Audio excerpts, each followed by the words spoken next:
don't know if they're signed up or not. I was like, my money's on Nate and Christine. Yeah. All right, guys. Oh, yeah, that, you know what? We're going to have to do that. 1 second, guys. Welcome to ChalkBox. We got action for you tonight. We're going to be doing the prediction contest first tonight. I see predictions already coming in. Let's just give us a chance to get situated here, but you're welcome to just go ahead and put your spots in as you guys want, and then we're going to be putting them in as they come in the right order. Just 1 second here.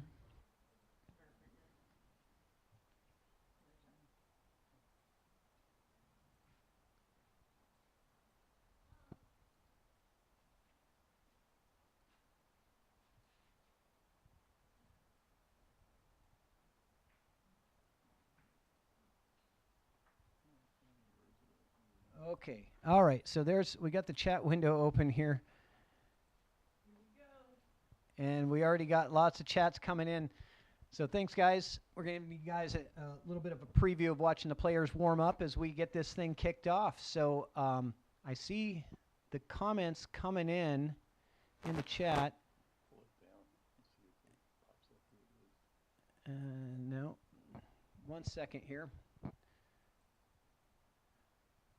Hang on, guys. We're going to get this going for you, but you're welcome to just keep putting them in as they come in.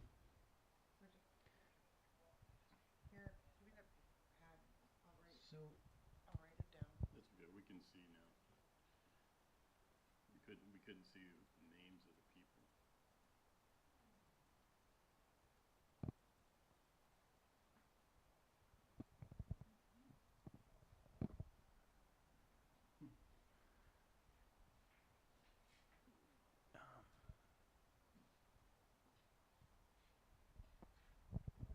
Using a new software tonight, so we're just getting used to getting the chat going here, so bear with us.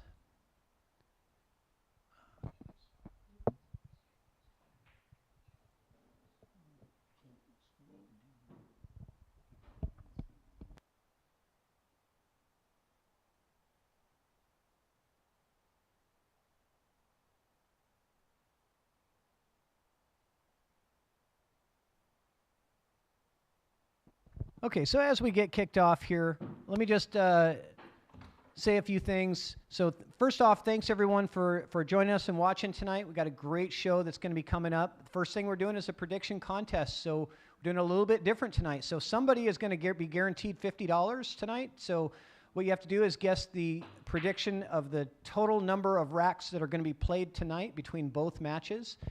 The person who's closest to the accurate prediction without going over wins $50, and that person who wins the $50 will have a chance to go for $1,000 tomorrow by guessing the correct total points scored in both NFL games that are going to be happening tomorrow. So chance for $1,000, but somebody's going to walk away with $50.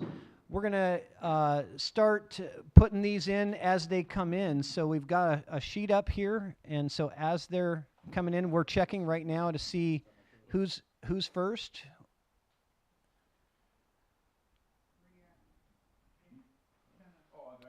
So Steve Ells looks like he got 41. And Brian got 42. No, I got 41. Brian Browson got 41. Oh.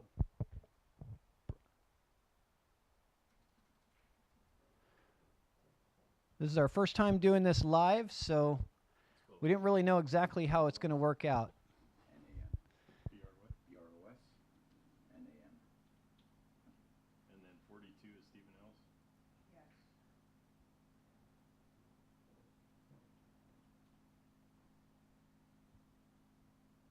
Okay, who's next on the list? Jared. Jared Redfern. Who's the number third one, right? He's 40. Third person. Yes. And what number? 40. Jared Redfern gets number 40. Okay. Next. Mike Peters has 43. All the best spots going first. I was thinking that too. Is those high 30s, low 40s numbers are probably the best to predict. Shipman.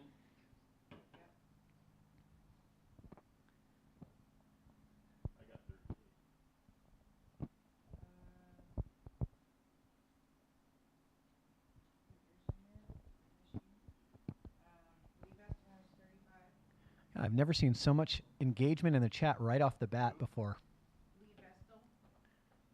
He's not on the list.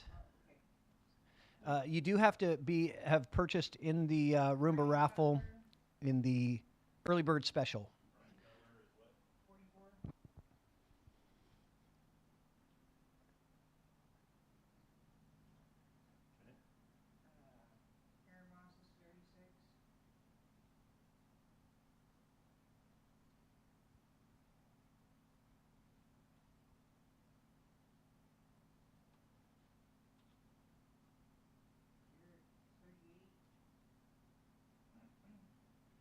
Okay, who's next?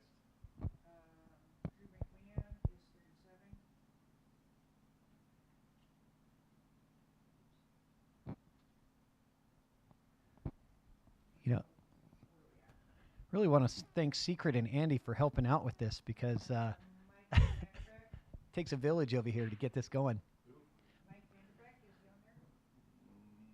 No. Did he buy tickets? He should be. Well, actually, no, I don't have Vanderbeck on the eligible entrance list. Okay, So next. sorry, Mike. You must have bought the Roomba raffle tickets before 5:30 p.m. to qualify for the prediction contest. I don't have David Stans on the eligible list. Rob Shipman? I have Rob Shipman. Oh, okay. So just Rob Shipman then. I didn't have Janice. Yes, Bo is on the list. Number 45.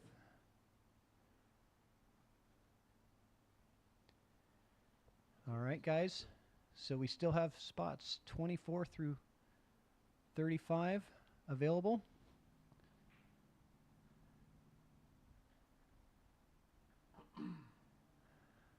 What about James?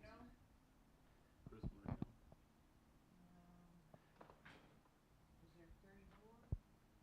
Yep. Chris Marino's got 34. Ask her.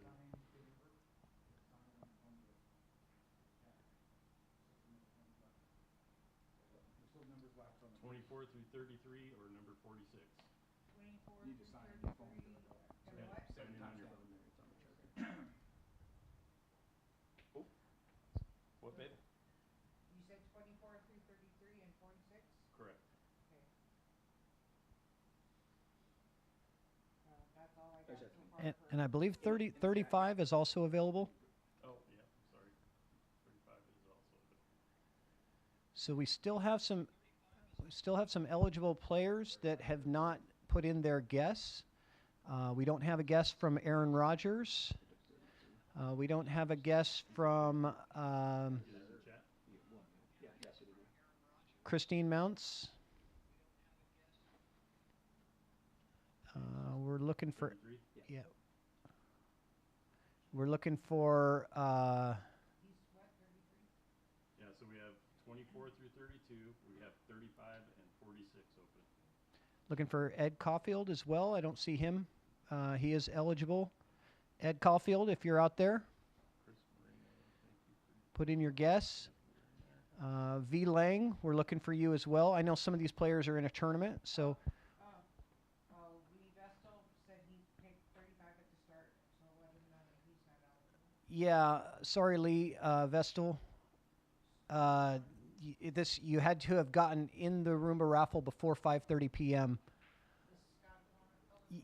Yes, Scott O'Quan is eligible. He's got 46. 46 for Scott O'Quan. He's going hill for both matches.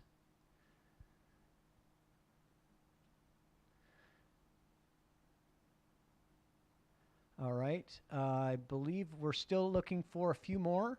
Rich James, you're on the list. Paul Felty, you're on the list.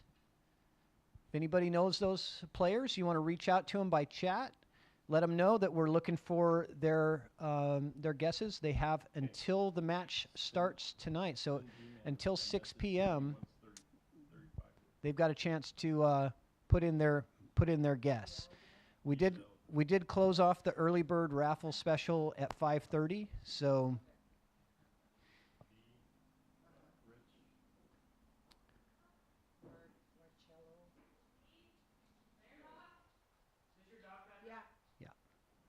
Okay.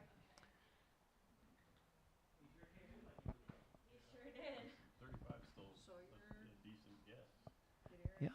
35 is not a bad guess. I mean, all the way down, you can get down into low 30s that are still good. So we're still looking for Eric Sawyer, Ed Caulfield, I believe. Sawyer picked 42, but you did it after Steve. Oh, Eric Sawyer. I guess you picked 42, but that was already picked. So you'll have to choose another number. It should be updated on the screen right now. You should be able to see it. Evan.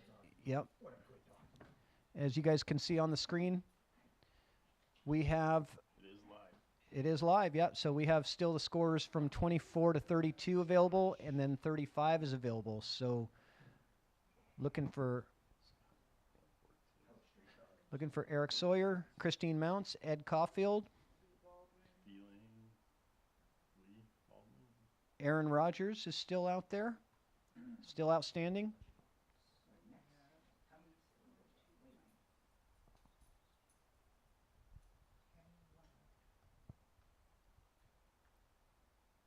And we have 11 names. We're also looking for V. Lang.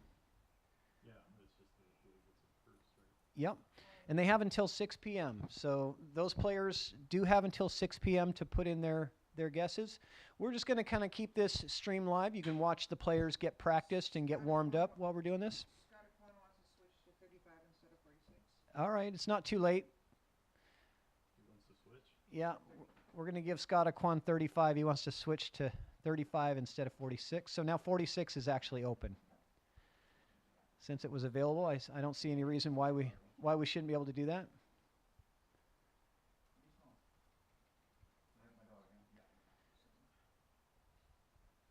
46.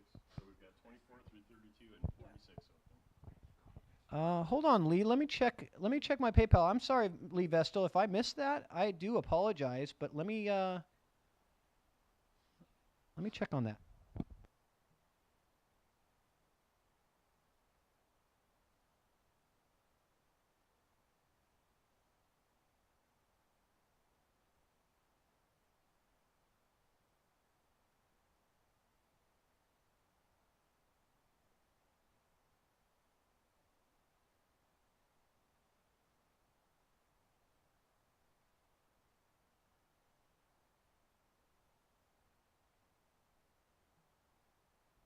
My bad, Lee Vestal. I do have you. I'm sorry.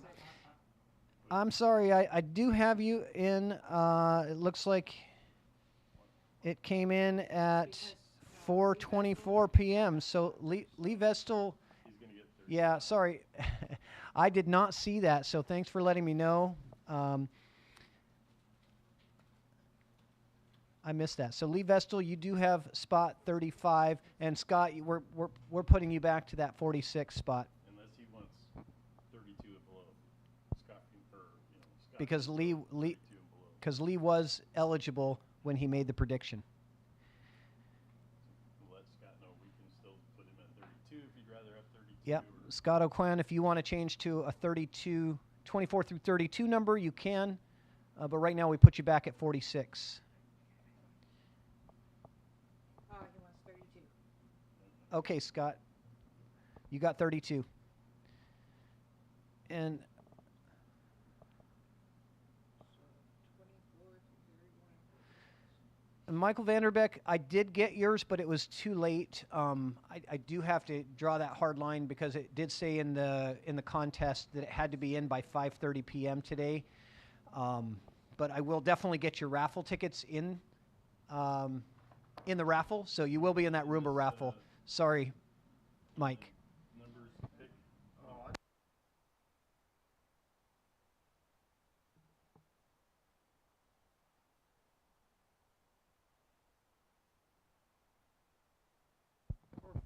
So So this is the total combined names between both matches. So either that or 46. Well, So I'm it, definitely not picking. 46 or 24 through 31. So we're gonna just go to the chat for tonight. Keep going.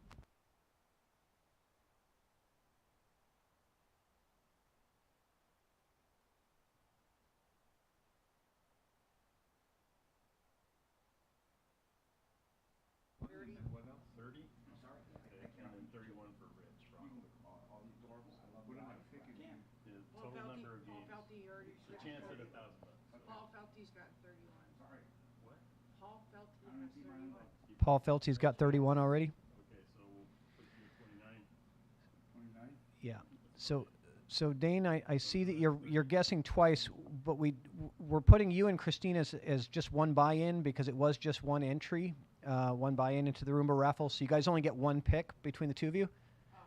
We can just put mounts on there instead of the first name. You'll have to split that $1,000 with her. 31 is Paul Felty. Okay, who is Paul Felty is 31.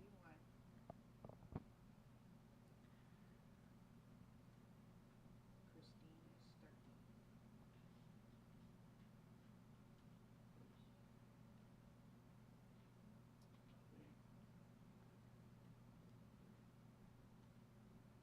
and mounts? Yes. All right, the board is filling up. We still have number 46 is available. Anybody out there that hasn't guessed yet? Who are we missing now? Let's see. Looking for. Aaron Rodgers is playing in a action match now, so he can't guess. So we have B. Lang, Aaron Moss. Caulfield, Rich James, V, Marcello, Sawyer, Evan, Josh Carlson, Lee Baldwin. And Lee Baldwin just commented, he said he's not. Marcello. Is Marcello out there? He's eligible. Whoa, what's happened? Hit Control B. Hit Control Z. That'll undo what you just did. I hit enter with my big hands. All right, so we're getting down to the wire here. He likes them, other than that, they just get in trouble. Get in the way. Yeah, I got you, Lee. Lee Vestal. A good thing to keep in mind is anybody that buys into the early bird raffle, if you don't receive a picture message of your tickets, that means that I just, for some reason, didn't see it or didn't get alerted to it. Because whenever I get the early bird raffle buys, I immediately send that person a picture of their tickets as I'm dropping them in the jar, and I put them on the eligible list for the prediction contest. So that's why. So if you do ever buy into the Roomba raffle early and you do not get a picture text of those tickets, that means I just missed it. So, but I do have you in, Lee Vestal. Chili's fantastic. So I know you're full now. Yeah. When it's snowing, I wasn't hungry. We just ate before we got here. But it's snowing, I'm like, I was gonna. Chili's. Yeah. Chili. Yeah. No, you said it twice that it was one of those things, and I was like, You need to go back there.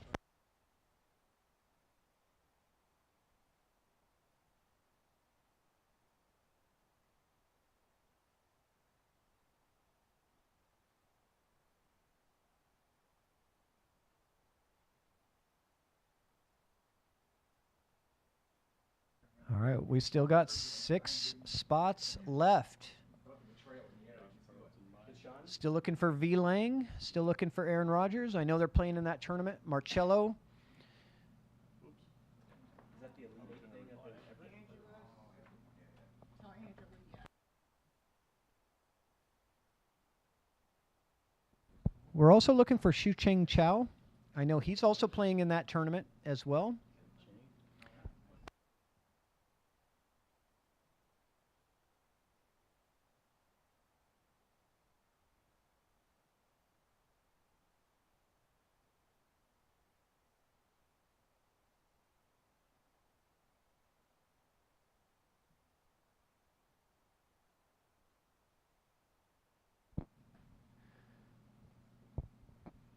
Paul Felty, what time does this kick off? 6 o'clock.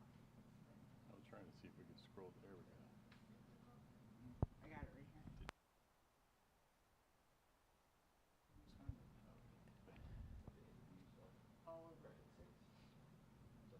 Yes. Did we get the Carlsons in with a prediction? He did not get a prediction. but Okay. he- Angela, I know. Oh, Josh Carlson says 28. Thank you, Josh. I know he's at work, Angela. So, thanks. No, 28 was available. We got you, Josh. We're putting you in right now.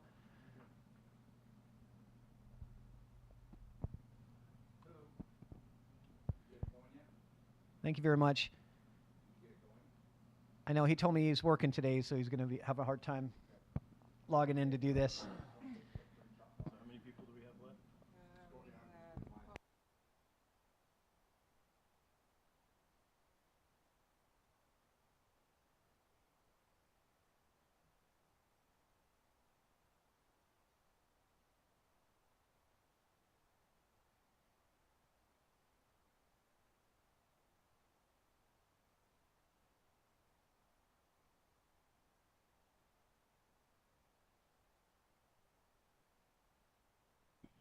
Nobody's guessing Hill on both matches. Yeah. It'll be a late night for us, but that'll be fun. It'll be fun. Yeah, we don't pay overtime. Yeah, sorry. So this is gonna be a fun night. So guys, we're race to 9 and a race to 15 tonight. So both players, both matches are going to be 9-ball. So this is going to go a little late, which is fun. Saturday night. I know if you're like me, I always get sad when the stream ends, too early. So then you're like, well, what else am I going to do tonight? So we're going to go. I'm guessing we're going to go until probably midnight tonight. So it's going to be action-packed. I think this Sean Heenan and James Fox match is going to be great. They're going to be opening us up.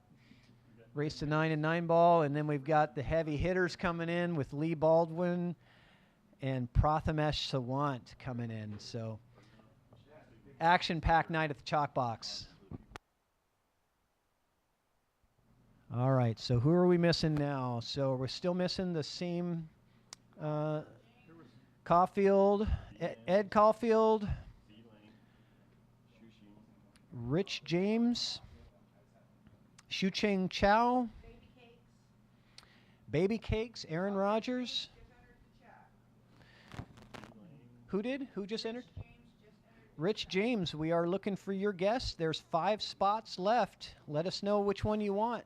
We've got 24 through 27 available, as well as 46 if you think both matches are going to go hill. I'm voting for that one.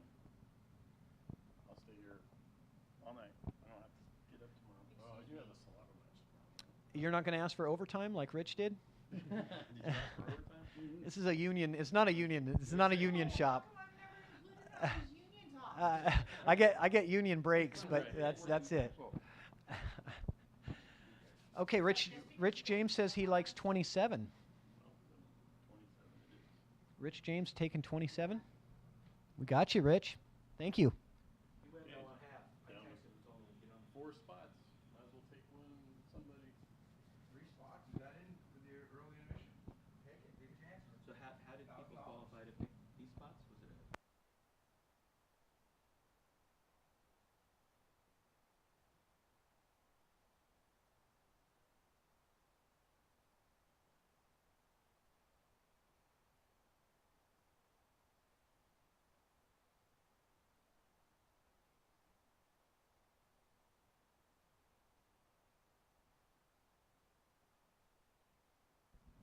Ed Caulfield, let's see, 34 has been taken for a while. The only spots available are on the board where you see the blank spaces. Oh, I see. You're looking to the right. The names are to the left of the number. So we have 24, 25, 26, and 46 are available, Ed.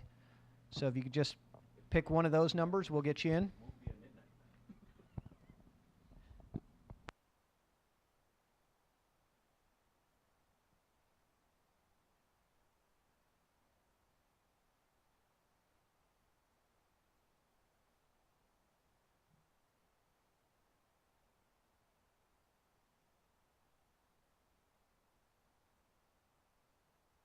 won't be a midnight? All right, Ed Caulfield, I like your guess. Both matches going hill tonight. Maximum number of games played tonight. The maximum number is 46. a double skunk for 24. 24 would be a double skunk. Yeah, 2 shutouts. It's early night. We'll have to Not very likely, but you never know. The last time we did this, I think since we've been on board, it's only been 1 skunk. Yeah, we won't talk about that one time that somebody got shut out, but I did curse it, and I said we have a better chance of an asteroid hitting the house than a 9-0 score, and we ended up getting a 9-0 score that night. So you never know. But for both matches to be shutouts, that would be incredible. I mean, Well, you know, you are good at that commentator's curse. yeah, commentator curse. I don't know. I'm not that good. James in there saying I'm getting some more practice in. Well, you guys are messing around with these scores. We got 5 minutes left, guys. 5 minutes left to get these last 3 spots filled. We're still looking for Baby Cakes, Aaron Rodgers. We are looking for Marcello. Eric Sawyer. Do we have Eric Sawyer? Not yet. He's still eligible.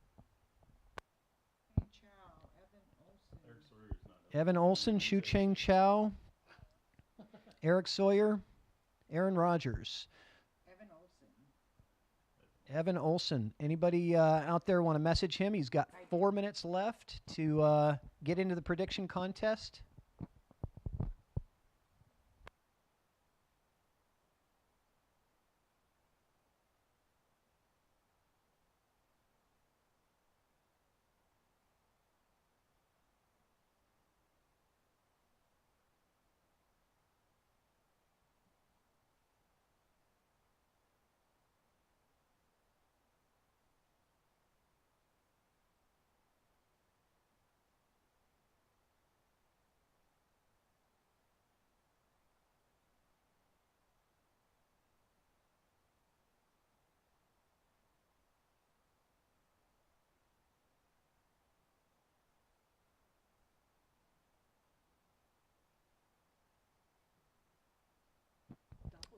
If $50 is going to be given away tonight by the closest guess without going over. So if one of those low scores happens, I don't think it's very likely, but if one of those goes unpicked, 24, 25, or 26, I mean, we'd have to see opponents almost getting shut out. You know, the losers getting only 1 or 2 games in these matches for those to be accurate predictions, but you never know. I'd hate it if nobody got the prize, but you know, we still got 3 more minutes, guys. Then at 6 o'clock, I'm gonna jump in there and talk a little bit about the prizes that we're gonna be giving away in the raffle. We're gonna do some quick player interviews, and then we're gonna kick off the match between Sean Heenan and James Fox.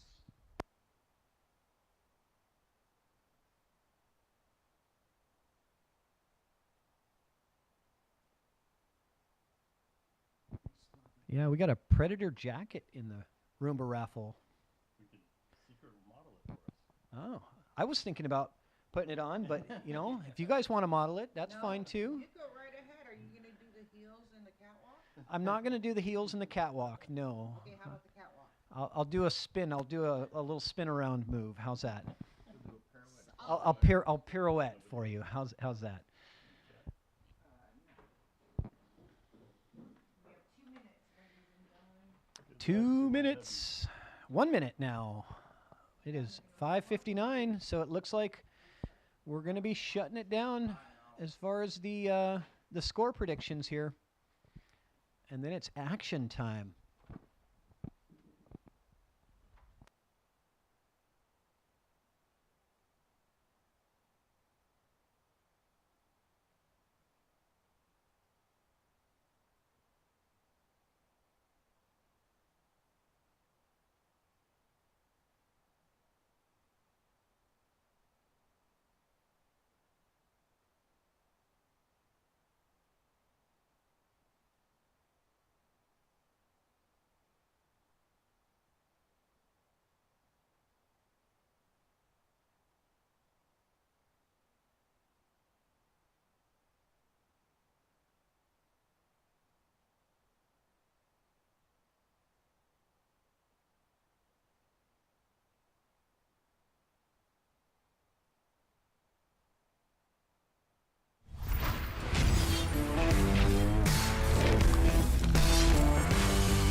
All right, guys, we made it. We made it through the prediction contest. Thanks, everybody, for jumping in the chat. Really appreciate it. I was doing something different. That was a lot of fun. We got most of those prediction spots filled, but it is closed now. So the early prediction for the early bird raffle buyers got filled up. So we are ready for action. So tonight's show, we're going to be doing on the Roomba raffle. We've got a new prize for the Roomba raffle, and this is going to be the second ball that drops in the Roomba raffle tonight is going to win a Predator jacket, and this is pretty cool. Let me let me just hold this mic, but it's got the Predator logo on the back, and it's got the bright yellow Predator emblem on it. I'll try this on just so you guys can see what it looks like.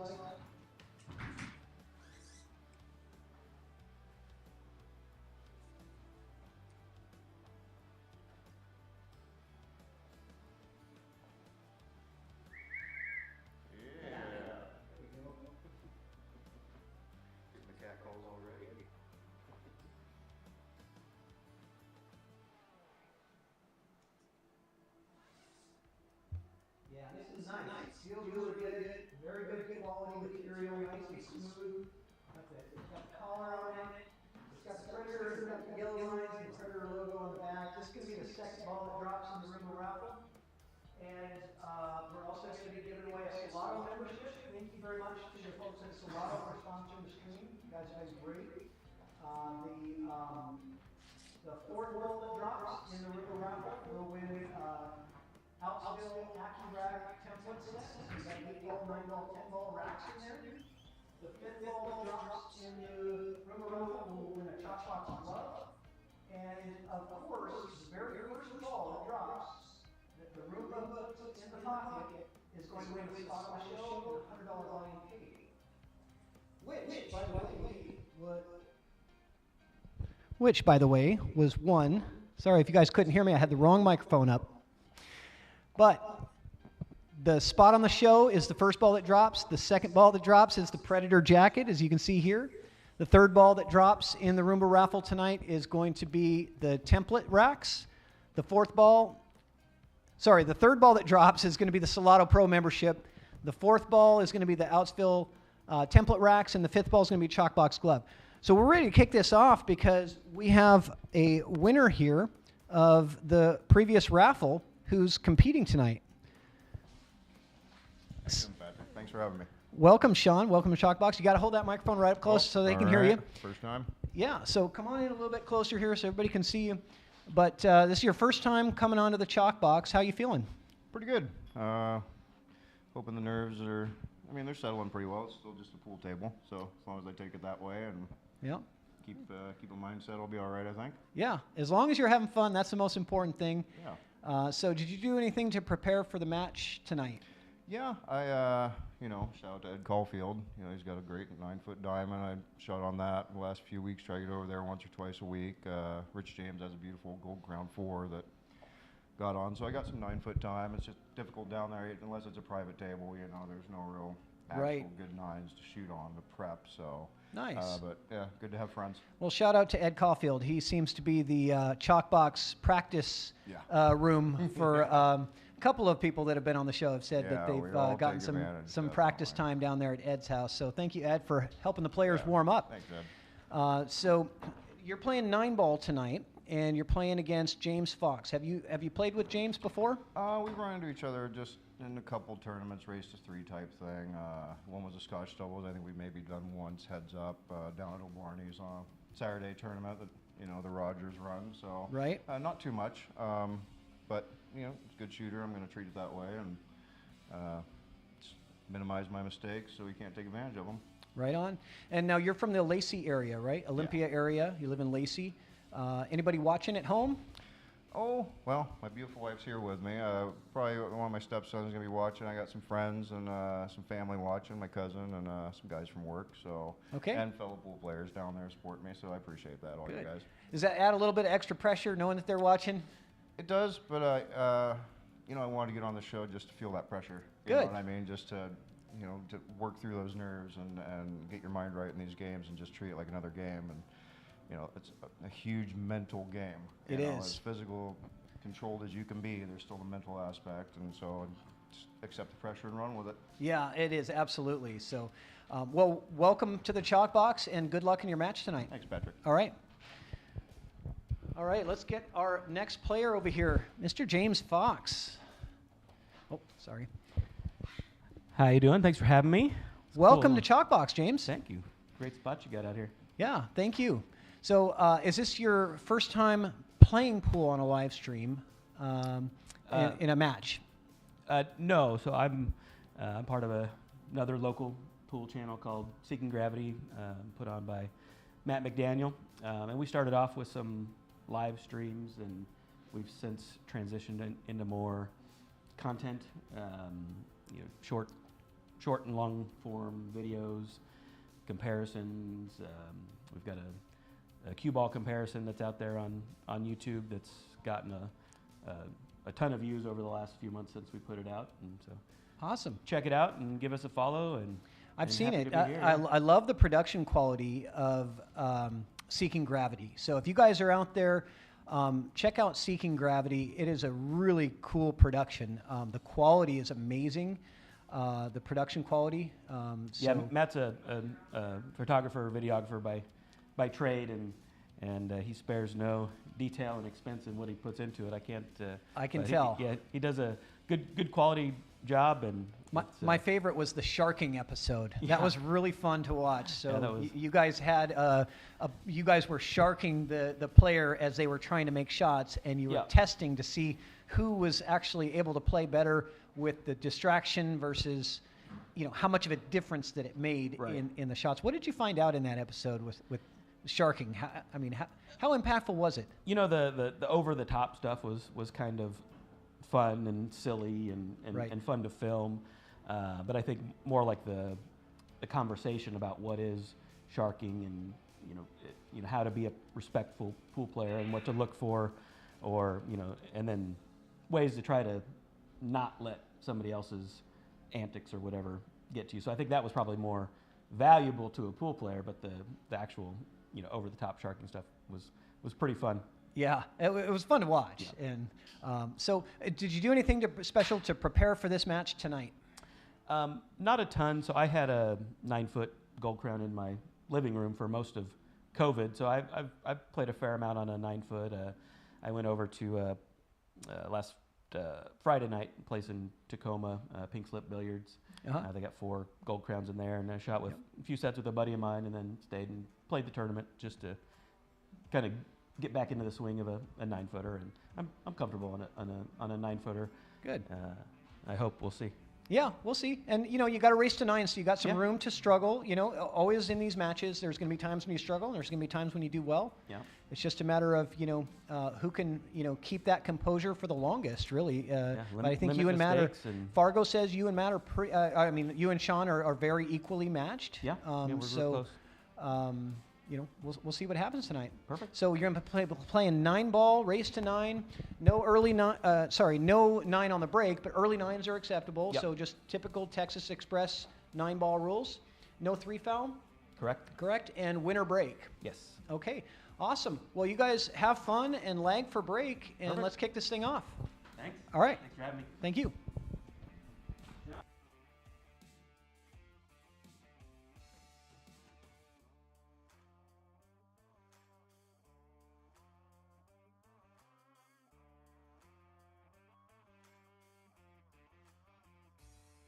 Okay, Here we go. I think we're set. We're ready to go. Yeah, we're ready to rock and roll here. So that was really, I'm still wearing the Predator jacket. I should probably take it off. It's not my merchandise. This is somebody's prize here. Looking at it now, I don't think it's gonna fit me. Well, you know what though? I'm gonna order whatever size that the person wants. Oh, So okay. this is an example. So I just got a size large. If you happen to be a large, you'll get this one. If not, you'll get whatever size you want. All right. Well, welcome to ChalkBox. Thank you. So again, this is Patrick Nix and Andrew Kashuba. we are going to be your commentators for these initial couple of racks. We've also got additional commentators here. We've got Rich Rottle in the background, and Brian? Yeah, we've got Brosnan. Brian Brosnan over here as well, so we might get him on the mic for a little bit. And we should be watching this one here. So let's I see am here. absolutely stoked for tonight's pool. So Sean, it looks like he won the lag, and You're wasting no time. right. You're going to get us on our toes and keep us there all night. So both these guys have some time on 9-footers recently. Yeah.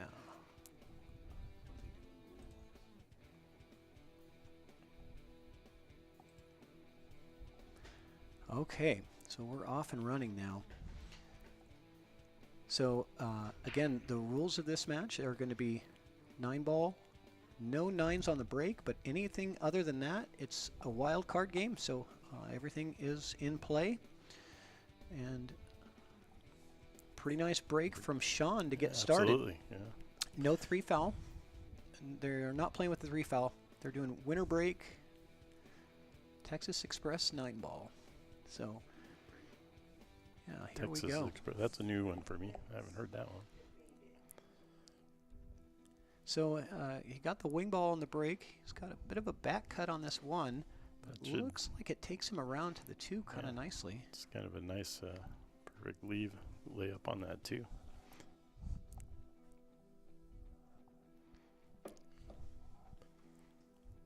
Kind of nice to start off with a makeable shot. Oop. There's the curse. Yeah, well, Well, starting off with my commentator curse, getting that out of the way early. yeah, yeah. Well, you know, it takes a while to get the nerves settled in, and you know, really get dialed into the game here. So,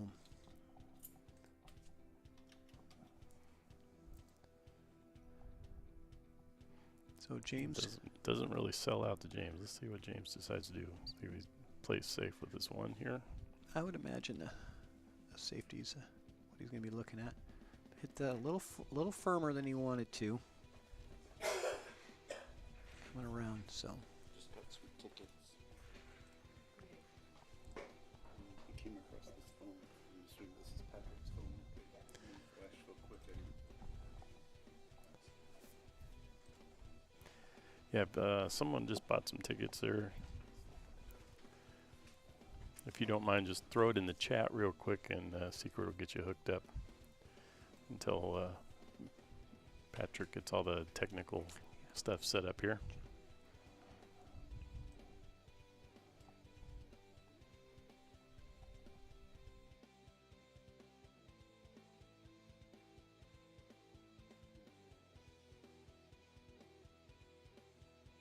Right, this is live.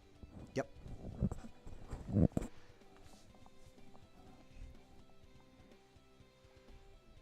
All right. What's up, Mr. Dojo? Well, we got Dojo in the chat.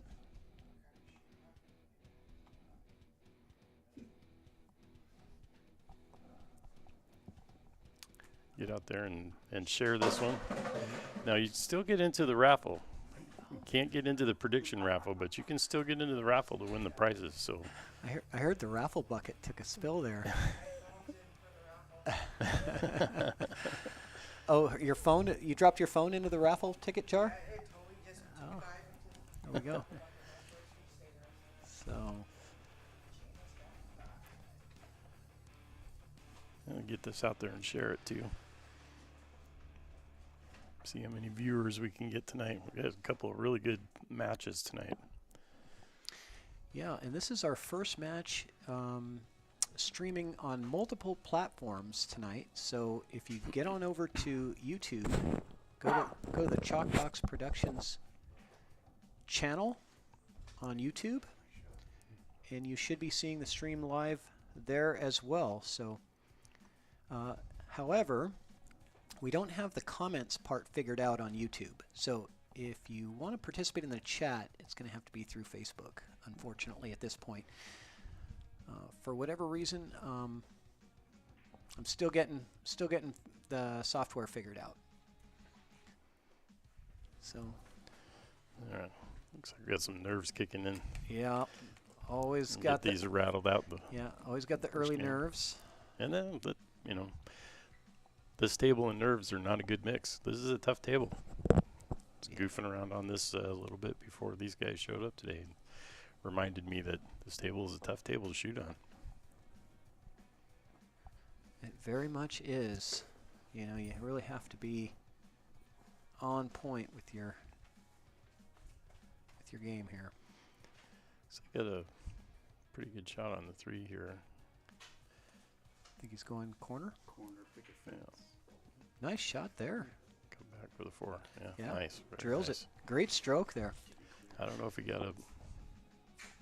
And he hit center pocket with that ball. That's got to feel good. Take a look. Well, I think he's hooked. I think he's going to have to kick it this 4.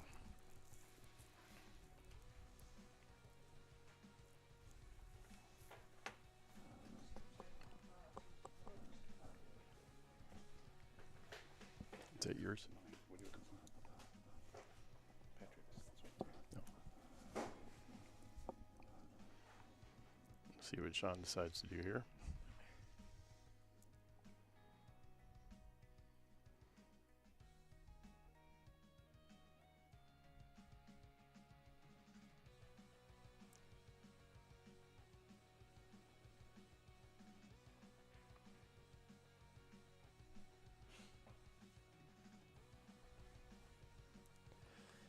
All right.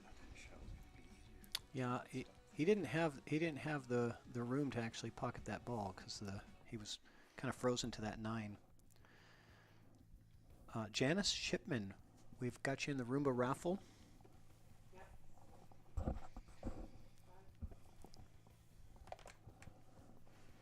Thank you very much.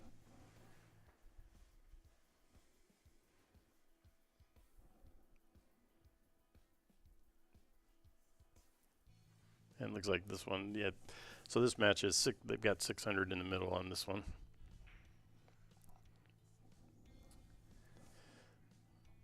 Like that side pocket. Yes, this is for some pretty good cash here. Yeah. They got $600 in the middle. So James Fox putting up 300, and Sean Heenan putting up 200, and ChalkBox puts up 100 because Sean won the raffle to get in. The Roomba raffle. Yep. So $600 in the middle. That's enough to get you nervous. That's enough to, yeah. You know, that combined with the live stream, combined with the big table. Yeah. With a small bunch of people out pockets. here. Yeah, people, yeah. You know, second guessing everything you do.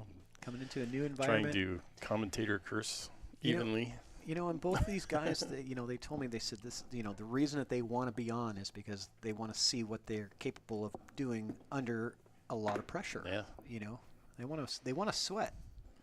And Yeah. good try. Is it going to leave him tough? It's going to leave him tough. Oh, yeah. Oh yeah. Look at this. Let's take a look.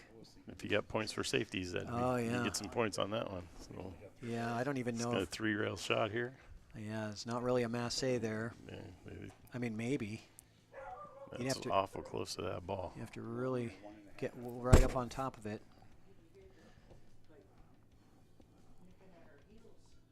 Yeah, well, once again, we gave away 5-4 for handicaps. It's tough. Lose 3 games out of 12. So it looks like he's going to put a little English on this and try and. We gave up 4s across the board, I think. I've seen this done before, but Yeah, that was a lot to ask for there to get that English to grab before at that short of a distance. yeah, absolutely. You know, it's easier when you got a couple feet to get to the rail and get that English to grab, but you know. I just watched some pro do that. It was just something that popped up on Facebook, Yeah, and pretty amazing. Then I went out and tried it on my table. Nah. it's pretty tough to do. So Mike Vanderbeck, just letting you know, we did get your tickets in there. Vanderbeck. Yeah, we did get your tickets in there, and I apologize that you didn't get into the prediction contest. It was posted.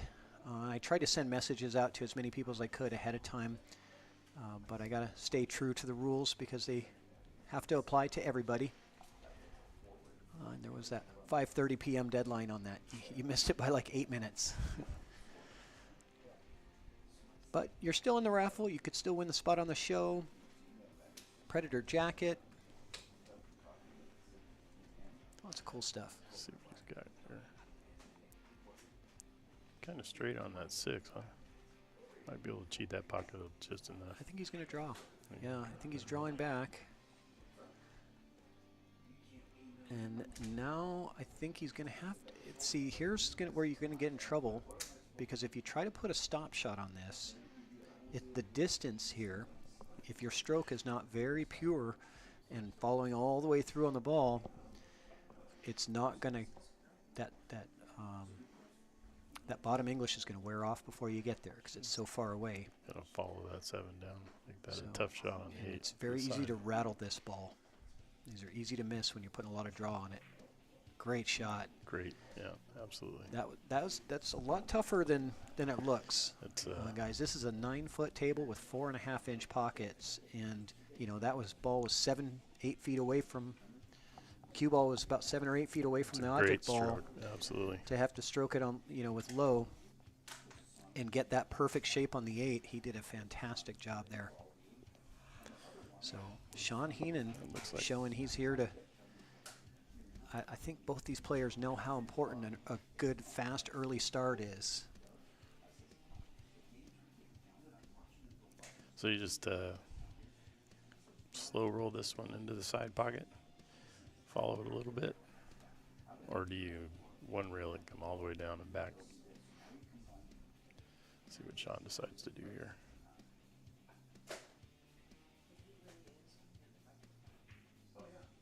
He decides to go off the See rail. that's a confident stroke right there. A lot of players would try to slow roll this. Yeah, I would have slow rolled that one. That shows, he's comfortable with his stroke early on. Yeah, That's a good sign. good sign on, especially playing on this table. Mm-hmm. So, Now let's see him close, right? yeah, absolutely. Now you got to A make money the one, shot. Now you got to make the one that counts. Got to make the money shot. And what's this race to? This is race to 9. Yeah, race to 9. It's always get that first one. It's always the tough one. Yeah. Oh boy. Yeah, that can happen.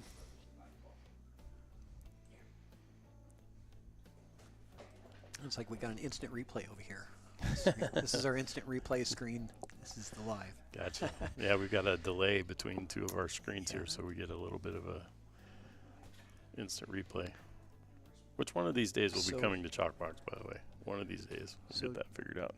James Fox gets the gift that Sean laid up for him, and that's how 9-ball goes, especially, in the sub 500 Fargo range. I know it well. More than half of your match, wins. A lot of times are going to be 1 or 2 ball outs. Yep, absolutely. And that's the frustrating thing about 9-ball, that kind of deters a lot of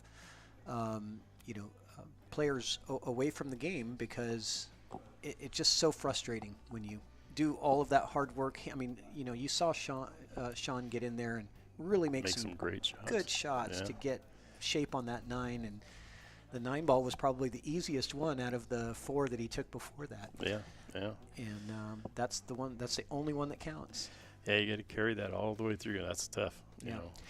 And you got to remember your takeaways here. Is your takeaway can't be that I missed the 9. Your takeaway has to be, hey, I made some good shots. My stroke is working. I'm going to be fine. It's race to 9. I'm not going to. Yep, absolutely. I'm not going to let that affect the rest of my match. I'm going to focus on the parts that I did well and remember that. Yeah, because if you don't, it will. That's one thing I've learned about this game, is if you don't have your head in it, that is not going to work to your favor at all. Right. So another good break here. Looks like he does have a cut shot on the 1. Into the corner pocket.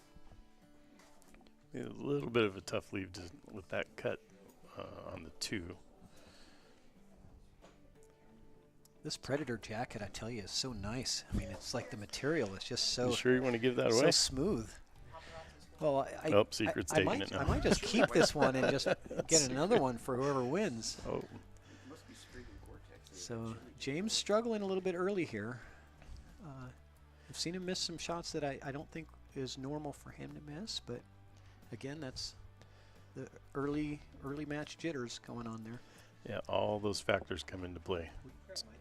It's early in the match. It's a tough table to play on. You've got a lot of distractions. I mean, with everything going on around you, we do our best to be invisible to these guys, but they know we're here. They know you guys are here watching. It's a tough mental environment for sure.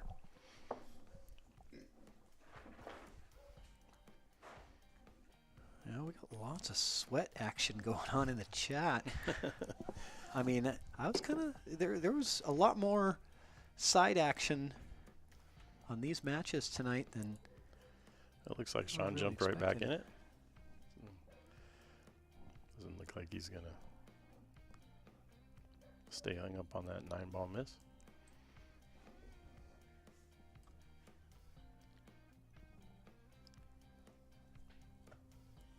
But he's gonna. This is tough too. Getting the shape on this 4.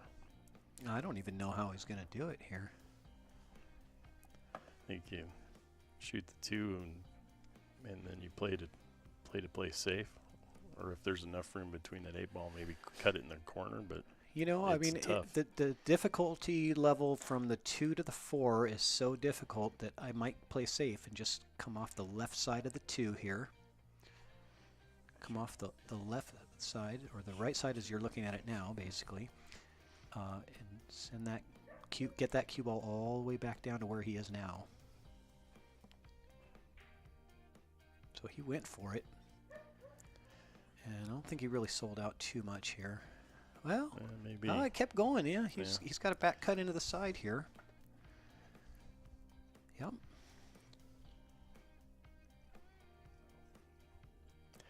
that's going to be tough too. He's going to have to cut that in and try and hold it down.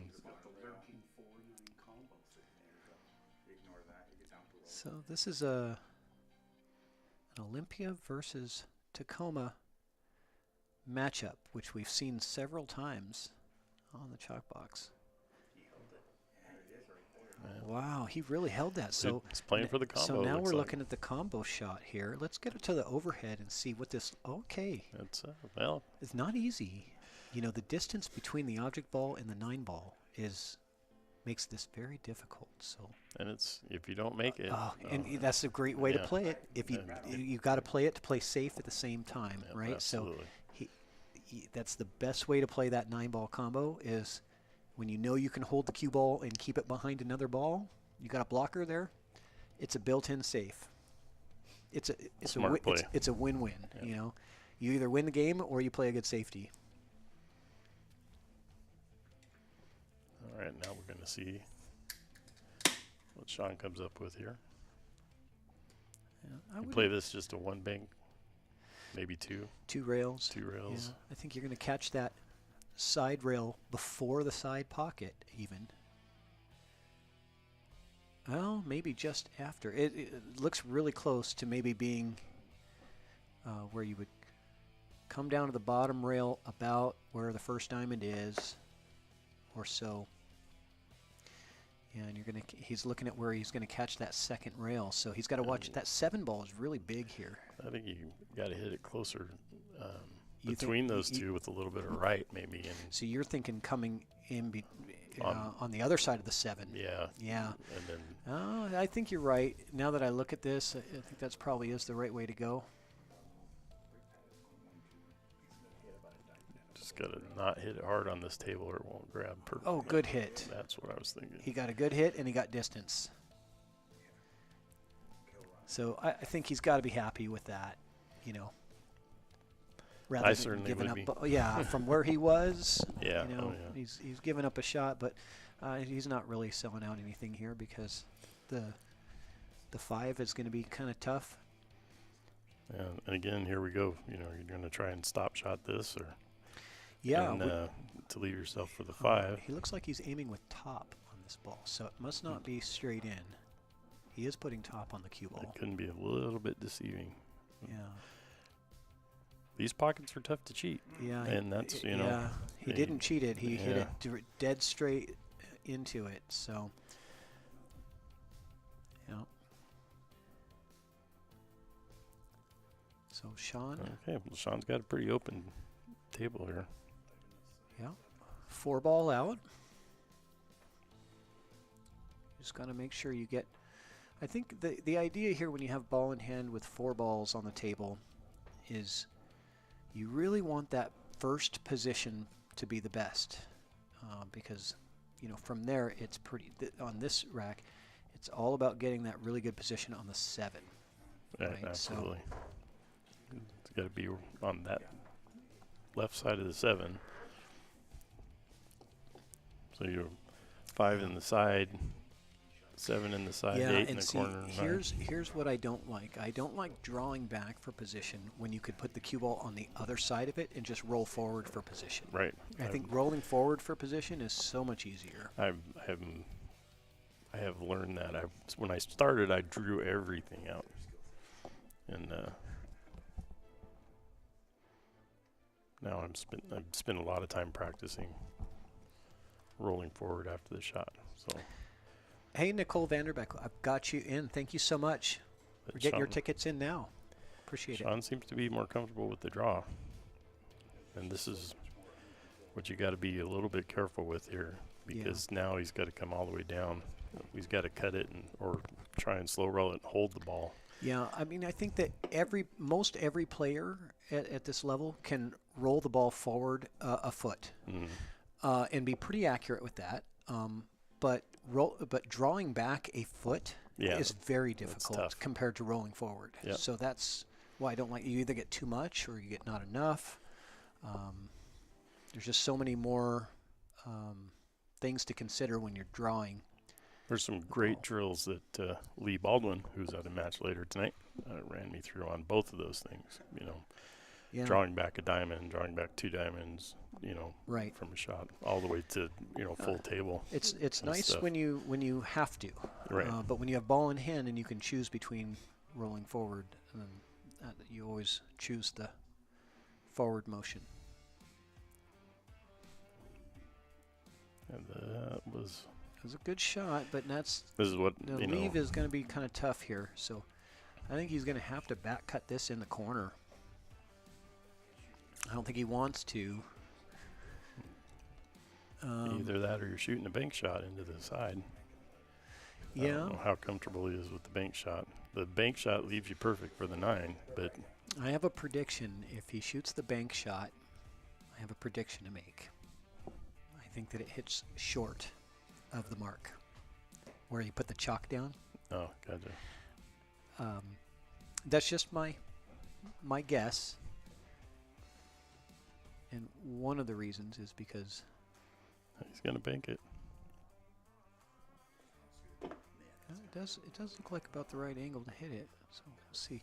But this table banks much shorter than most other tables that you play on. The rails are very responsive, and so it just comes right back. Yeah, it's pretty tough to compress these rails. So you're nice. Ooh. So he was short, but not as short as I was guessing. Yeah. And this shot's no gimme. But yeah, look, I mean, his leave on the 9 was excellent. Yeah. And his leave for his opponent is very good here, because even if he makes this 8, he's gonna have to stroke this to get it back down on the 9. Yeah. And it looks relatively straight. And this might be one that I would play safe on here. Just catch the left side of the 8 and bring the cue ball back down to where it is now. The 8 comes off the rails, sits in the middle of the table, down there. Because then you don't sell out anything. If you do that, it's fairly easy to execute and there's no harm done. Because that was extremely difficult to get shape on the 9 from that 8. Yeah, you really had to stroke that ball to get it back down the table. It looks like he's got a relatively straight shot into the side pocket here. It looks like you got enough angle he could go down table and back a little bit again. But he's shown a propensity for drawing that ball, so I wouldn't be surprised here to see him draw this back.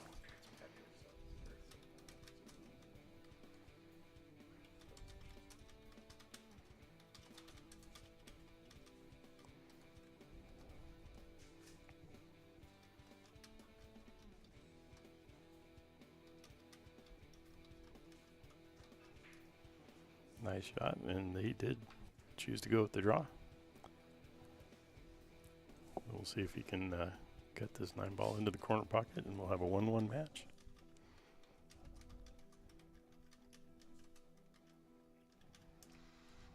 We got Prathamesh just showed up. Just taking his time on this 9-ball. Always smart.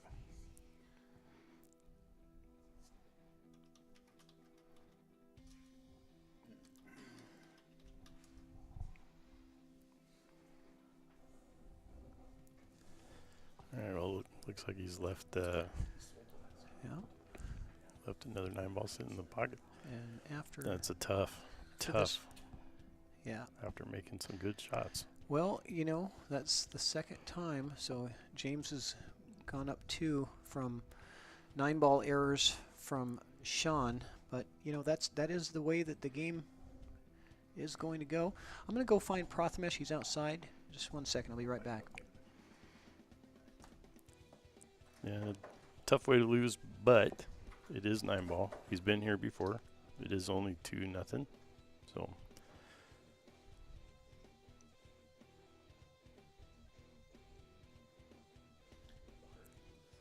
like Prathamesh just showed up. Going to be in our second match tonight. We're excited to see that. So, Prathamesh, do you know some of these folks? I can do some quick introductions for you. We'll be right back.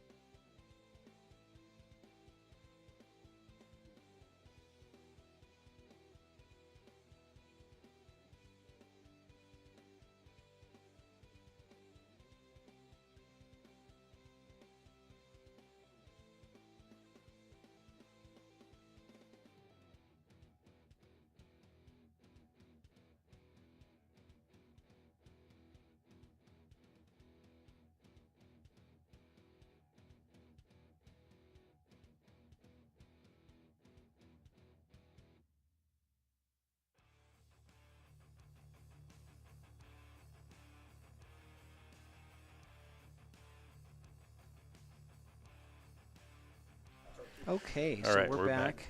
Just had to take care of some stuff here, but got Carolee Rogers in the raffle. Thank you very much. We're putting those tickets in right now.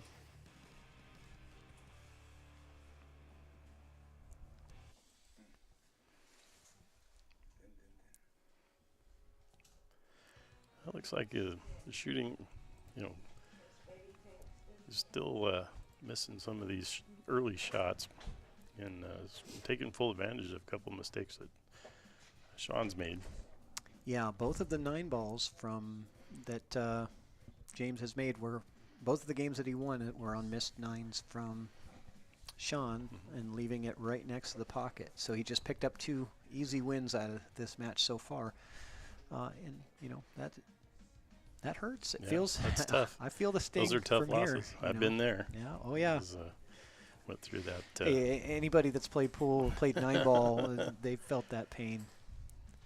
And it's tough, especially after 2, to get that out of your head and just settle back down, you know, like you were saying earlier, and rely on the fact that you know you're shooting good, you know your stroke's working for you, and you got to just, you know, take a deep breath and start all over again. Yeah. So it looks like he left himself a shot into the side pocket on the 3. Should be able to roll forward a little bit for the 4 in the corner. 5 in the same corner. Yeah, I believe would he be has my thinking. I believe he has a slight angle here. Looks like just enough.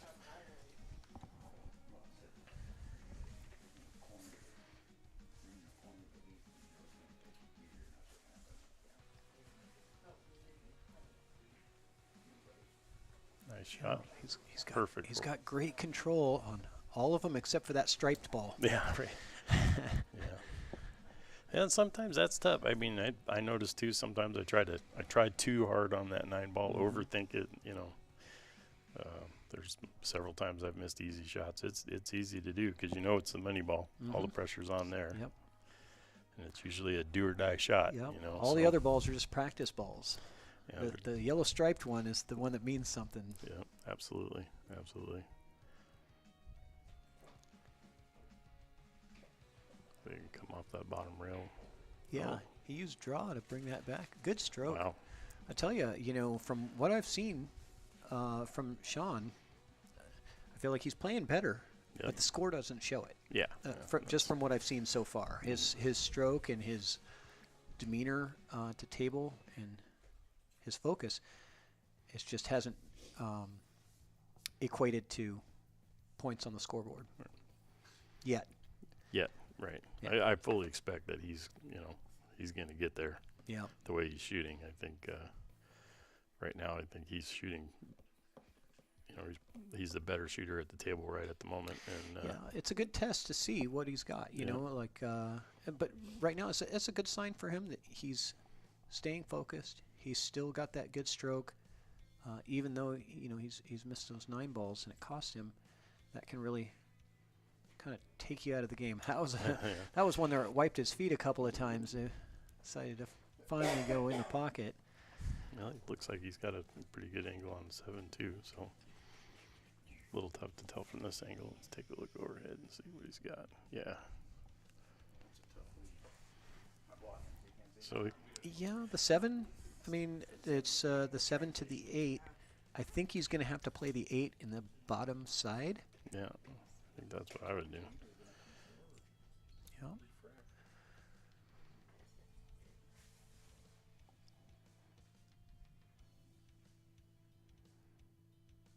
Huh. Dave Mounts wants to know if we have a solid 9 ball. That's not a stripe to help him out a little bit. We don't have one that's just a solid 9 Way ball. to think outside the box, though. Yeah, that's Yeah, one way to do it. But that was a great shot on that 7 by Sean. it's perfectly. So I think, yeah, because I think what he wants is to have a nice, easy, close range 9 ball shot. Yeah, That's what he yeah, needs. and this it is really is what he this needs. actually allows him to come off that 8 and hit that 9 a little closer to that pocket. Yeah. You know what I mean? So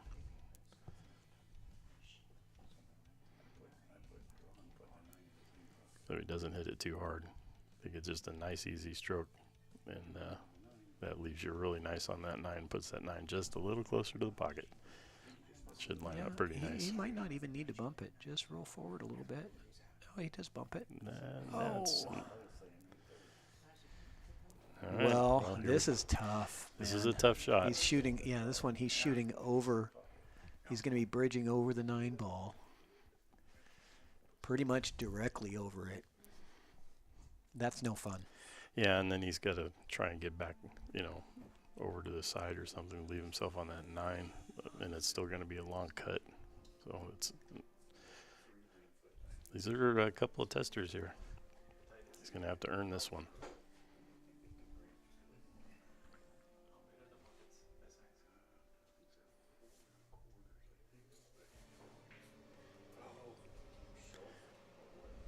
And what's he going to leave here?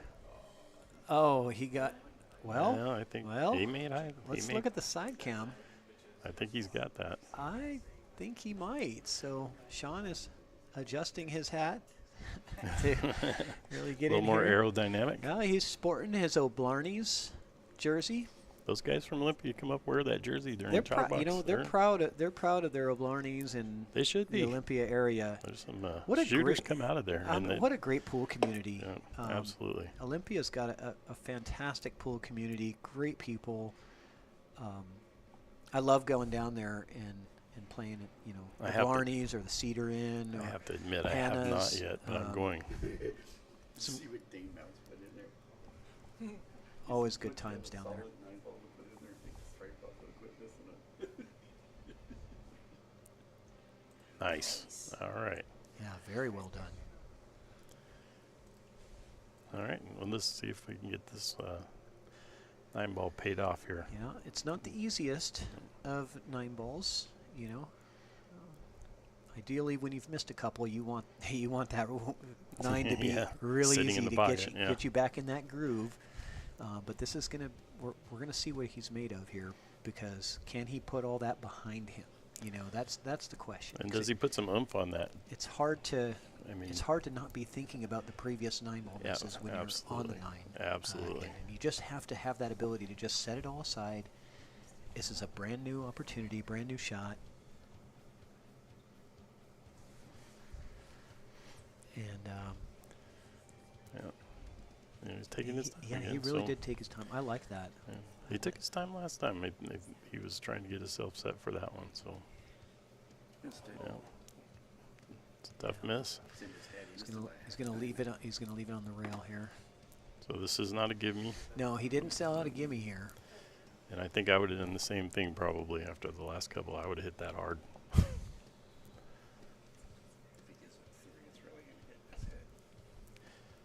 Yeah, this is Yeah, this is going to be painful. If James makes this 9, it's going to be very painful for Sean. But he Nope. didn't. He didn't. So Sean's going to get another crack at this here. Here we go. You know, this is where it's a good time to practice your breathing. yeah. You know, when you're just feeling those nerves and you're This is- you're uptight. I have to try One, to one way that remember. really can relax the shoulder muscles and everything is just take a few deep breaths when you're, like when you're in your chair, like even after a miss and you're just waiting to play again. Try and It get your heart really- rate down. Yeah, it really does help relax those muscles. And then the other thing I like to do is just try to make sure that I have a very loose backhand. Make sure because I grip that thing when I'm when I'm frustrated, and that's no good. I try to walk around the table. That's good. So he's missing short on these. This one's not going to sell out either. Yeah, this is not going. This is going to be a bank shot Yeah, or a safe, at best a bank. and not an easy bank. There's no easy bank on this table. Anybody that's played on this table, knows that this is these bumpers are like super reactive. Short banks, long banks like this are twice as difficult as most other tables, even other diamond tables. He tried for it. Good try. Just overcut it a little bit. And okay, so Sean gets what he finally needs, which is a nice, simple, close range 9-ball shot. Well, I'm not going to say anything. Well, I mean, I'm just saying this is what he needs. I'm not saying Absolutely. he's going to make it. I'm just saying it's what he needs. It's like.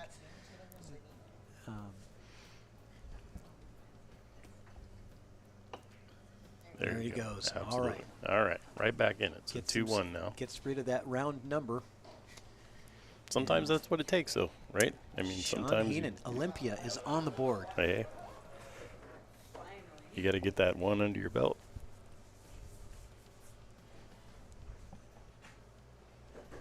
Yeah, he deserved one. You give him away, you get him back. It's a give and take kind of game. You're hoping when you give them away, you're hoping you'll get something back. Something back, right? Karma Anyway. comes right back around at some point. Sometimes it doesn't. Right. This game can be cruel too. So Right.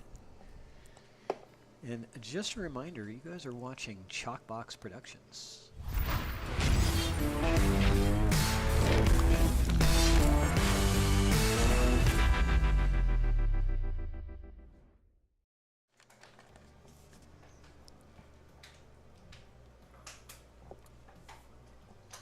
And again, you're watching James Fox battling against Sean Heenan. race to 9. Race to 9, 9-ball. This is Patrick Nix, and with me in the booth. Andrew Kajuva. And we are happy to be here. Happy Saturday, everybody. Yeah, I've been I'm looking- excited. This is a great weekend. We got lots of pool to watch. Oh, we yeah. got 2 great matches to watch tonight on the ChalkBox, and then tomorrow, somebody's going to be really sweating that NFL match tomorrow. Yeah, right. Both those games tomorrow, because whoever wins the score prediction tonight will have a chance at that $1,000 tomorrow yeah. if they guess the correct total points scored in both games combined tomorrow. And probably the guy paying out the $1,000 might be sweating it a little too. Might have a little sweat. I'm definitely gonna be watching the second game, Right. right? Right. I might miss part of the first game that's being played, but the second game is going to be the KC and the Bengals, right? They're the one that's playing later in the day tomorrow. Yeah. So McMahon will know for sure when the 49ers are playing. Good break. No, yeah, nowhere on the 1. I think the 49ers and Philly are playing at noon and our time, and KC and Cincy are playing at 3:30 in the afternoon. Well, he's got a choice here. He's got to roll out or try and kick at the 1 here. Looks like I don't see.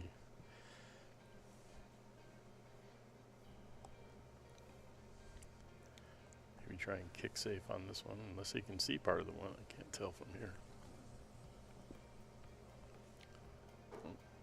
Good shot, not bad.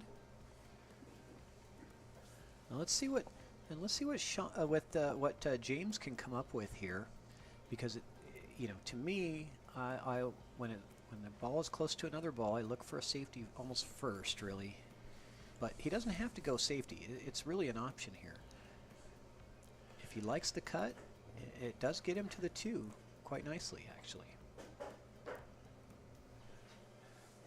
Overcuts it and scratches. And James has been struggling a little bit. Locks up the 1. So here's a safety, I think. I don't think any doubt about that. Yeah. At this point. No 3 foul. No 3 foul tonight in either of the matches. So. Gonna make him shoot. Yep. The game is not over until the 9 ball gets pocketed.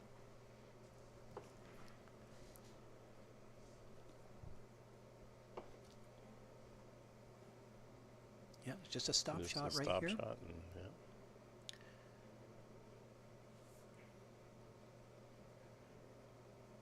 So ideally, he wanted to be frozen to the 7, but it's not bad. I'd get a little something on that. He'll take that. Yeah. Definitely fully blocked here. He's going to choose not to jump. Well, the ball is pretty close to the cue ball, so you have to be pretty confident with your jump shot. I know a lot of players would jump that, but he went for the kick. And let's see what Sean can come up with here. He's thinking, gosh, why do we have to say no 3 foul? Right. Got him on 2. Got him on 2 right now. And ball in hand. Yeah. So in here, I think I like the 1 down in the corner and the roll forward. But he seems to really like the draw shot a little bit better, so he may just. Yeah. I see Chris Axe in the chat. He's played here. He says very humbling table. And Chris played for Team Army when Army and the Navy were battling here. So he knows how difficult the environment is. Yeah, I've got a Toto match against him tomorrow. Oh, do you? Yeah, okay. I think so. Good. I looked at my phone. And Toto, for our Olympia and Tacoma viewers, is top of the Olympics. It's our singles league that we have out here in Kitsap County. One-on-one matchups. Yeah, I got to get some matches in. And Oh, I was going to say if he could bump the 9, he'll be all right. But I think other than that, with that much draw, he had to hit the 9. And this is what you were talking about with the draw. It's really tough to leave yourself with that draw. Second time he's had ball in hand. He chose draw versus follow forward. Yeah, and he could be, there's a lot of other places he could be right now on the table and have access to that too. So. Yeah, he could have put the 1 in the bottom side and just rolled forward and been in great shape on the 2. So. But that's a learning experience, and I think a lot of these players that come on the show, they'll watch it back and they'll listen. They'll really sing. A lot of that stuff kind of sinks in, like, oh yeah, but it's funny. I do that too. And I watch my streamed matches afterwards, and I'm like, why did I do that? I don't understand why I did that. But in the moment, in the pressure, I didn't really think of the best option. Right. Even though from over here, it's easy. From the booth, I make the right choice. It's easy to armchair all the it. time. Oh, look, he gets a 9. Wow. Okay, so Sean ties it up too. with a little bit of a fluke there, but that's 9 ball. That's the way it goes. Comes off the 2 and caroms into the 9 for the win. Ends up being a great draw shot. Yeah, it worked out really what good. do we know? Yeah. So, He was planning that all along. All along. So, sponsor of ChalkBox for a long time has been Salado. And if you guys haven't gotten the Salado app, get it today. It's a lot of fun. You can Really cool. get all your matches set up and find opponents. You can track it to Fargo. There's even a hit list where you can compete for money and prizes and qualify for tournaments. So if you haven't gotten a Salado, get it today. It's a lot of fun. Salado is the world's premier pool community. Playing your friends has never been more fun. Raise the bar with Salado so regular practice can become real pressure. With monthly prizes and cash payouts, Salado brings pool to the people. You can even submit match results to Fargo Rate through Salado if you want, but you don't have to. Your race, your place. Make your matches count with Salado. Download now and get started. No minimum play per month. 8, 9, 10 ball. You choose. It all counts.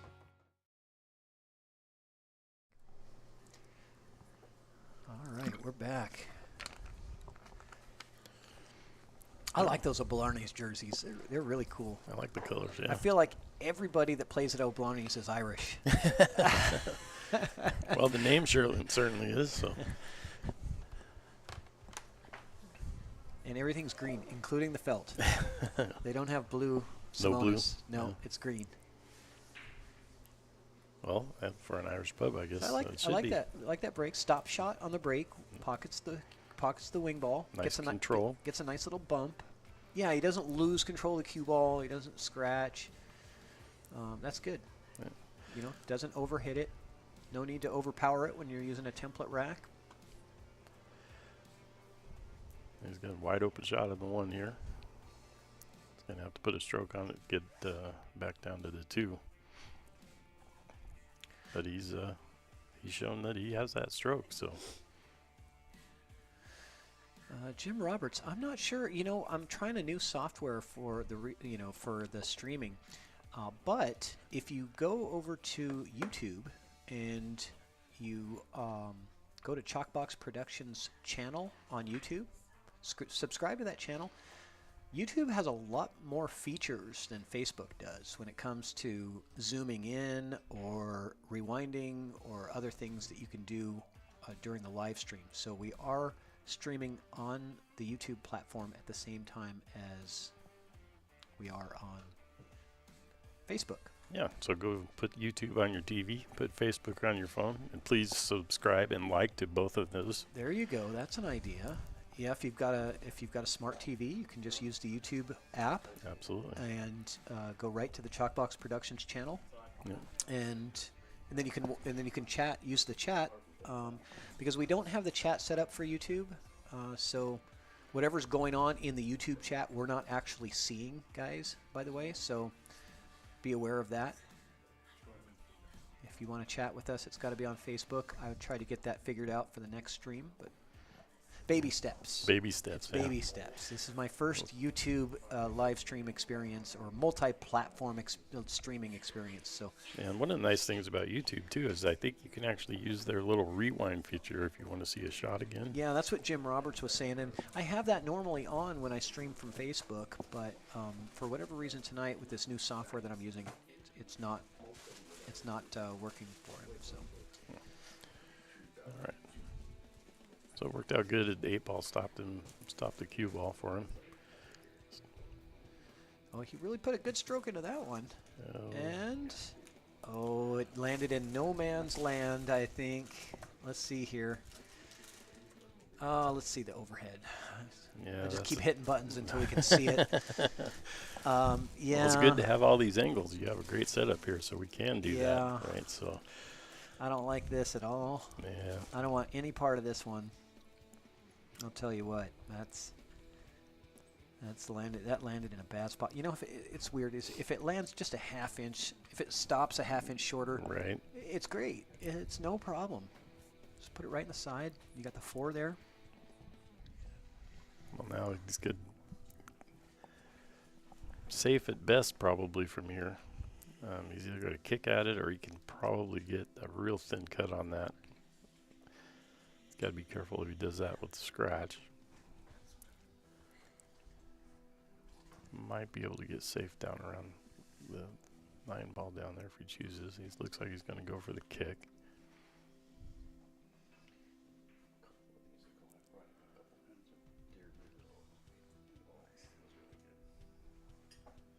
almost got safe, but not quite.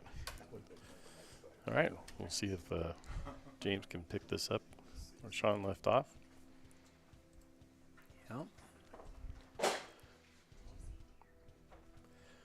Does have a nice shot on the 4 ball. That 6 ball is going to be tough. I don't know how close it is to the point of that pocket down there.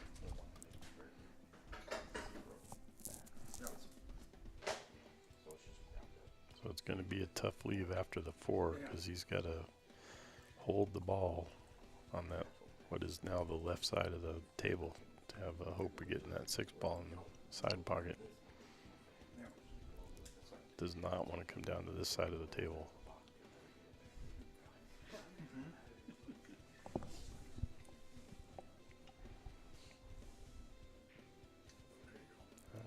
Oh, watch that pocket. Yeah. Ooh. That's a bummer. So Sean again with a 4 ball out with ball in hand to see what he can get going. But, you know, that 6 ball being where it is doesn't make this an easy out, even though he's got ball in hand. So it was hard to tell exactly. It looked like he had a little bit of a gap there from the pocket, so you might be able to get it in there.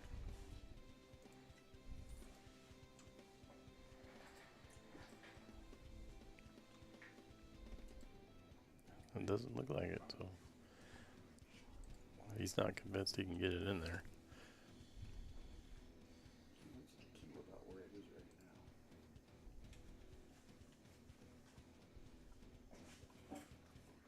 Trying to figure out where he wants to be on the 7 ball.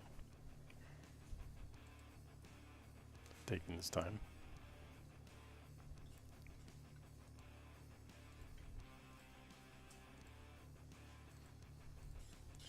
Shoot this in the upper right corner, you can draw all the way back to the rail. But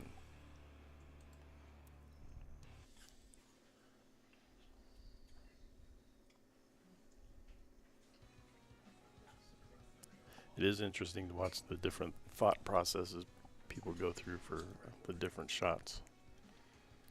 yeah, and you know, and this one is definitely the first shot is the most important. Well, second most important to the last shot, I would say.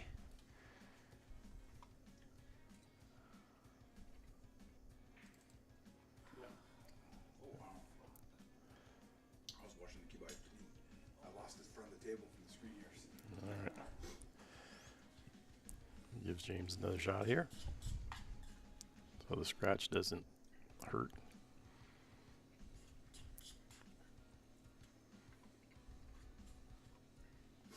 All right, James.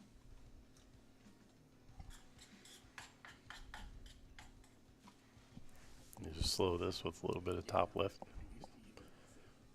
Bounce off that bottom rail just enough.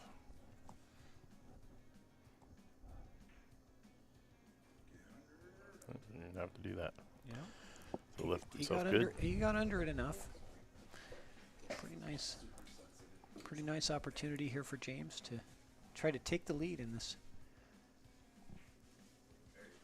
Early in this match, he did leave himself a little bit of a tester here. He's got a corner shot and a drawback for position.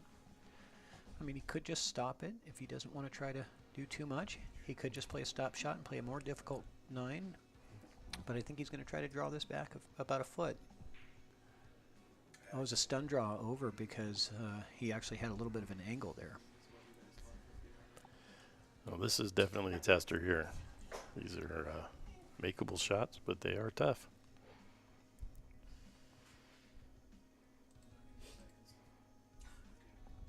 And you got to put a little bit of something on this.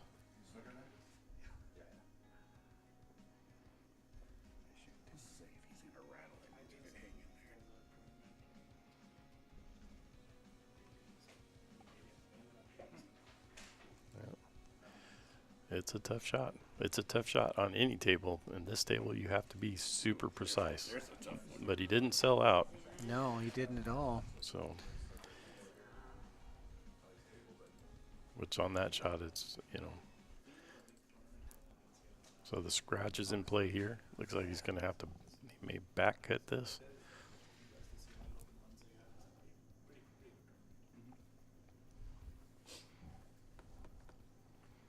No, he doesn't want to sell out. I know that's got to be going through his head. That'd be going through my head. It's, you know, I might even just play this safe and leave the two balls, you know, as far away from each other as I can. Yeah. You know what I mean? So I do. That's what I'm thinking too. I mean, it looks like a scratch either corner you go for. It looks like pretty much a scratch shot right in the line for that.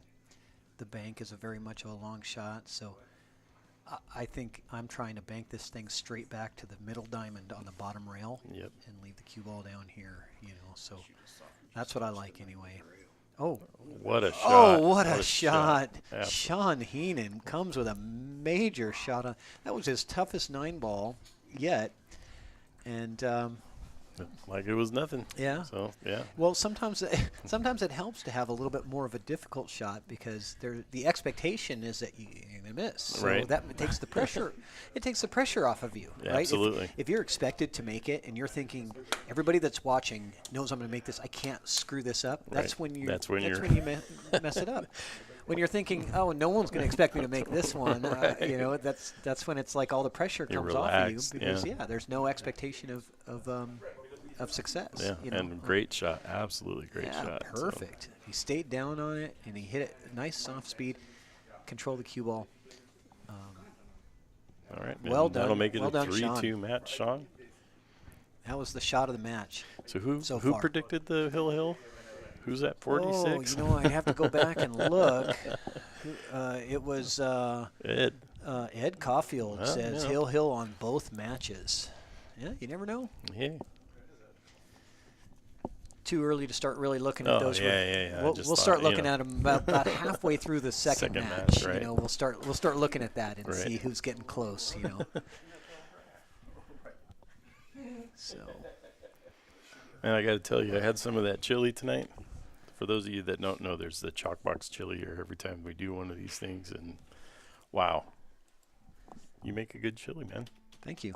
Yeah, you're very welcome. I've had Oh, enough. thank I've you. had enough practice at it now that got it down pretty good.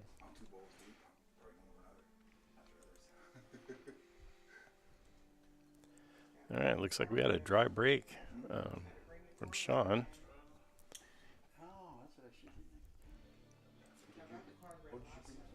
James got a shot on the one here.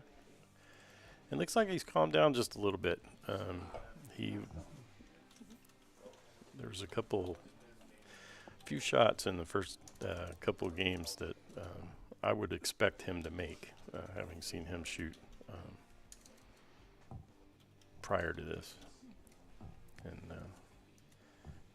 looks like he's made a couple now and calmed down just a little bit.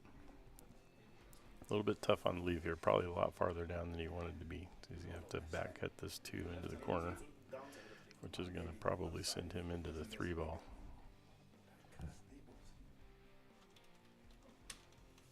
Undercut, but still, we'll take it. Yeah.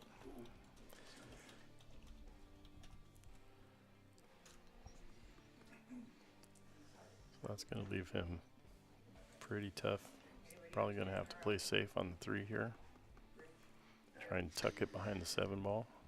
Yeah, this is touchy to play this safety. I mean, you have to be really careful. I almost favor the bank shot just because the safety is so difficult. The bank kind of comes with an inherent two-way opportunity. True. Although that 5 is kind of hanging there for this combo, but we'll see. We'll see what happens here. He's shooting over a ball. But I'll tell you one thing. Gotta think that Sean's feeling good after that 9-ball. Yeah. That was That's a gotta calm really some good shot. nerves, I yeah. mean, that is really a confidence booster. He's been playing fairly well. This could very easily be he's a had some- 5-0 Yeah, game he's right had now. some. He's had some critical errors, but yeah. Let's see what he does here. This is no gimme. I always say in these matches when it's your first time on the live stream like this, the first 7 racks. I really do. I think it's, I'd say it's like 7 racks. I believe it. So you better not go down 7-0. Right. If you can get through the first 7 and have it be 4-3 or 5-2 or something, that's okay, because then you get into you start to get into that rhythm and groove, and figure out the table and figure out how to play under the pressure, and it starts to flow a little bit. Yeah. If you can hang in there. Yeah. Right. And my first live stream on Friday Night Lights, I probably didn't know enough to be nervous. It was, I tried to not factor in the part where, this is actually playing out on a live stream that is just a bunch of guys hanging out playing pool. Did you have any friends and family watching? Secret was there. On the live stream, I did have, my coworkers and things that didn't even know I played pool. And were you thinking in your head, God, I better not screw this up. These guys are going to think I'm an idiot. I didn't want to catch a bunch of crap the next day at work. Right. So. Because that's the kind of stuff that messes with you on the live Right. stream. It's like, oh, God, what's this going to look like if I miss this? Like, I told everybody to watch this, and I don't want to, Right. And they're like, I'm not watching. Dude, really? Watch you get your ass handed to you. But let's watch here. With this is a tough shot by James. Let's see what happens here. Yeah, just bumps that 7.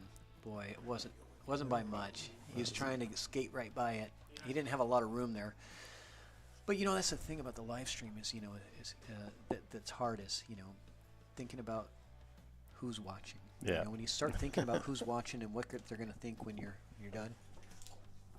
Right on. Then that's when it can really affect you. Oh yeah, absolutely.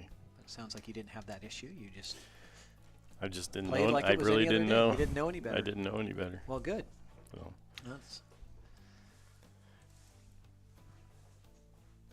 So it looks like he's got the 3 here. Ooh. Just the right speed. Doesn't get hooked. And the 5's sitting in the pocket, so as long as he doesn't block his path down there, it doesn't look like it's deep in the pocket. It's kind of hard to tell. Let's look at the overhead real quick and see.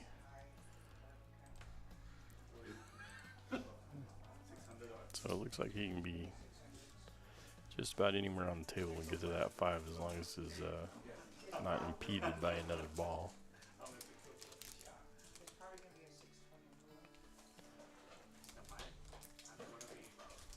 So this shot and this leave right here are important.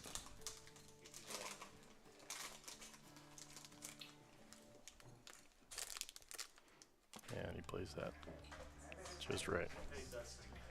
So the 5 ball.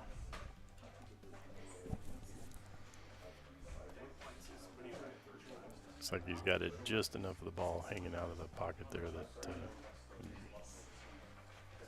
jump back up and leave himself a 6 in the side.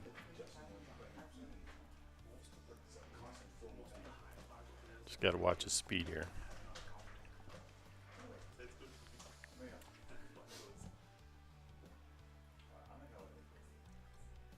Andrew McMahon, that is an AccuRack, the Outsville AccuRack template that they're using. And that is the specific one that I got in Lincoln City, so it's sort of labeled with the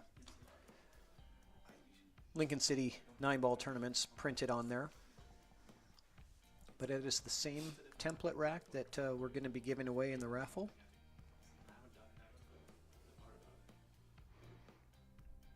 Wow. And he avoided the scratch, but he left himself long here. So, yeah, and I like the Outsville racks. I know a lot of people they prefer the turtle racks better.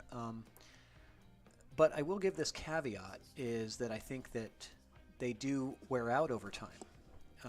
And so that's one of the challenges with those racks is they are, a paper material, right? They're not the plastic like the turtle racks. They'll last for, years and years and years. But these AccuRacks, I like the consistency of the breaks that I get with them. It breaks a lot better. They break really well. Great shot. When they're new. After a few hundred breaks, they start to get thin, and then you notice that the balls just don't quite set the same way in there. So you have to replace them. That's my only caveat. For those, yeah. But that's okay. If you need to replace them, get some raffle tickets And get there yourself you go. a set. Yeah. Piece of cake. Ready to go. Just ask Andy. I win them all the time. You're due, man. You're due.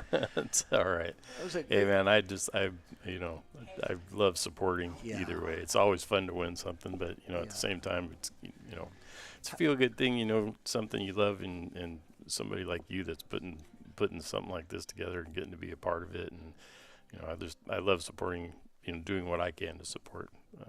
Well, I appreciate the you, and I community, appreciate all the so. help that you give me. How about that? How about that 6-ball shot from That Sean? was awesome. Though I got to give him some props for that Yeah. because that was a beautiful shot, leaving himself a long shot on the 7. But this guy, he's really. It doesn't sell out. I tell you what, he's a fighter. Yeah. He's really bearing down. He's trying really hard, and I got to respect that. He's not taking anything for granted.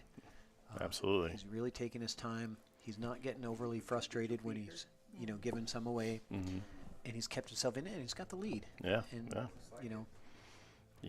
Yeah. But Just James didn't get up. Fox is going airborne here. So let's see what Mr. Fox has Jump game. with the short stick here, because this is tough. He's got to get over that 9 ball, and the 9 is really only about 4 inches away from the cue ball here. So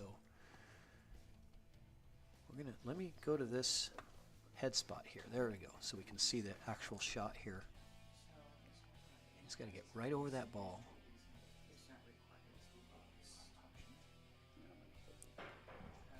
Oh, Oh, I mean, it was he got the elevation. He got it's just hard when you're elevated that much. It's hard to have the aim just right. Sure. When you're coming down. Sometimes when it lands, it's got some side spin to it too. So I think that's what we saw a little bit there. A little bit of a curve off. yeah. I've got Lee Baldwin's old jump cue that I've Oh, do you? been messing around with. Yeah. What kind do you have? What is that? It was a custom cue from the gentleman I played. Oh, Sharp. Yes. Bill Sharp. Thank you. Yeah. Nice. I think he said it was made for them. Made specifically for him. At, Cool. My last coaching session with Lee, we were working on that a little bit. And, Cool. So you got a custom jump cue. That's nice. well, it's just borrowed. So let's see this little shot here from Sean. Not bad. Good shot. So I think he's got enough angle here. I think he wants to Stun just draw. stun draw to the side rail and just back out enough to get decent shape on the 9 here. Stacy Medina's in the chat. She says sharp cue. Yeah. She I'm knows. sorry, Stacy. I couldn't remember that off the top I of bailed my you head. out. I bailed you Thank out you. there. Yeah, I no appreciate problem. that. I'll I take one. appreciate that. I know when you got a lot. You're talking about a lot of things and a lot of names. I do that too. It's like, And I'm old now. Like I know. I get a senior discount at Denny's now. So. Oh, yeah, he let up on that stroke a little bit there. You know, got to really get into those. Yeah, and he just made a couple of those tough. And that one had a little bit more angle on it. Yeah, I tell you what, this is not bad. I mean, Still left a tough shot. yeah, It's right not a now gimme. I think James is kind of thinking, God, I mean, he gave me the easy ones earlier in the match. Now he's giving me hard shots. Making me work for it. Why can't I get some more easy ones? And this is going to be tough to get back down on the 9 ball. So he's going to have to It put a is. stroke on this. This is not. Oh, beautiful shot. not a Look at 7-foot that. table. I mean, you could not hit that any better. Look at that. That was textbook Yep, at how you absolutely. shoot that shot. I mean, came right off the rail and right back out. It's got to make this 9, though, to make it count. Oof. Oh! Well, we all do that. Yep. We make the hard one Yep. and then miss the easy one. Well, they Boy, say you that gotta 8 take ball your was time, tough, right? man. I mean, that was a tough shot on the 8 to get all the way back down Oh, for absolutely. the 9, and he hit it absolutely beautiful. Yeah, and they say after a shot like that, your adrenaline pumps, and you got to take your time to let that come back down before you lay that down. Before you I get down know. on your next shot. So He's over there shaking his head in his chair, and I know. I've been there, and I know the feeling. well, I feel like you kind of owed him But, one. So there you go. Sean gets an advantage of one there. So, So hey, I'm going to take my union break. So I got to use the restroom. And Gotcha. why don't I bring in Rich Roddle, who's been here since 5:30 when I asked him to come in, patiently waiting. patiently waiting. And entertain you guys. But, you know, while we're waiting for him, can you talk a little bit about these upcoming tournaments that are coming up at the break room? Oh, yeah. If you don't mind. Absolutely. Let me switch this over. There you go. All right. So this coming up Saturday at I'm not sure what time. I'll talk to Secret here in just a minute. But we have a 9-ball. It's a 525 and under 9-ball tournament for February 4th and 5th. It's probably a 2-day tournament. I think there are still some spots available on it. It's a $65 entry. Oh, is it full? It's full. Oh, I just found out that it's full. But you can get on the waiting list because you never know. And then on March 4th and 5th, there is, and these are all secrets, at the break room again, a 10-ball. It's an open tournament, March 4th and 5th. That would be a $75 entry. Race to 9 on the A side, race to 7 on the B side. No 10s on the break. No early 10s are okay if called. There will be a 3-foul rule in effect, winter break. And the finals will be a single race to 9 on the 10-ball tournament. So if you guys got some open weekends coming up, get down there and check those out. Secrets tournaments are always good, always fun. She's really good at the administrative part, so they tend to run very smoothly. And I'm looking forward to the 9-ball tournament. I'm going to play the 9-ball tournament next weekend at the 525 and under. So we'll have to get you down there. Hello, pool peeps. Rich Roddle checking in. I've been lurking in the background. Just wondering how the pool community is tonight. And yes, I will be there next weekend with you, Andy. Yeah, Stacy Secret is here. She is out taking a smoke break or something right now. So she said she is on her unnegotiated union break. Yeah, we didn't negotiate. You can't negotiate with Secret. I've learned that.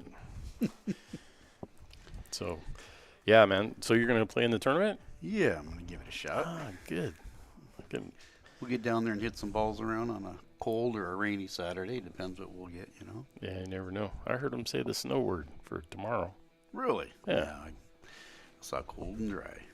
So it looks like we're on a player's break here, huh? This is their negotiated. Yeah, right. Get to union breaks. So, but, there's a good match going on tonight. We had a couple of games, kind of given both ways now, looks like. This could very easily be 3-3 or 6-0. Yeah, absolutely. Absolutely. We'll see if they come back from the break with get rid of the jitters a little. I've seen it happen before. I've seen people struggle and go outside and just turn it on. Yeah, absolutely. Absolutely. So I think might play a little Salado commercial for you here for a second, since we have a minute to do that. Fire in the hole. So we'll be right back.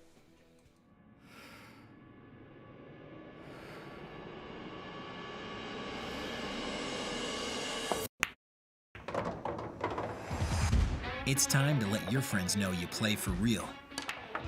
Salado is now awarding monthly cash and prizes to players around the world. All you need to do is download the app with your friends and start battling. Playing pool has never been more fun. Add real pressure to your everyday play with Salado. Any matches played, 8-ball, 9-ball, or 10-ball will count toward your monthly ranking. And if you want, you can even choose to submit your match results to Fargo Rate. Want to fill in the gaps between leagues and tournaments and make it count for something? Salado has your back. Pool deserves more people like you. You deserve more pool in your life. Download Salado now and begin the next chapter in your ability.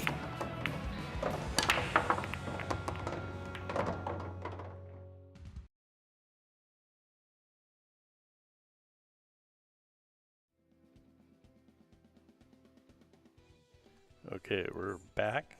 The players are still on a break. So you're just going to have to put up with me and Rich talking. Mm-hmm. Nothing else going on. I'm going to try and stuff a Reese's down my throat. There you go. So a shout out in the chat here. How many people are in the 525 out there, and how many people are in the next one that Secret's putting on? Don't be shy. Jump up there, throw your names out.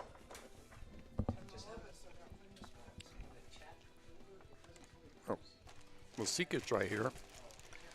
Did you want to talk about your tournament for a minute? What tournament?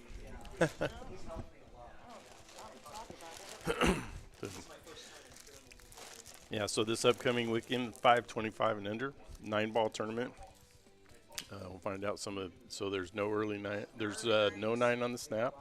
Yeah, no 9 on the snap. Early 9's okay. Early 9 is okay. Do you have to call the 9? Call the 9. Call the 9. Winter break. Winter break. Rack your own. Rack your own. 3 foul rule. 3 foul rule is in effect on the 9-ball tournament. Yeah, you still can push and jump. The payouts for the 525 and under. Payouts will be posted tomorrow. Secret says she will post them tomorrow, Robert, Jim. Based on a full field of 64. And they'll be based on a full field of 64. And is the tournament full now? It is full. So the tournament is full. 5 people on our list. We do have 5 people on the wait list at the moment. Don't let that stop you. Get on the wait list. You can contact Secret. Typically get about 5 or 6 people last minute that cancel.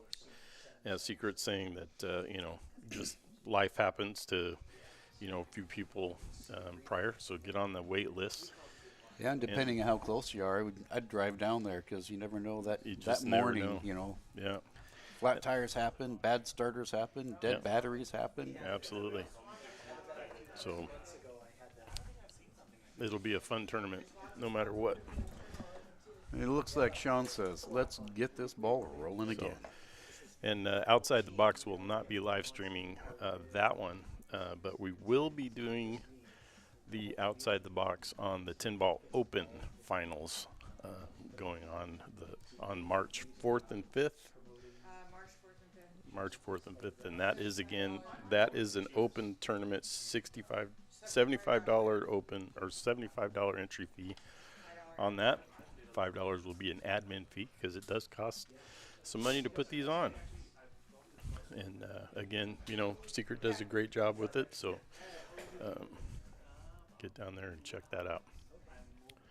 And we are back in the action here. So Sean's got the break. Sean's holding on to a 4-2 lead here going into game 7 on a race to 9. Andrew McMahon says Stephen Ells is the favorite. We'll see what happens. Stephen Ells is in.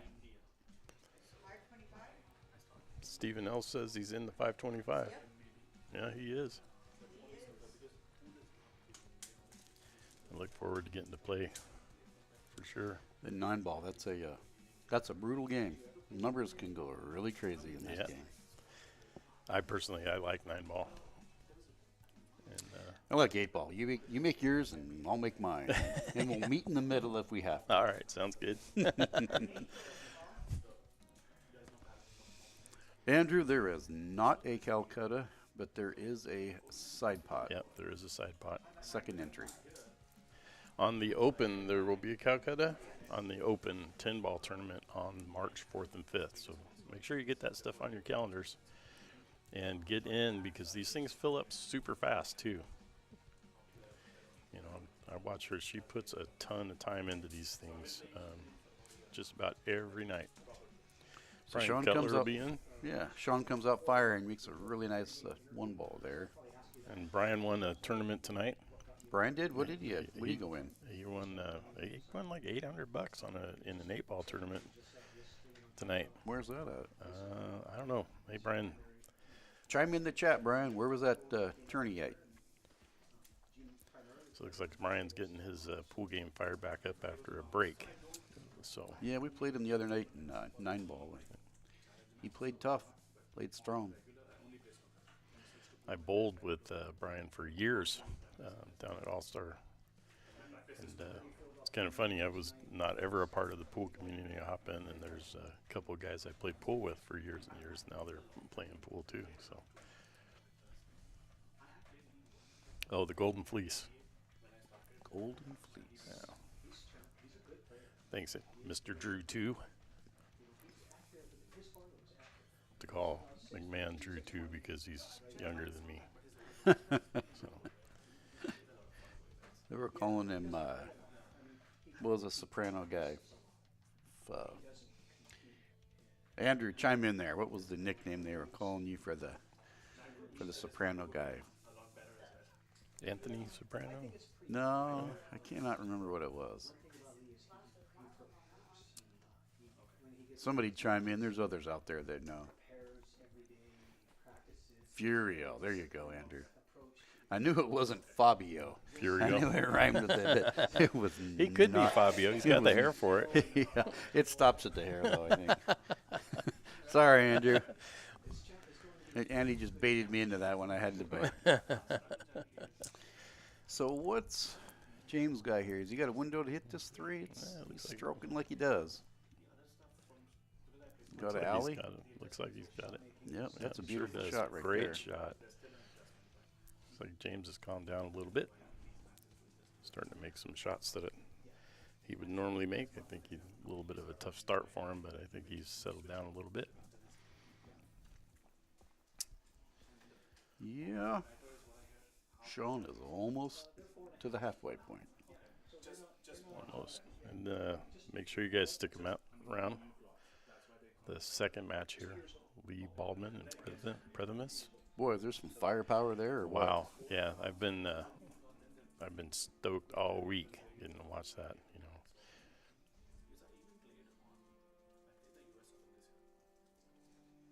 Let's see. Here's a nice shot, but this one here is going to take a stroke to get around. Yeah, so you can stun draw this. It's a lot more but than you're stun going to draw. have to. No, it's a draw. It's a fire draw, yeah. Yeah. He'll draw over, hit between 1 to 1.5 diamonds off that side pocket and curl back around, hopefully. Either that or he shoots top and comes around 2 rails. But that's a stroke. Yeah, he's going to draw it.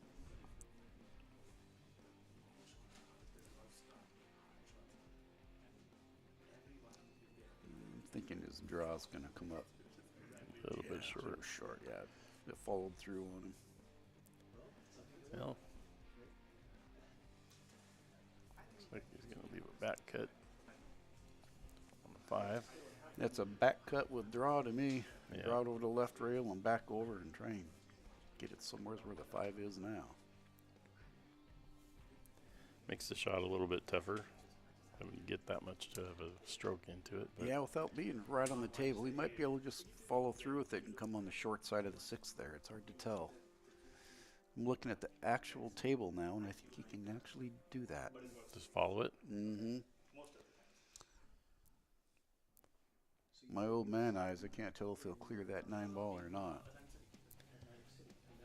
Look at the overhead. See, I think it slides by it. overhead view would be tough. A little bit of draw, and it just slides right by that 9.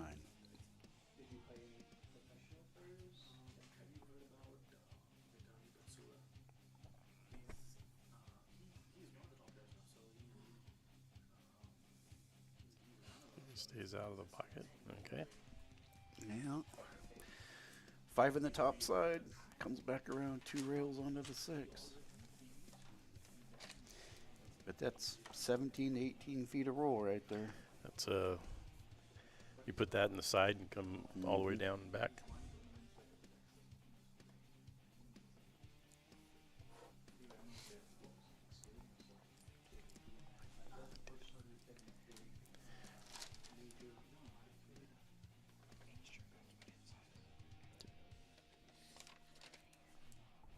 Well, he had to leave. He got the second part of the shot, but not the first part. This is for both matches, both tournaments, same times.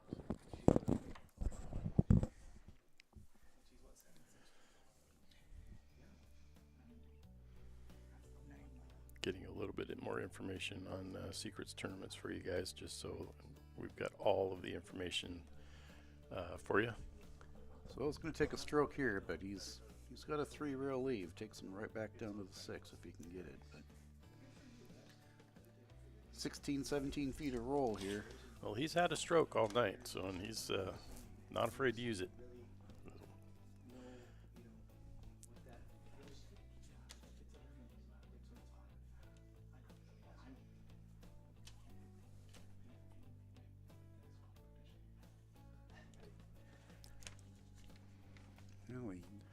once again, he got the second part.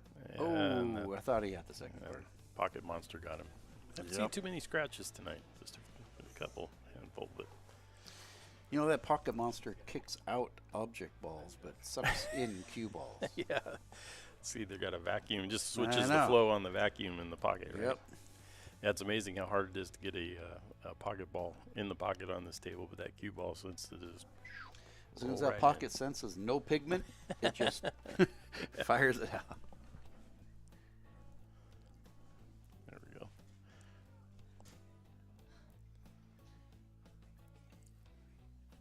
Lined up to kind of get this back down the table. Nice shot. Does he get enough roll on it? That's going to be kind of tough. I don't think he got far enough. No, looks like he's going to kick at that one.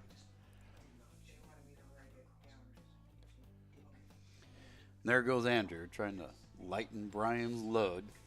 He's coming back across on the ferry with fat pockets, and Brian says, "Come on."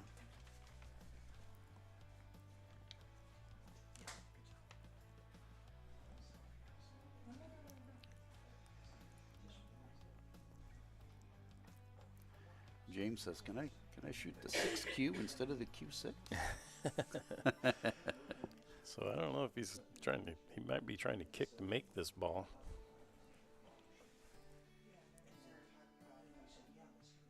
Oops. That's an early 9, but that's the wrong kind of early. That one's not going to count. No. So that's.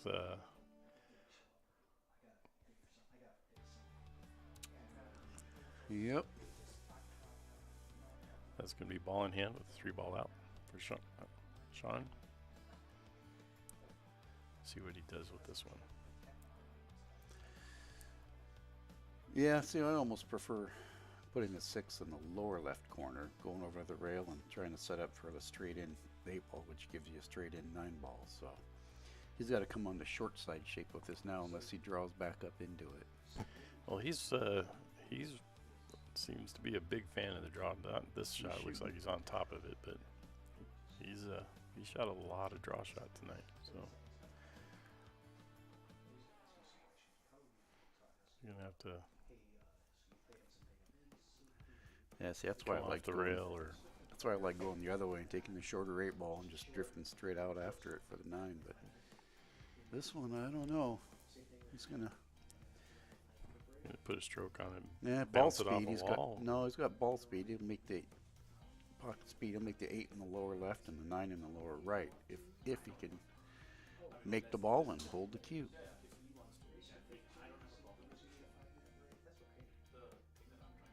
Great shot. Just like that. Held the ball just Textbook. perfectly. So we'll see if it all pays off for him.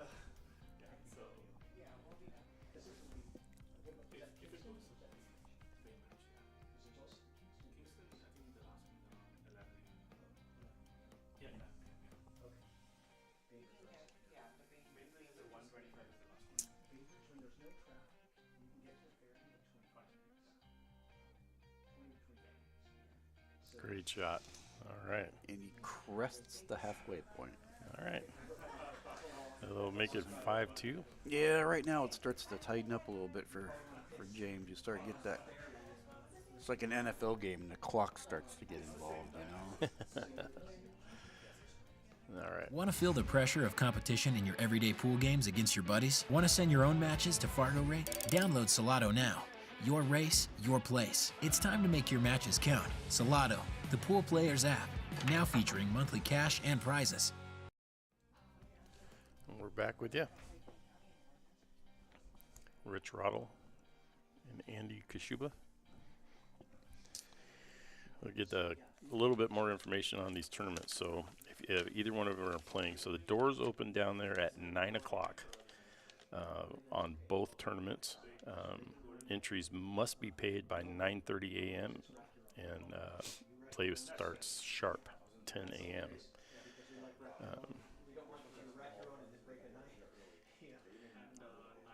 And on the open, doors open at 9. Entries paid by 9:30. The matches will start right after the Calcutta, and that is on the open 10-ball tournament on that first weekend in March, 4th and 5th. So. So as the scores go up here, the magic numbers that were chosen at the beginning slowly start to get whittled away. Yeah, I think nobody's out after the first match, but Nope. everybody will start watching very closely. What's the second race? Is it 15? I think so. I think so. So we're looking at at least 4 more here. So numbers will start to pop off pretty quick. I was one of the late entries, so mine will go by the wayside real fast.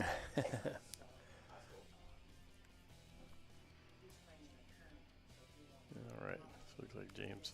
He looks like he's got a shot on the one in the side here. No, I think he's just going to try and play a little bump out. So Yeah. I thought he was trying to bump the one far enough to get safe, but he didn't get there. Yeah. It was gonna. There was nothing for the 2-ball after that anyway. So now it looks like Sean can probably stop right on this 1 ball. No, I rolled past it. You want to leave yourself that angle and get down on the 2. Yeah, he can get. I don't see him stopping and taking that window between the 6 and the 7. I think he tries to get underneath the 7 right here. I kind of like that angle on the 2 to be able to bounce back up for the 3, but that's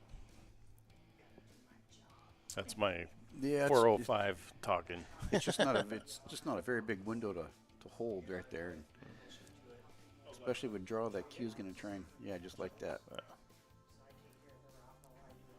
Well, it doesn't sell much out. Mm-mm. You know, it does have a pretty good safe opportunity here, though. I bumped the 1 down here by the 7 and run that cue ball up table. Up table, yeah. Put a little bit of outside English on it and just let it run. There's a lot of balls in the way there. So.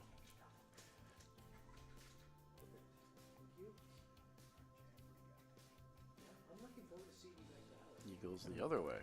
And that's gonna. Not as much traffic that way. Yeah. And he sets up Sean to actually be able to stick him right back.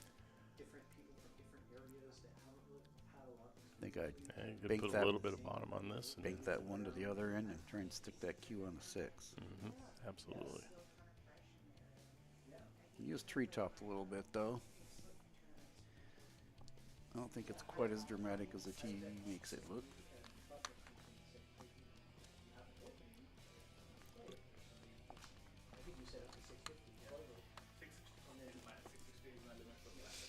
Now we have distance.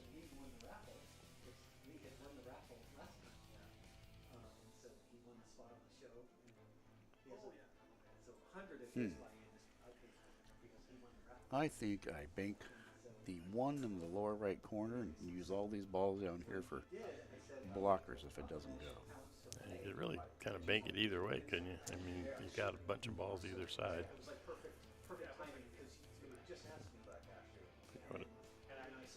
That's a little too much speed, though. Yeah, that's gonna.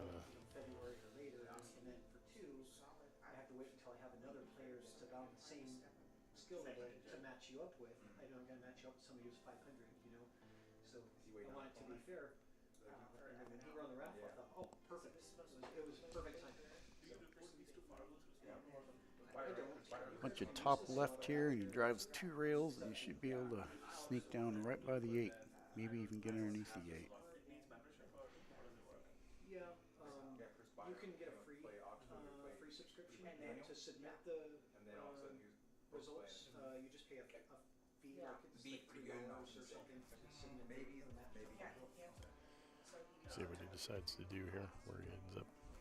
It's up to you. I leave it up to the players. Solano is a sponsor. Looks like he's putting top left on it. But I don't Oh, but he really strokes it. Yeah, there was a lot of traffic down there. Yeah, I don't know if I he punched it too hard, and the top took before the left took. and you're not going to get that between the 8 and the 9, so. But that's, I don't know where you even kick at that one. I think he puts some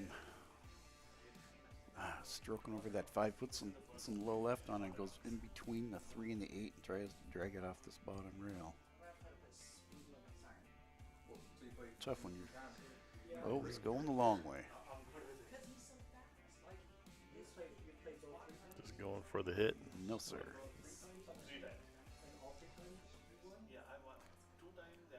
No easy run out here, though. So, you know, There's never an easy run out when there's 8 balls on this table. this table, yeah, for sure.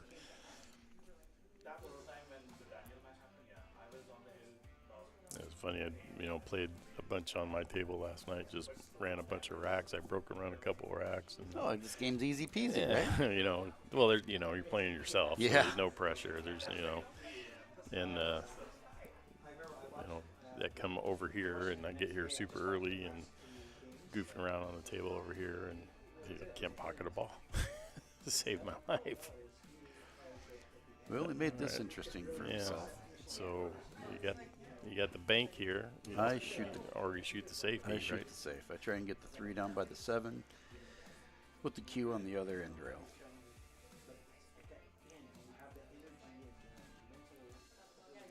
He's going to try and hide it behind the 5, maybe.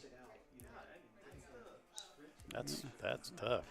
That's some speed control there, yeah. Yeah.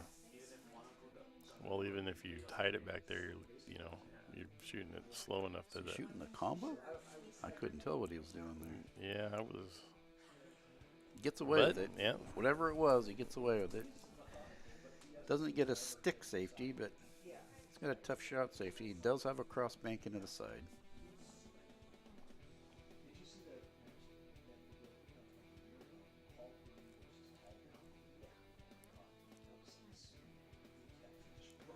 I think probably might be able to save this one too.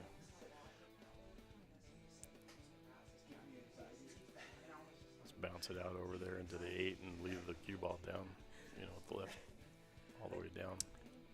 I got a sneaking feeling he's going to try this.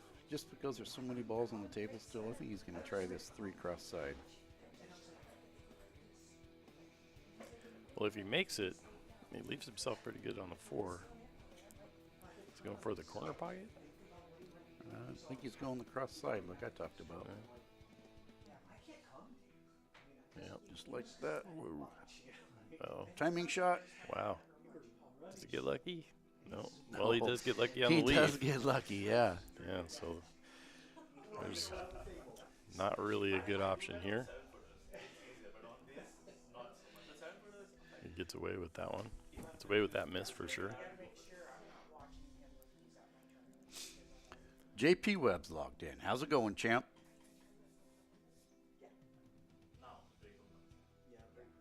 So we can fire that 3 into the nubbin there and move it across, or he can try and come back behind it and kick it. But I never kick at a ball that I have a guaranteed hit on because Yeah. you might settle out. I have heard that rule. You're going to try and cross bank this one too. Yeah, this one, ooh. I think I just send the 3 down to the end rail and Yeah, you try and cross bank this one, you end up with the cue ball in the pocket. Yeah. wow, he was trying to make that in the side. I didn't see that. It was past the point.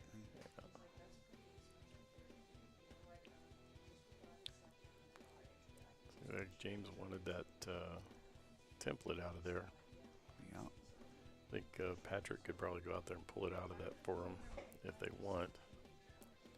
We'll let them know that after this rack, if they want a neutral party out there to, you know, set that ball. I'm looking at the chat in Namaka. I hope I've said your name right. Sean is actually not on the hill. They're playing a race to 9. So 8 games would be on the hill.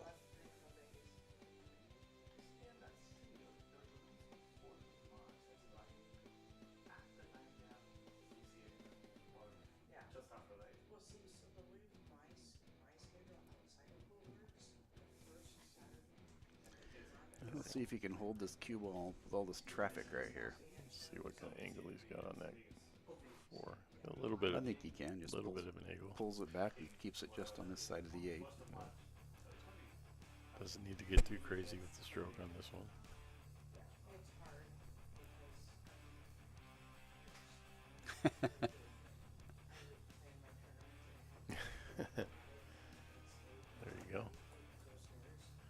I have a little saying there, Namaka. If that's the worst thing that goes wrong, is you make a small little statement like that. If that's the worst thing that goes wrong all day, you've got it made. Yeah, you bet.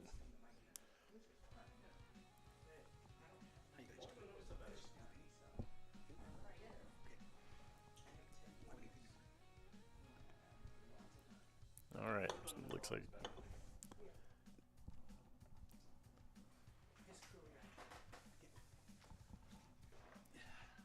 the side 5-ball in the bottom right corner pocket here. Come around a couple rails for a shot on the 6.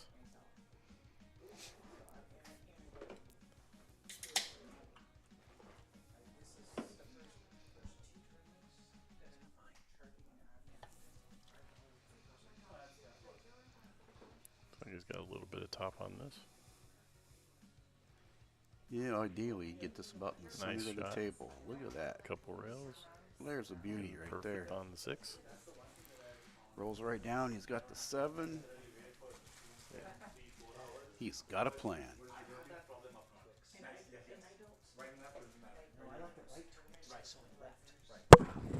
You might want somebody to pull that roller.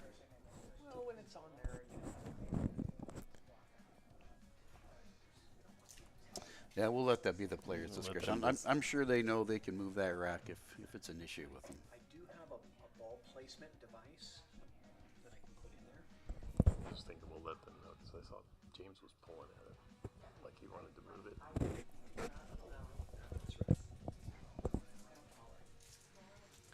So I think we're going to send the boss in there after this rack and say, hey, if you guys want some help moving his balls, he's going to do it. Yeah, I just have a neutral party do it like a referee. Mm-hmm. He's got black and white on. Yes, he does. He's got a black and white jammet.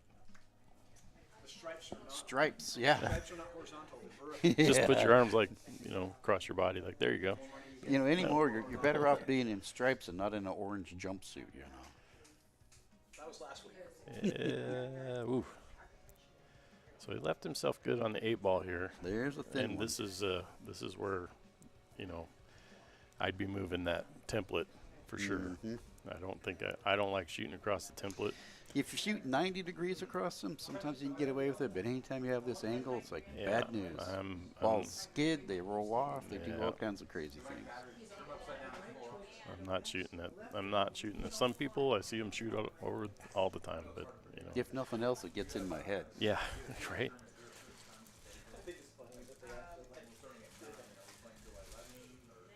Yeah, I thought he was going to draw that,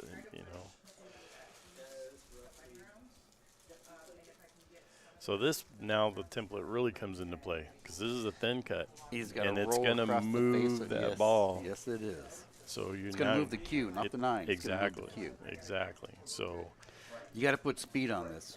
It's the only way to try and counteract the deflection of it.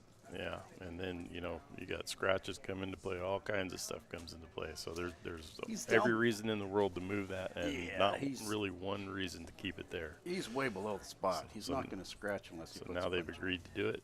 So Be pretty tough to scratch on this. You'd have to stroke it with quite a bit of load to scratch on this one.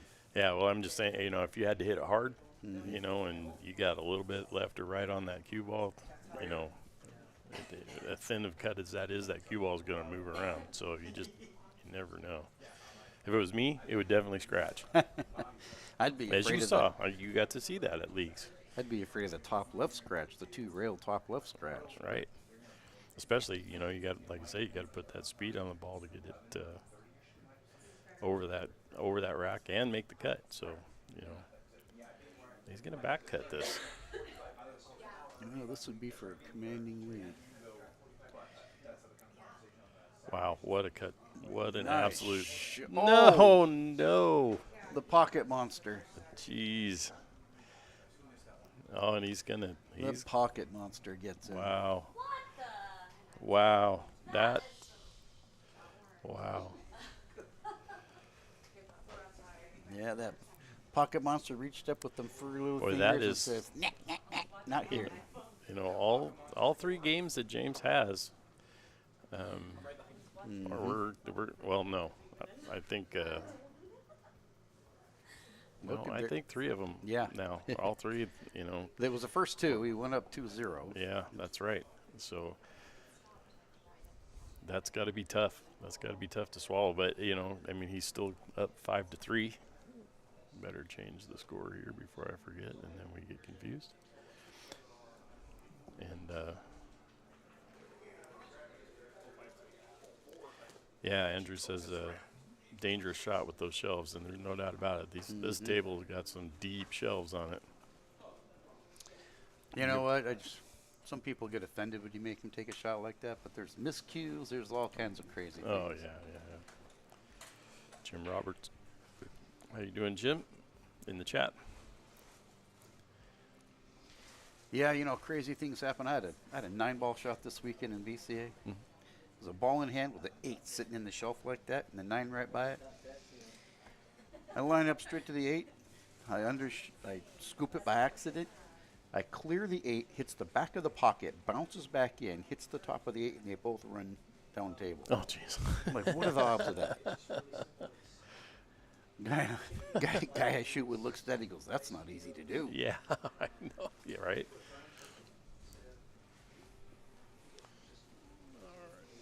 Well, thank you, Jim. Appreciate it. We're just having fun here on a cold, dark Saturday night. Seeing how many people we can. We got a bag of candy, we got hot chili, got all kinds of drinks, and just, you know, where else would you rather be besides shooting pool yourself? Yep. Candy, cold beer, friends. Yeah. It's a great pool, a great spot. You know, Patrick's got just a hell of a setup here, both to play on and to commentate from. You know, it's yeah, we've had people come here, and some people say, wow, this is a lot bigger than I thought it was. And then some people say, wow, this is a lot smaller than I thought it was going to be. So it's all a perspective. Yeah, you know? right. It's funny how you see something, you know, online or on TV, like the Pawn Stars show. I used to watch that all the time. Then I went to Vegas and actually went there. The place is tiny. And I expected it, you know, from what I saw on TV, it was supposed to be this huge warehousey thing. It's a tiny little pawn shop. Oh. Yeah, I don't watch that too much. I'm the outdoorsman. I like to watch that wicked tuna and stuff. Oh, yeah. I know some friends that have went down and actually went to the docks down there. And some of those boats are really big. Yeah. Oh, yeah. All right, so Sean looks like he's hooked on in the side pocket here. Yeah, I think he's titty hooked there. Yeah, so he's probably going to have to two-rail this into the 3. Yep. And banks through and just barely misses that 5. I think he'll pick up the second rail and clip that 3. Maybe 3-rail it. I don't know. His odds of hitting the ball are pretty good. What happens after that, pretty tough. So.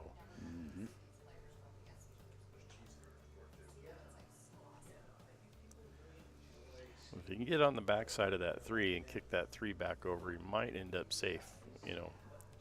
If he can get 2 rails and kick that 3 towards the bottom right corner pocket and leave that cue ball up behind the 4 or the 9 or the 7 up there, so he might be okay after this shot.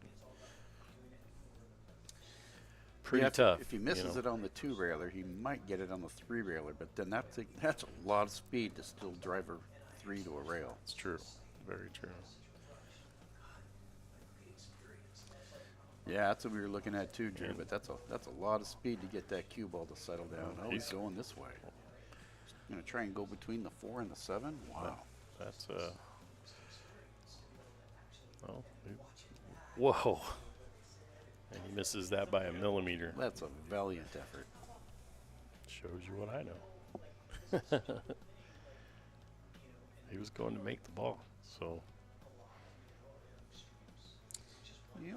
3 in the corner, 4 on the side, 5 in the corner, he's off to the races. Let's see what James can do with this.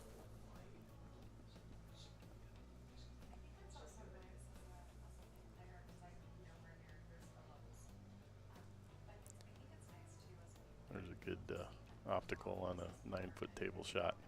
Oh, he needed to stop that one. Yeah, He's it's like- tough. That's when that long stretch 9-foot table comes into play. You know, it's sometimes you got to shoot from uncomfortable positions, and that affects the end of, you know, the outcome of your shot. That's the word I'm looking for. Yeah, but he had a ball in hand there. He could have gotten any type of cueing position he wanted. He's shaking his head earlier like, did I just do that to myself? Yeah. And it sells out. So, excuse me.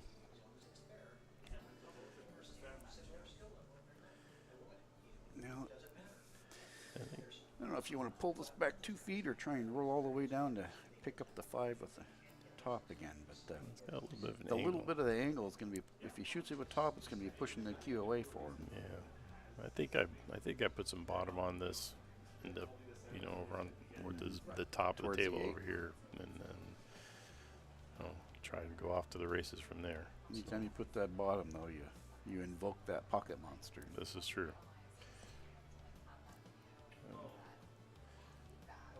So, all right. Well, it left a pretty tough shot for James here. Almost the dreaded spot shot. Yeah, right. He'll get a. Doesn't shoot it too soft. He'll get a 2-rail leave. Stay underneath the 5 down here. I think I like that versus trying to shoot it hard enough to get down by the 9. I'd rather take the little bit longer shot and not have to quite so precise on the leave. See what James decides to do here. Oh. Does he get lucky? Yeah. Certainly not an easy shot. He's on the rail. He does have a cut on the 5 into the corner. That's a long, slow But stroke that right is there. yeah. It's a ball control stroke.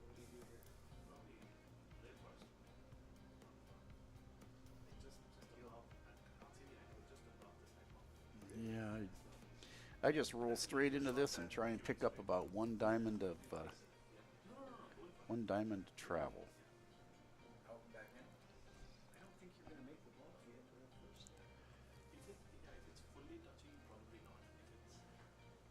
I think that's what he's trying to decide right now. Do I want to try and make this ball, or do I want to?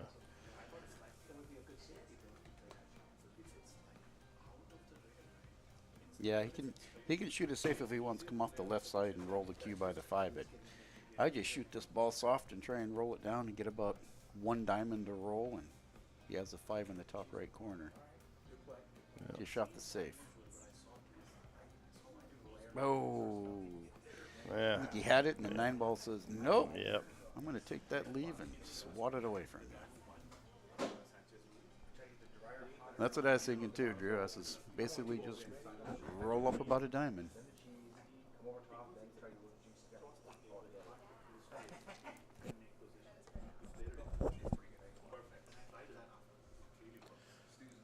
Good shot from James. A little bit of drama at the end of that one, but that shelf allowed that ball to fall. This is a big game for James, in my opinion. I've been in this situation so many times and came out on the wrong end of it. There's a huge difference between I can relate. 6-3 and 5-4. He did not probably want to do that. I think he that's was almost trying to get perfect. around that 7, but No. he ends up okay on it. So Oh, not perfect. Yeah, it doesn't go by.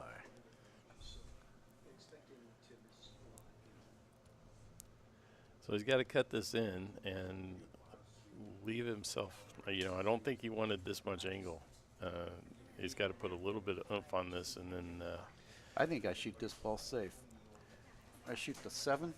he's Roll going the to try cue, and. roll the cue behind the 9 and send the 7 up table. He's thinking about going for the 9 ball here. It looks like that's what he's doing. You gonna carom it? It looks like he's going to try and carry him the 9 ball, which is a good option too. Didn't quite have it. Yeah, I like the safe on that one. Yeah. Cue, gets a foot of roll, puts the cue behind the 9, gets the 8 to the other end of the table. Yeah. All right, so we got a 3 ball out for James here, or Sean, I'm sorry, and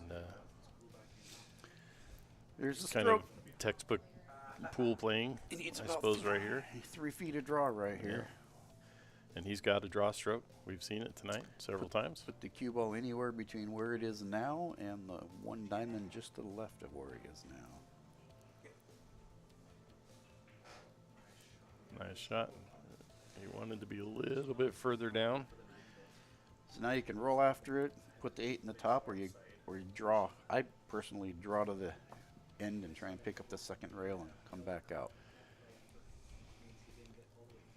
2 rail draw puts him a couple feet to the left of where he is right now with the 8 ball. And that's what he's looking at right there. Yeah. He could draw this right into that corner pocket too if he's not careful. Yeah, Doesn't get enough under that ball. He could stun that right into that pocket. So I think on this one I'm gonna follow this one. I'm gonna put that in the corner and probably gonna bounce the 9, but it's probably gonna bounce the cue ball too, and I'm still good. So I'm gonna cut this into the side pocket and then take my chances. Yeah, it's the unknown of what it's going to do to that 9 ball. Yeah, see, a little bit too hard. That's Yeah, what I was worried about. I don't think I would have hit it that hard. Does he still have a cut? I do not think so. Yeah. No. No. It's a little. It's not 90 degrees. He could thin cut that into that corner pocket. No, I disagree. You don't think so? Kim says he thinks it goes. I don't know. I don't know. I put some right on this and probably try to cut that, and hope I don't scratch, which is what I would probably do, scratch. So I'm looking at the actual table, and I believe that ball cuts. it does look like Get a it little cuts. bit of camera distortion on these. I believe it cuts when you look at the table.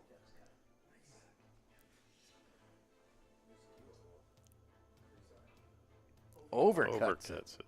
So Wow. yeah, it was clearly cuttable. And here is another game for James, where the 9 ball is just sitting in the pocket. You making him shoot it though. Well, I would too. I mean, if I'm I going to would leave it there, too. I'm going to make. Oh, I yeah. would have never. That's another one of these things. Where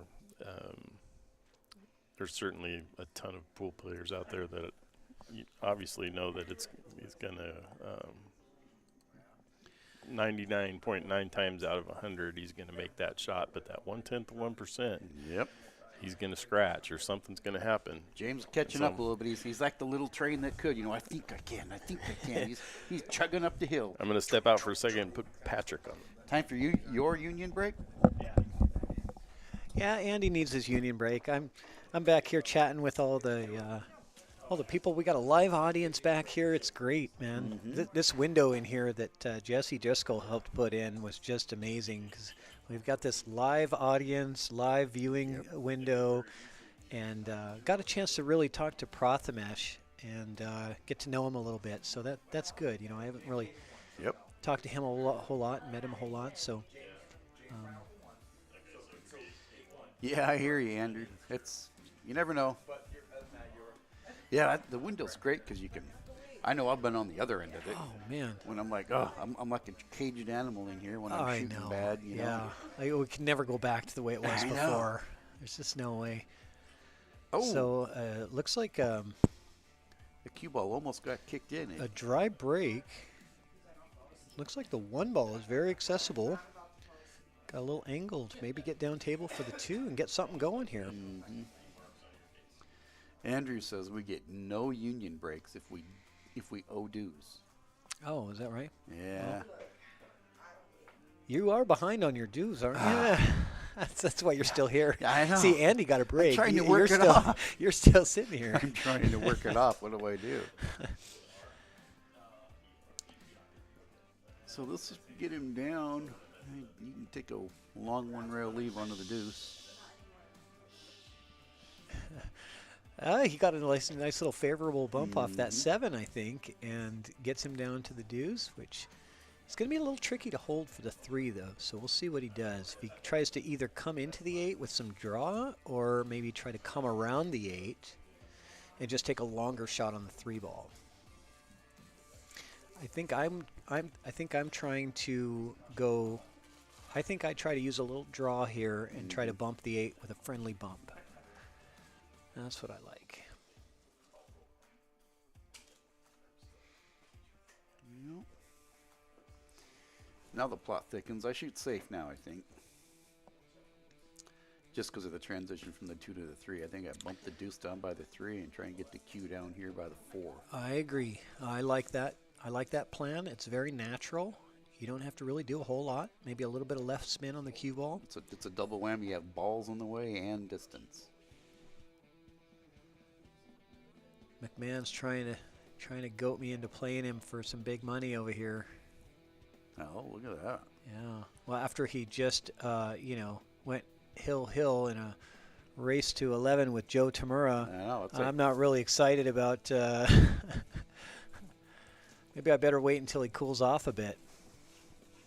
Yeah, that's like going against Mike Tyson and come out and you're good to go, you know. Although, McMahon should have won that match. That's what I heard. It was a race at 12, and he was up 10-6 at one point. And I'll tell you what, and I told him, I said, if that was a race to 10, a race to 9, a race to 8, a race to 7, or a race to 6, you would have won. But it was a race to 12. But it would have been a different mindset from the beginning. That's what he said. Patrick, yeah. I was off working on something else, and Patrick texts me and says, Andrew's up. I'm like, yeah, but you wait. He's going to get Joe caged in the corner there when he's getting close, and Joe's going to find that gear, and then watch out. It was 10-6, Andrew, and Joe Tamura wins 5 in a row to go on the hill 11-10. Then Andrew finally wins one to go hill. I wish I would have been there to watch that. I was just getting the report from it. But anyway, we're commentating this game, not that game. But that would have been a good one to. It's all good local pool action. It really was, yeah.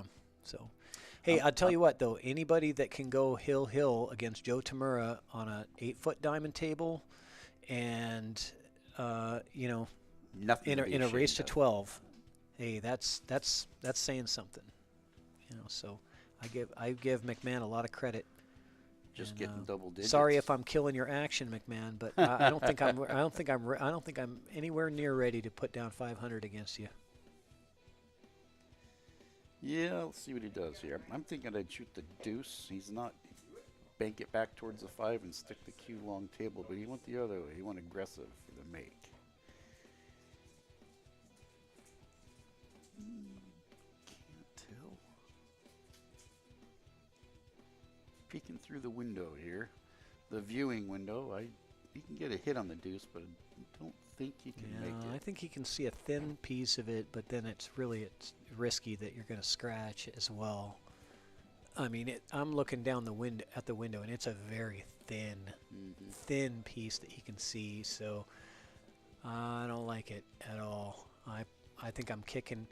Honestly, I think I'm kicking 2 rails at this 2-ball, and just trying to get a good hit and send it down towards that 5 somewhere. Can he thin the edge of it? Can he just barely clip it? I mean, barely. He can see like a couple millimeters of that ball, so it's very thin.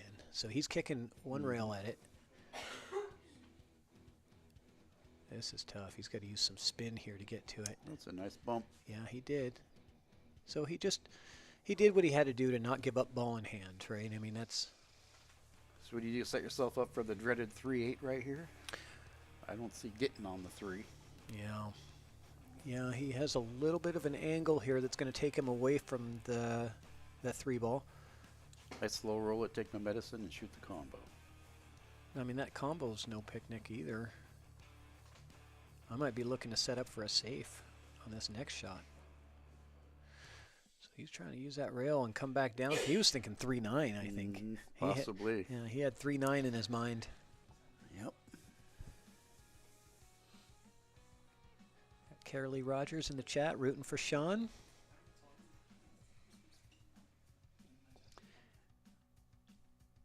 Mrs. Baby Cakes, we like to call her. Baby, what would that be? Baby Cakeette?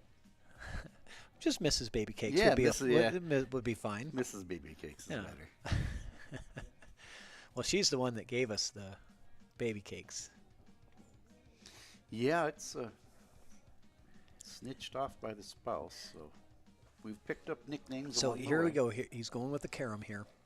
He's going to carom and try to get that 9 in. He's got to hit that pretty full. Oh, he's going to combo. I was thinking carom. I thought the way he was aiming at it, I thought it was going to be a carom shot, but he went for the combo. You know, I honestly thought the carom was a little easier, the way they were positioned there. Plus, the carom shot would have brought the 3 ball all the way down to the other side of the table, whereas then cue ball hitting the 9 leaves the cue ball pretty much on that end. And you're getting that distance separation between the 1 ball and the 3 ball. And traffic down on the left side, too. Yeah, so I think that was a little bit of an error there on going for the combo rather than the carom. Yeah, Andrew says Kim Raymond, another stellar player, he's going to take a shot at Joe. We'll see how it happens, but I don't know. Andrew might have lit the fire underneath Joe now, you know. Well, you know what, though? You can never count Kim Raymond out.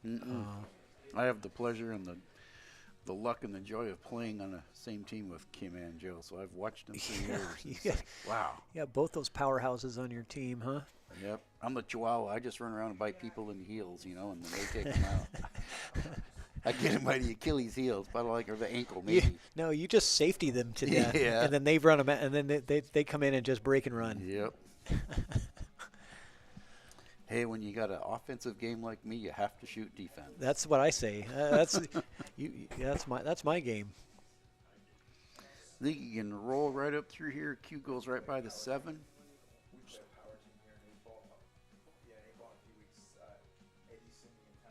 I think he should be sitting good here as long as he doesn't shoot this too hard. That's myself, James, and Derek. We're getting weight. And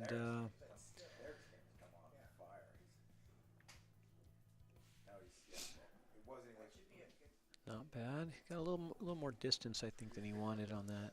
So Andrew, you're going to Vegas, huh?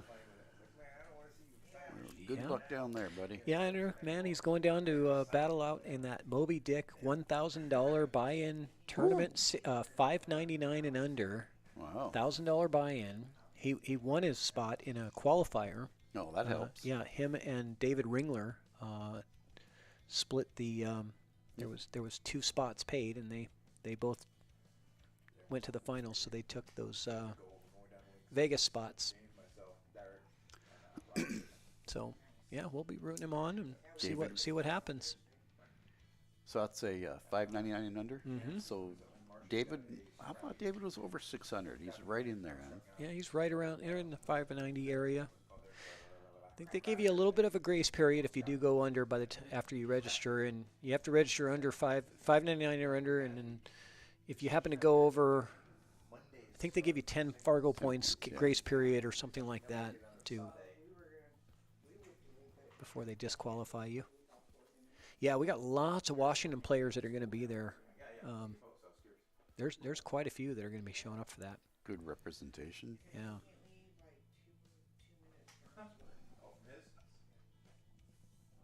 Yeah, just looked it up. David Ringler is a 601 Fargo, so he still qualifies for that. Snuck in, got He'd have to signed go up to 610 to be disqualified, and that's not going to happen in the next week.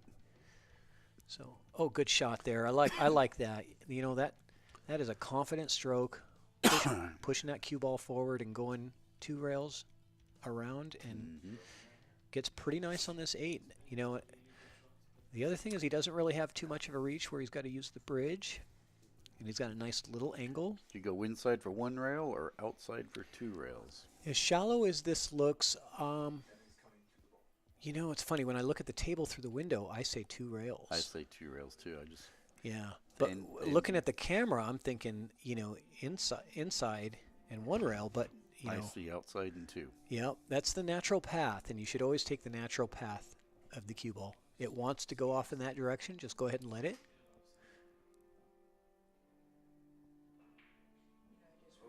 And you know, the one thing that you have to remember about doing that is you can get away with hitting it a lot softer than you think, because that outside English is going to accelerate the cue ball off the rail, right? So it's going to hit that bottom rail and accelerate off. Grab and So spin. you're letting the spin be the actual speed of the shot, not having to punch it, right?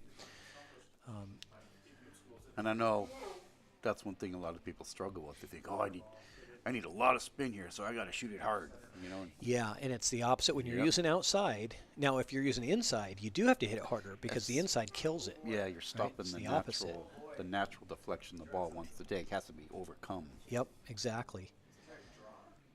So, You know, here's a tester. yeah, James Fox got a tester shot here, man, and he's trying to tie up this match. That would be huge. Give him a big, giant stroke of confidence if he Yep. can do this. I told the viewers early on, I said, we're going to go late tonight, guys. So, hope you got, your cooler and your fridge stocked with beverages ready to go because, hey, nice shot. Oh, no. Oh, brutal. Oh, that's brutal. So Sean does have to shoot this unless he's conceding. So he is conceding, so we're going to give that one to Sean. 6-4. What a swing from 5-5. That is a big swing on that cue ball rolling in there. Holy cow. Just to make that shot was a lot to ask, and A lot of people say, why didn't you put something on it so you didn't scratch? I'm like, that is just a hard shot to make, let alone trying to put anything fancy on it. It was a great stroke. McMahon has a good idea here in the chat, is that maybe I should talk to Mob Billiards, who's promoting this Moby Dick $1,000 buy-in tournament, and see about doing some outside-the-box action. So if you guys have been following ChalkBox, we have been doing outside-the-box productions lately, which is a remote stream. I do it from the ChalkBox studio here in Paulsbo, Washington. But with the technology, I have the ability to remote stream through a phone camera or whatever that's available at the actual tournament event, and then I can add in the scoreboard and commentary and other things to it. So something that I've been experimenting with some of the break room tournaments that Secret Wong has been running, and it's been a lot of fun. Tell you what, it's been a lot of fun. I never, realized how much fun that is to because I like watching pool from my house, but to be able to be part of it and be be over here and still be part of the action and communicate with all of the people in the chat, it's a lot of fun. I will tell you, one time this summer it was funny. You were doing outside the box, and I was actually camping, and I had reception. So I'm sitting around the campfire having a cold brew, watching it, and I'm like, this, it doesn't get any better than that. Yeah, that's great. That's great. And it's so much less work as well for me because I don't have to do any of the coordination of the event. You don't got to cook chili. I don't have to cook chili, all right? I just stream the event and commentate, and it's working out really well. The one challenge is sometimes the internet connection at the locations is not the best, and so you get some of this choppy connection. I know the internet here at my house is fiber, and so it's very good internet connection here at the house. We don't have people bumping the table that the camera's on a tripod either. Yeah, and I've got all the different camera angles, the overhead. We don't get that on outside the box. We're just sort of limited to, whatever is available with the phone cameras. But it's a big step up from just putting a phone up and streaming it with no scoreboard or commentary, right? But the old adage of, beggars can't be choosy. It's better than nothing. It's a great show. Yeah, it's a building block, let's say. It's something to work on and improve on and see, what direction it takes. I think it's just good for pool as a whole. I'm going to write that into my next contract. You got to give Andy and me a Learjet to go do some other remote locations. Oh yeah, just no problem. Just take the corporate credit card, exactly. Take the ChalkBox Amex Black, and just go ahead and just whatever you need. It's all covered, they right? might arrest us if we try and use that card again, though. How many raffle tickets do you think we're selling here, Rich? Jeez. Jet. Hey, it's good entertainment. ChalkBox Learjet. God. So we just had somebody walk in from outside here, and they were covered in hail. It is. Hail? It was hail. Yep. Andy came in from outside and he had white polka dots on him. Yep. Wow, I didn't even hear anything. But maybe it's because I have these headphones on. Yeah. Oh. It's the entertainment. Well, it's dry in here. No, and warm. So it looks like players are taking a bit of a smoke break. So we're going to entertain you with, you know what? We got to talk about one of our sponsors who is an entrepreneur out of the Wisconsin area. And his name is Tom Rittenauer, and he has this product called Rocket. And Rocket is a template rack drill setup where you can literally set up the balls and do different drills with ease. And he has this automatic ball launcher, as you can see right here, that's got this. You just literally push the thing down with your cue. It rolls the balls out to a perfect position where you can then just do your drill shots over and over and over. Saves your back from having to constantly walk around and set up the balls and do all of those things that you need to do. So check it out. It's rock-itlauncher.com is the website. And great products. I just love these pool entrepreneurs, we'll say. They're just people that want to invent something to make the game better or easier or and make money. Well, I don't think it's pretty hard to make money in this sport. It is. Let's just come on. Let's be honest. Well, this is not a sport where anybody's making a lot of money. Think of the guy that makes the little bread clips that holds a bag together. You never know when something takes off. But it starts with grassroots, and it starts with doing something that you love, right? He's a guy that's passionate about the game of pool. And he's got this creative mind. He wants to invent something. He wants to create something. And I said, you know what? Let's put that on the stream. Let's get your business out there. Let's start promoting this. And he actually has a patent at the U.S. Patent Office for that ball launcher device. So we had some of those in the raffle, McMahon, a while back. Aaron Moss is holding on to 2 of them, and I believe that Eric Sawyer is holding on to 1, and somebody else has 1. Does Aaron have 2 of the same type? Actually, Aaron Moss has 3 of them. The guy, he wins a lot of raffles. I mean, what can you do? We're going to try to get some more in the inventory, but we know that he's a small business owner, and they cost him a lot, to where but we need you guys to support those businesses that we're promoting out there so that they can survive and thrive. So help them out. Check out rock-itlauncher.com.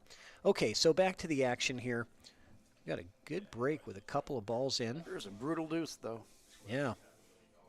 You roll out, or do you go for a ride the cheese, baby?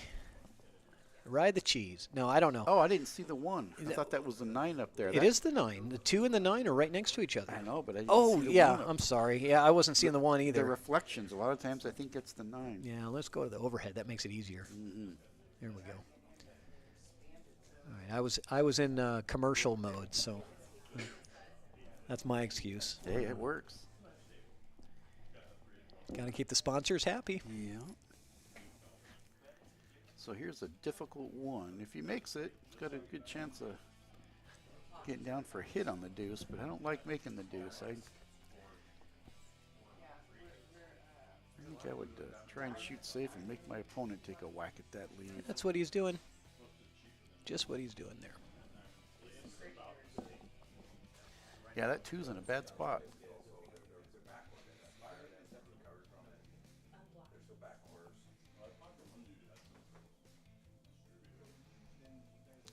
James says, what do I do here?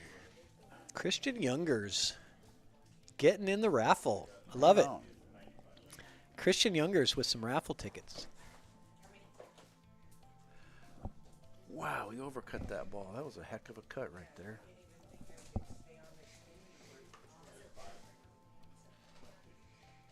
Boom. No.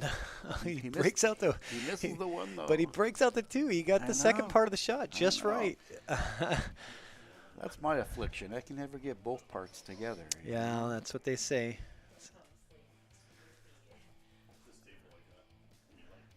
I like Christian on his Venmo. He says, "What's in the box? What's in the box?" Chalk. I think that's from Chalk's the in the movie. box. The movie Seven. Oh, You know where yeah, at the end. yeah. What's in the box? Well, he should be able to get on the deuce from here. Let's see if he can do it. Just a touch outside. Yeah. See, Christian's rooting. He's rooting for Prothmesh. Prothmesh is down there. His home pool hall is Ox Billiards, which Christian Youngers is co-owner of, and what a beautiful establishment they run down there. Mike Dominguez and Christian Youngers doing a fantastic job promoting the sport of pool and snooker in the Seattle area. If you guys haven't checked out Ox Billiards in Seattle, you've got to go. It is a treat, let me tell you. I have not been able to make it, but I've heard it is quite the establishment. It is a Q Sport lover's paradise, let me tell you. I heard rumor that it used to be a boxing gym. Is that right? I believe so. Yeah. And you can feel it has that vibe. The but aura? It's cleaned up, it's nice, doesn't have the smell of sweat and blood anymore, you know, that I never insinuated that. You know, that you would expect from a, you know, boxing gym, but it's got that vibe, you know, that sort of underworld. That's what I love about Ox, I think the most is it feels like that old school basement environment of a pool hall, but yet modern and clean and very respectable at the same time. You look for Willie and Fats in the corners will be duking it out, right? Yeah, yeah. Boy, those were the days.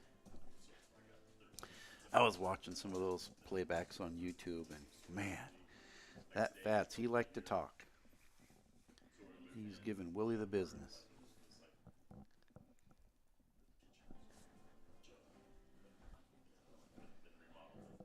Oh, looks like Andrew McMahon is fishing for action. There, I can see him throwing his little pole into the water here, trying to see if he can reel in some fish. He's probably got one of the little Huck Finn poles, too. It's a bamboo pole with a line tied on the end of it.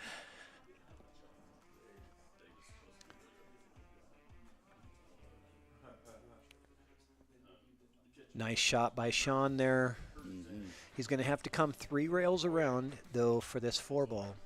So let's see how he can navigate this, because I think this is really the perfect shape for the 3-rail, and he's going to have to come, after that 3rd rail, he's going to come into that line between the 7 and 8 to come down and get shape on the 4. If he does this successfully, he's going to have a pretty nice opportunity to get out of this rack. But this is, I think, a key shot here. So Andrew says that Fats didn't give Willie the business. He really did. I'm not talking on the table. Just, man, he just chatted it up, and I think he just tried to get underneath Willie's skin. Yeah. I had the fortune of watching a demonstration by Willie on the opening night of Jillian's Pool Hall. That was pretty cool. It was back in maybe... Is that right? Yeah. It's like 88, 89 maybe. I'm not even sure if Jillian's is still around. Does anybody on the Seattle side know if it's still there right there on the corner of Lake Union? It used to be the old Frank Kinney Toyota building. Yeah, I've been to Jillian's. I don't know if it is still around. It's a long time ago. Yeah, I'm kind of dating myself. So let's see if you can come around those 3 rails. 1, 2, 3. Coming in a little hot. But he got the extra 2 rails. Yeah. He went 5 rails around. So he was coming in pretty hot there, but he came out really nice. Yeah, this will bring him right out for the 7.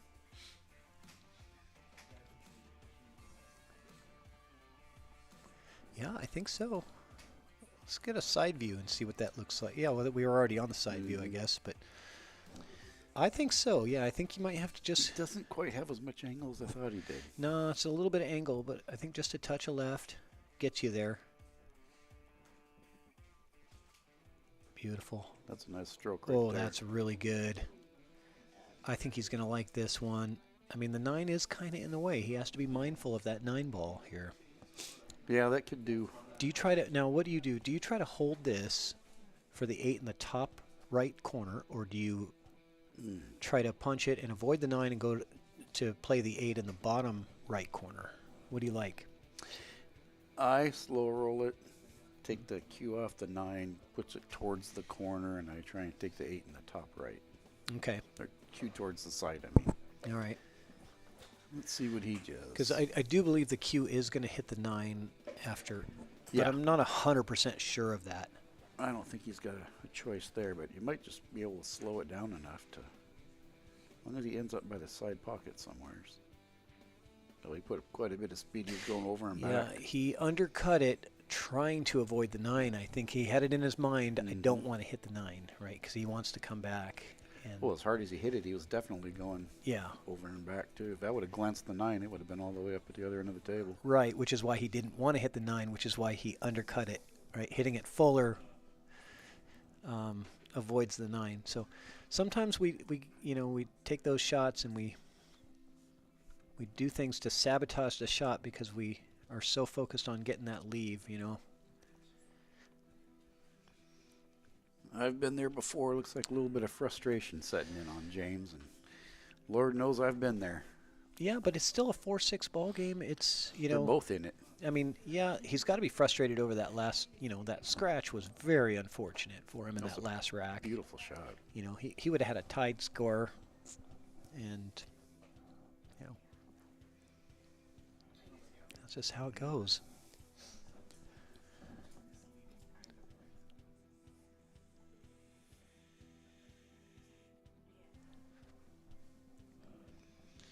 I don't know about that, Mr. Dojo. Does anybody know? Does Vince have the only snooker table around? I haven't been out there, but Yeah, Ox has lots of snooker on tables. the west side when I'm talking. Yeah. In Kitsap County? Yeah. I don't know about any other snooker tables in Kitsap. Oh, beautiful shot. Look at this speed too. Perfect. He came in a Oh, a little hot. Yeah. Little hot. I thought it was going to slow down. But, being that how difficult that shot was, I tell you what, Sean has really shown his ability in numerous shot attempts during this match. I wouldn't be opposed right here to try and bank this 8 right down on the lower center diamond and run the cue up table. Not a bad idea. I just don't like. You do have to watch the scratch in the side there, though. Well, you do that. Let's see. Let's take a look. I mean, I think if you no, I just cut it. I just cut that in the corner. Yeah. I think, based on this angle here, looks. Go for the 1, 2, 3 rail onto the 9. Yeah. I think that's the way it's going to end up because that cut on the 8's going to spin him off.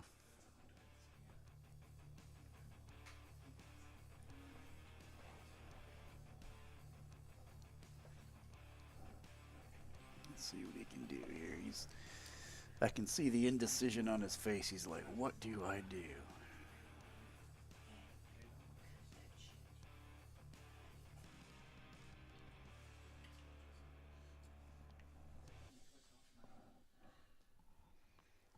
That's the best thing you can do right there when you're not sure is stand back up. Yeah, wait until you are sure, right?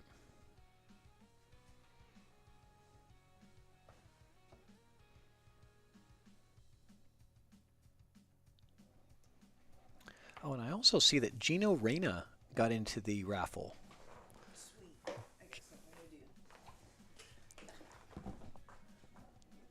Thank you, Gino.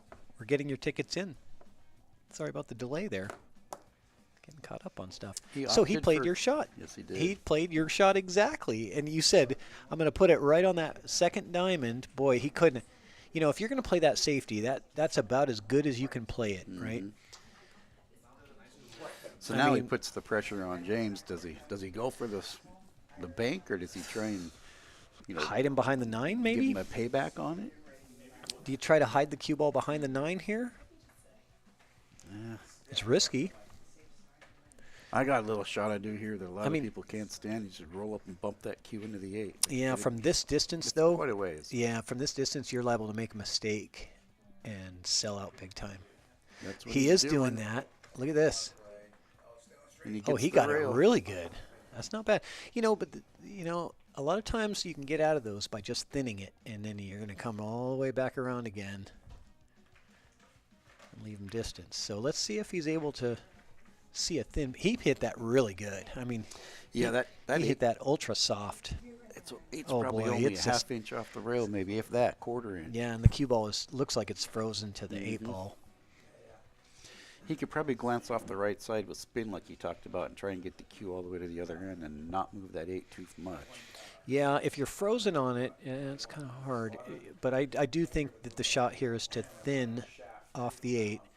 And like you said, come those 2 rails and try to get that cue ball all the way back down the table. And the 8-ball doesn't really move very much, like you said. You got to hope that cue doesn't run into the 9 and kill it right there, though, too. Yeah, I think you also have to be concerned with the scratch, too. You could thin that 8 and come 2 rails right into the side pocket. He's kicking. Oh, I don't like that. Well, that's a gut shot right there. Yeah, I don't like this one at all. You miss it, you leave it hanging. Well, you never know how it's going to end up when you miss it, but Wow. he missed it good with Yeah. some distance there. So He missed it with speed. yeah, I like it now. I didn't like it a second ago, but I like it now.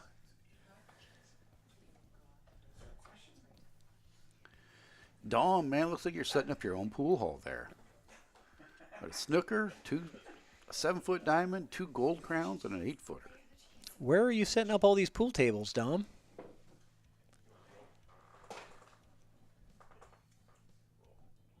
Let's see what he can do here. Oh, a nice shot beautiful right there. shot.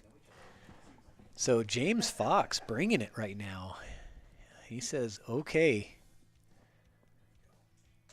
You going to leave me a distance tester? I got that. What else you got? What's he going to do here? Is he going to play that in the side? It looks like he's going for the side. Wow. That's a tough angle. I might be wrong, though. No, he's going corner and... Gets it. Oh! What a... Wow. Man, that was a thrilling shot. James Fox steps up to the plate and says, I will take this. I got this.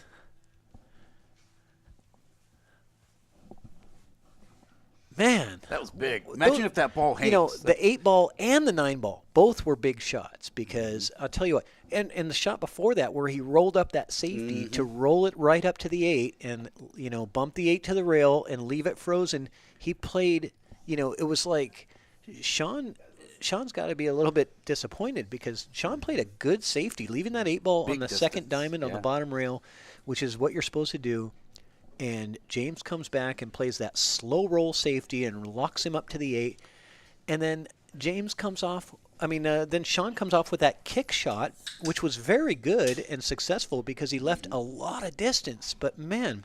And that shot that James executed, that where he rolled up and just bumped it, man, if you don't hit that just on center, if you're off center just a little bit, that's why I didn't like it. It ends up double kissing and they separate. Yep, that's why I didn't like it. Yeah, you hit it too hard or too soft, you're screwed. You have to hit that just right and perfectly centered. And he did. Yep. So that was huge, Joe. That 9-ball, woo. Yeah. 6.5 to 7.4 is a big difference when you're going to 9. He needed that one. He knew it. And I'll tell you what, those last 2 shots, though, to get out, that 8-ball and 9-ball to get out of that rack were beautiful shots. So he really earned that win big time.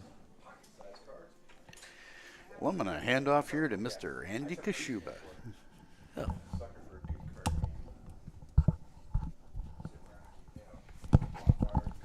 All right.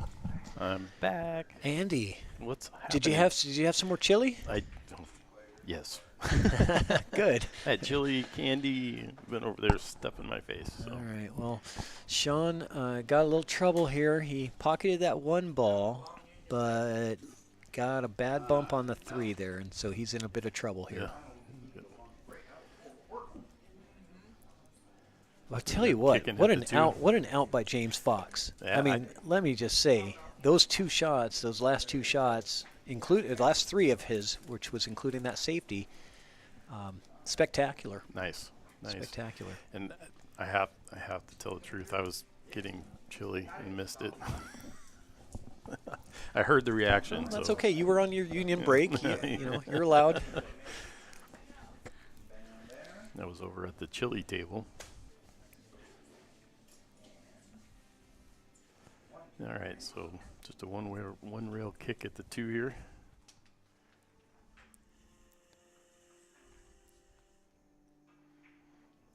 What a shot. Wow. Wow. Like it was nothing. I mean, he hit that thing like it was a hanger. Kicked it right in, and boy, did he get a kind of an unlucky roll. On the 3 there. Yeah, hitting that 3. But, man, we're seeing these guys warmed up now. Yeah. All right.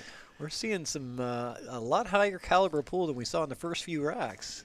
These guys are ready to go now. Hey, we were talking about earlier, it takes a minute. I said, yeah. Getting used to the table. 7 racks, I said. We're on rack number 12 now. And we've got a close game. Yeah. Got a close match here. Yeah, these guys are making the people that guess the low numbers sweat a little bit. Nervous, you know, yeah. Whoever guessed the low scores, they're going to have to hold because we're going to go at least 15 racks in the next match at the minimum. And there's going to be at least 3 more racks in this match. It looks like he tried to play safe on that one.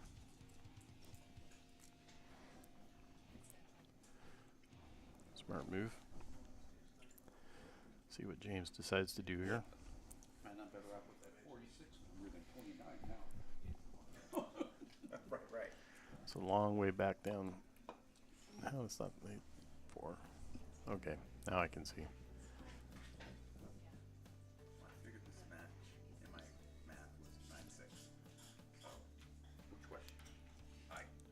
James opts to play safe. And he does successfully, too. Let's see if we get He the gets jump cue out here. Yeah, he gets a nice block. I would imagine that Mr. Heenan is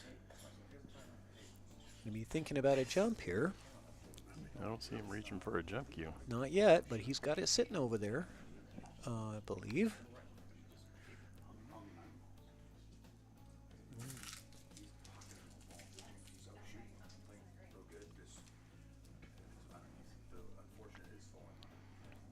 He may come all the way down table and just. He's going to try and swerve at it. Yeah. That's a hell of a. He gets Oh, heck, good hit. Great hit. And he doesn't sell out anything here. Leaves it on the rail. Very successful, I'd say. Just the right speed, too. So. Yep. I just like coming off the top of this 3 with a little bit of left spin. Try to get that cue ball down behind the 6 ball, I believe. That's what I like. And again, using outside English, you have to hit a little softer than you think you need to because it's going to, that spin is going to grab and pull it. You might not even need to really use much spin, actually. You just use the natural cut of the ball. Just a little tip of the left to make sure it gets down there. Oh, so he came full into it. Yeah, he didn't even hit the rail with the cue ball, so. And that's going to leave him a shot, I think. Yeah, but the 3 to the 5 was that? No, Yeah, I'm sorry. The 4 ball's Yeah, still there. I still got apologize. 4. Yep, 4's sitting there by the side. Okay, middle of the table. Looks like Sean gets the safety battle. Better end of that. Yeah.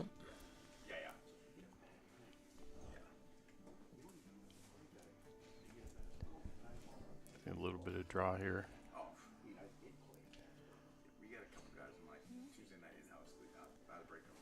think the 4 goes by the 6 down there, so.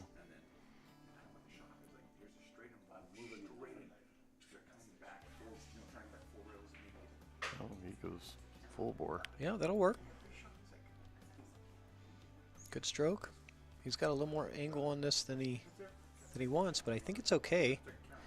Doesn't get too fast on it, he'd be fine. Yeah, I think with as thin as this cut is, it's hard to tell really, but I think he should be able to avoid the scratch in the corner.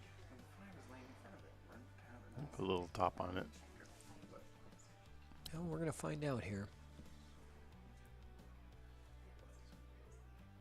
undercut it. Yeah, trying to really hold that cue ball a little thinner, and I think it comes off really nicely because it comes off that side rail at about the first diamond, and he's in good shape. It leaves it tough for James to get on the 5-ball from here. Oh, for sure. Yeah. So what's going on in the chat here? I see a lot of chatting going back, but I'm not really sure what's not part of this conversation. Looks like Andrew and Domo going at it.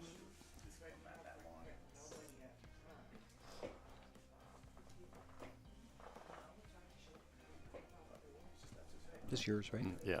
Yeah, it doesn't charge on my charger with your case on. Oh. It just right. it just said the battery was low. No.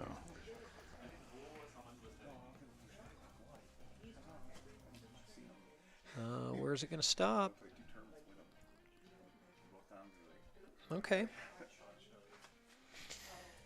So this one here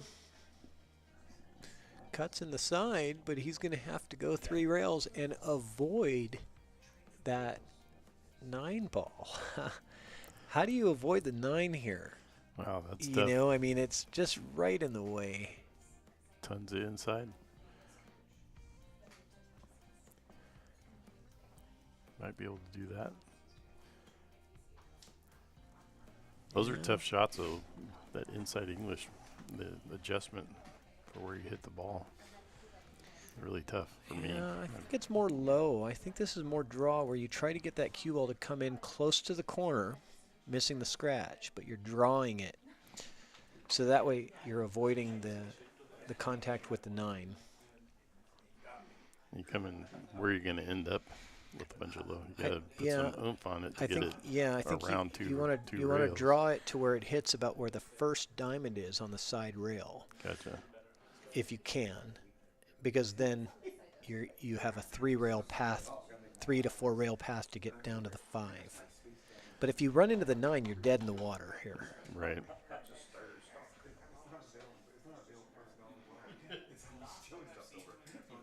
So safe this one. now let's see if he can pull this off. He looks like he's putting a little outside on it. Oh, he's banking it. Okay, that was not a bad idea. Oh, he definitely look at he's leaving him the same shot. Exact shot is this almost the that he exact had. same shot that he had like a minute ago? Yeah. This is like an instant replay. Right. Well, at least James had a practice shot at this one. Now he gets to do it again.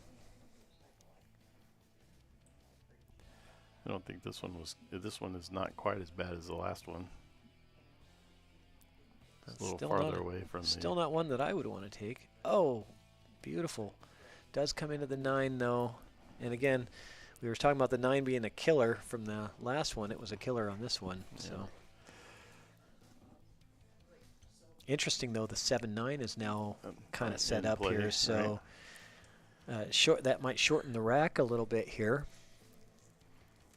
for whoever can get on this. Yeah, you could carry more combo that one in. So depending on where you're sitting. So yeah, it's all about who can figure out the 5-6 now. Because taking a look at the overhead, yeah, the 7-9 is pretty juicy.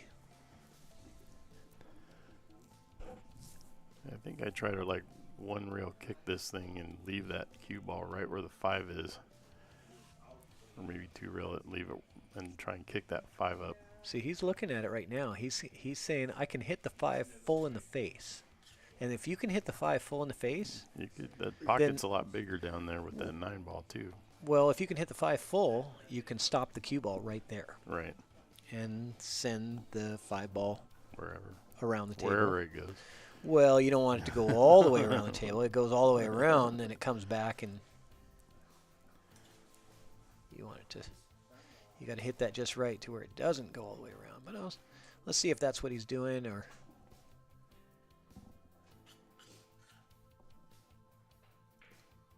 Yeah, that is what he was trying, but again, comes. Oh, he got it in the side. Okay, well that works too. We'll take that all day long. Yep. That's the thing about the 9-ball is that sometimes if you just hit it hard, I think that's the first slot ball I've seen tonight. Oh, we've had I a couple think of we've we had a seen a slop couple of 9 them. earlier. Yeah. Yeah. We had a fluke 9 earlier. Kick shot. And is he going corner here? I think he's going down table. Oh, it goes off the 9. Okay. Well, that works too. That But it's it does eliminate that combo. So now he's got to run the rest of the balls here.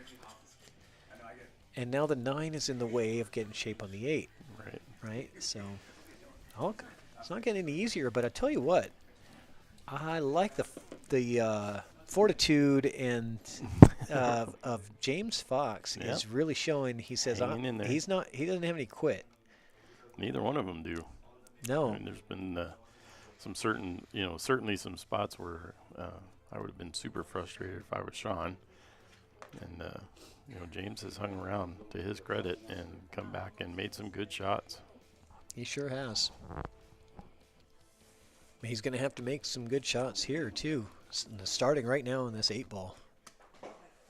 Yeah, this This is going to be the shot of the game. Yeah, this is where the rubber meets the road, right?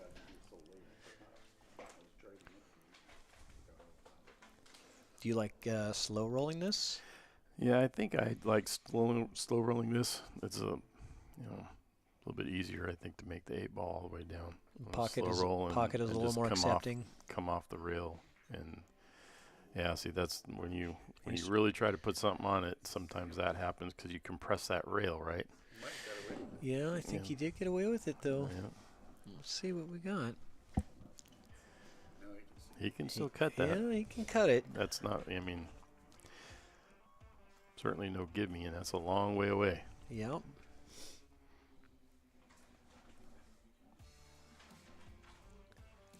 But he could safe this shot too.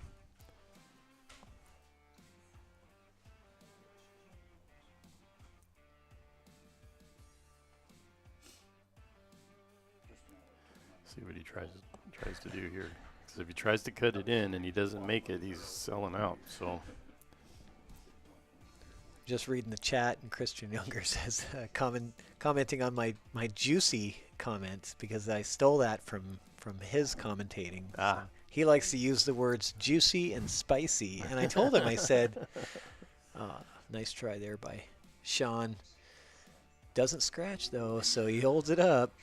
But I told Christian, I said, I'm going to steal that. I said, I like those words. I said, I'm going to use that. And he goes, no, it's fine. So I drop in a little juicy and spicy now into my live streams. Compliments of Christian Youngers. Thank you, Christian. Hey, Tori. Tori's in the chat, and yep, I am getting ready for Vegas. Into April, I'll be down there whooping it up. Yeah, man, I'm practicing, doing a lot of practicing, trying to get ready for that 9-ball singles.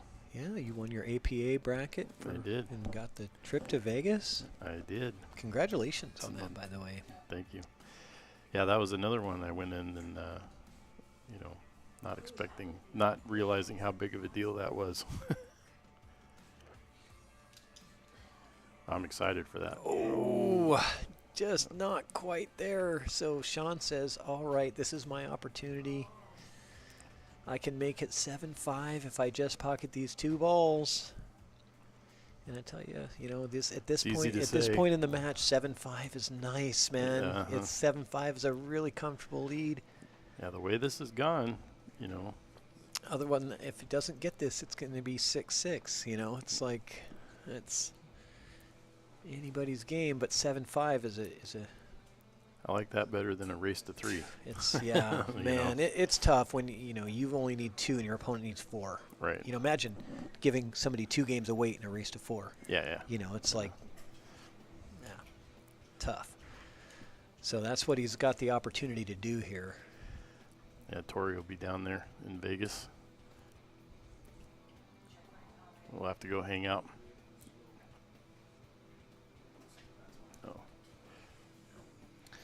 Oh boy. Ooh. Oh, he's not making it easy on himself Secret here. says we might need to do some outside the box streaming from Vegas. OTB has no boundaries for distance limitations. Great thing about the internet, right? Yeah. We can go to Europe and do the outside the box. There are no limits. OTB worldwide. Yeah, let's do it, Tori. Yeah. We'll shoot.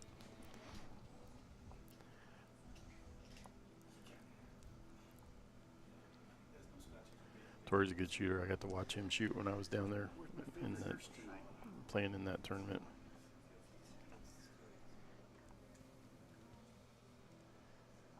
So these guys are really sweating this action, man. I mean, this is a lot of money for these guys. You know, $600 in the middle. You know, you don't see a lot of high 400 Fargo players playing for, $600 on a live stream. So they're really taking it. They're taking it very serious, as they should. I'm glad. Yeah, I've had somebody hit me up to shoot for 1,000 in the middle. And I was like, he tried the bank, and he got really short on that. Not quite enough. So opportunity for Fox to come in and tie this match up.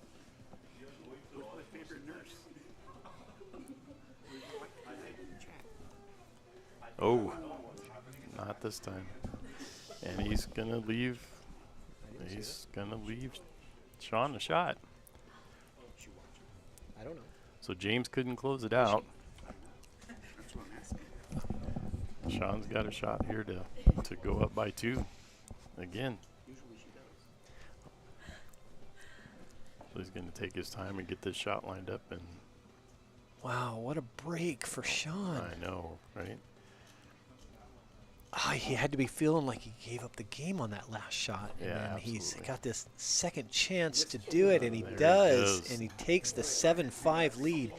We were looking at a tie score just a minute ago. Yeah. That's exactly how this game has gone, hasn't it? I mean, the whole game. Yeah. Get down to that 9 ball. And, it's all about that 9 ball. All right. I'm ready to take my union break here. So why don't we get some substitutes in here? How about Brian? You know, Brian Brosnan is out here, and he wants to do some live stream commentary. So I'm going to hand off my headset to him. And Andy, you're gotcha. You're good? I'm good. All right.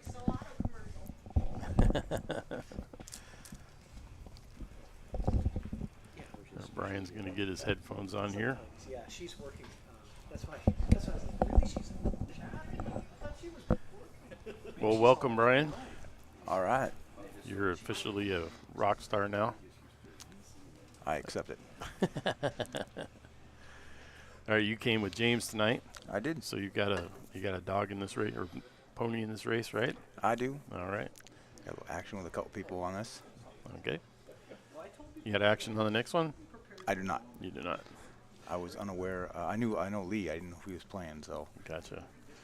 I can tell you that should be a match. Those two are just lights out shooters. So good, but this has turned into a match too. Yeah, this is going to come down to the wire. I bet here. Wouldn't be surprised to see this end up going hill the way this is going. It's definitely geared that way. No one's really breaking out with anything. They're both making the same mistakes. So. Stacy Medina says you're a rock star. You know what I mean? Like, you don't have to be present to win. Well, he's got a good shape on the 1. Yeah, looks like you got something. If you can avoid the rattles here, you should at least get down to the 6. Unless that's the 4x3. The 8 sitting in the pocket there, so yeah. Well, that's, yeah. I don't really see any, huge problems here. Just getting on the 3 to get on that 4. All right, exactly. So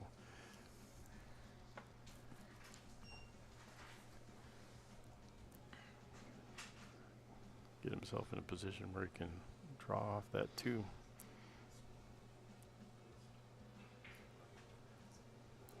Yeah. Looks like he did just that. So he's got a plan.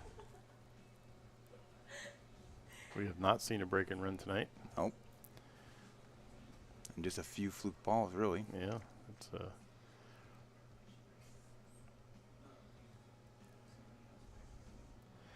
Sean's pretty deliberate. He usually takes his time, between shots. Lines him up, decides what he's going to do, and then goes for it. I don't see him rushing in between shots.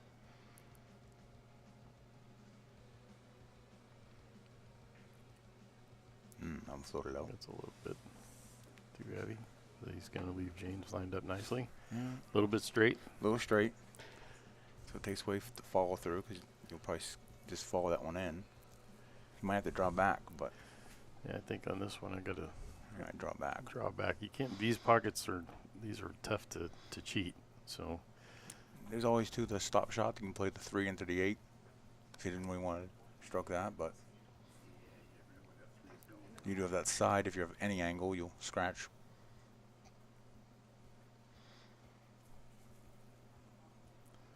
see what he decides to do here. Looks like he's going on top of that ball.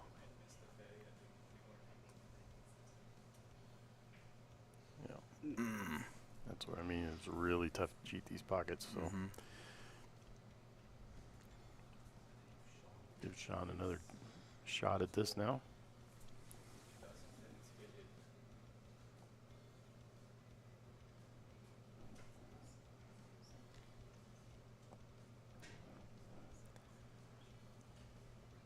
Andrew's hoping for a 9-5 finish to keep his prediction alive. So I had it 9-6 to keep my numbers. But mine was James 9. I got, I don't even remember what my number is, to be honest with you. I just put mine in the chat a little bit later, getting in the prediction game there.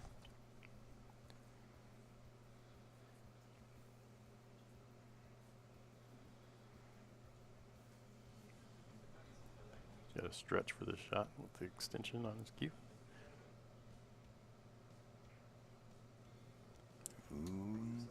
Yeah. Yeah. You can get below the 4, then 4-8.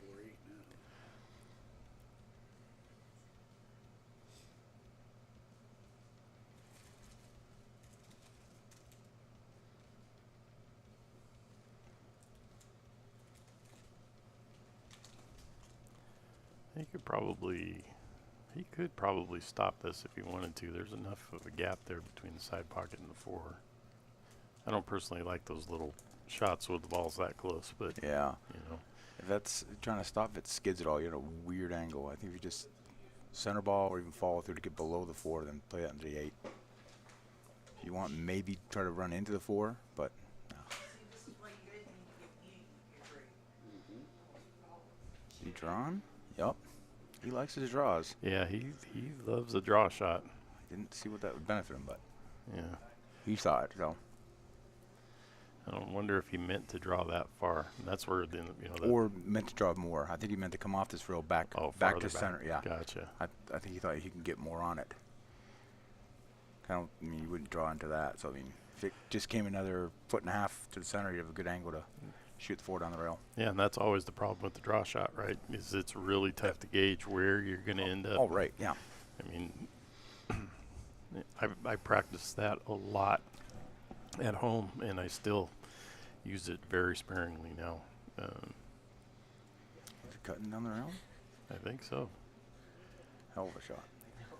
Nope. Oh, he's going to try back at it. Yeah. Looked like he was playing safe on that. So now you got to take the 4-8 combo. Now it's 4-8. Yep. Yeah. But not hard enough that the 4 is lost on that. Yeah. On the side rail there. Exactly. Exactly. Unless you. And hopefully both balls don't go in. Well, if you play it, you still got the 6 by the 7. So if both do go in, there'll be a decent shot in those. Ooh. Hit it like I would hit a combo. Yep. That's not how you wanted to do that. Nope. He watches me too much. I hate combos. I think anybody would avoid a combo if they could, you know. Like,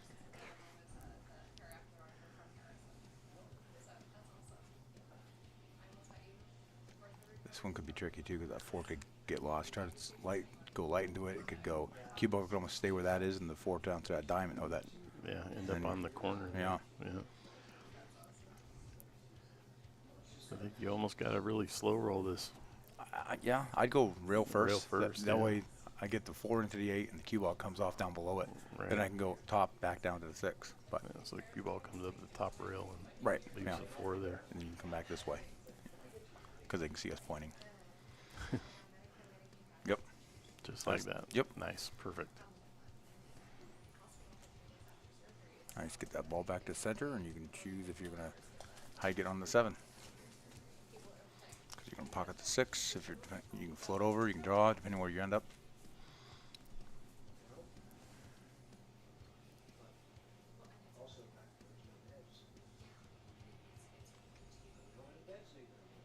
Don't put too much English on it and get over to this bottom, the side rail here where his hands are. Yeah, exactly. And then you're back at, and then you got to come around 2 rails to get to the 7. I think if you just come right off that rail Mhm. and come straight down, leave yourself a little bit of angle on the 7. Yep. It's I would try to get just got to watch a your diamond. speed here. Yeah, a diamond out of center of the table. That way, when I do overroll it, I'm in the center of the table. And you can take the 6. Yeah, exactly.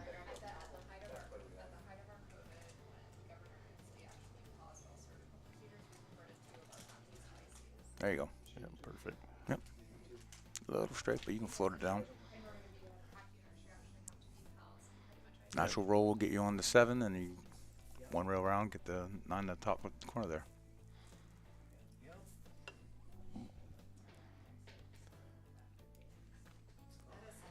And this is always when these matches on the 9 ball get a little bit nerve wracking. You get down to like the last 3 balls, and Right. now you get try to stay loose, and you're Right. You know, You don't get exactly where you are, so tens then you try up. to force it to get back on shape, and yeah. Yeah. Sometimes you just need to shoot 3 shots and don't worry about the position. Yeah.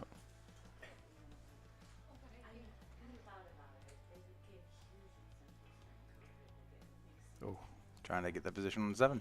Oh, got lucky. Well, you can see it. Got lucky with the 9 in the way. yeah. So now he's got a back bank. Safe. You know, I think safe probably the safe bet on this one. The simple safe, but doesn't do much for you. He's rolling straight on it. Then he can just come off the corner and bury you. You got to kind of hold the cue ball between where the 6 is and the diamond before the side pocket and send this 6 ball that way. Use the 9 ball as a blocker. Exactly. But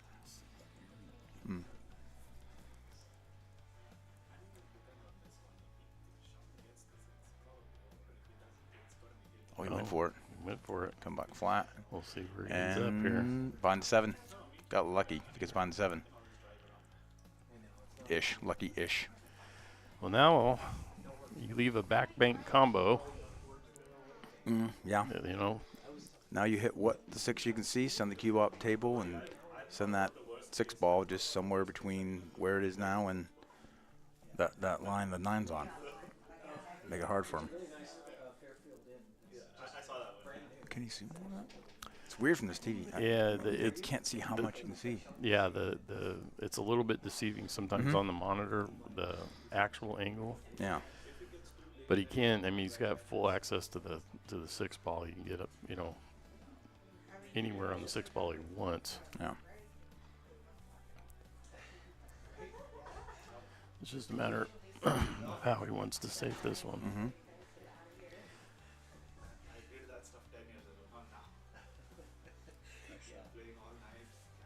Yep, That's pretty good. that's a really nice save. James can still see the 6. He James can see could it. shoot the cut up into the right top pocket if he wanted, but then I'd kick. it does lose a little bit of control of the cue ball. I come up off that rail, low bottom, kick the 6 ball up top rail, leaving the cue ball right where it is, ish. But that's always good on paper. Yeah, it's easy to say, right? Right. It's easy for us I to would just quarterback do it this. from here, right? Right. Just do this. Right. He's cutting. Oh, Get out. and that is that's a disaster. That could be. That was the one thing you just didn't want to do.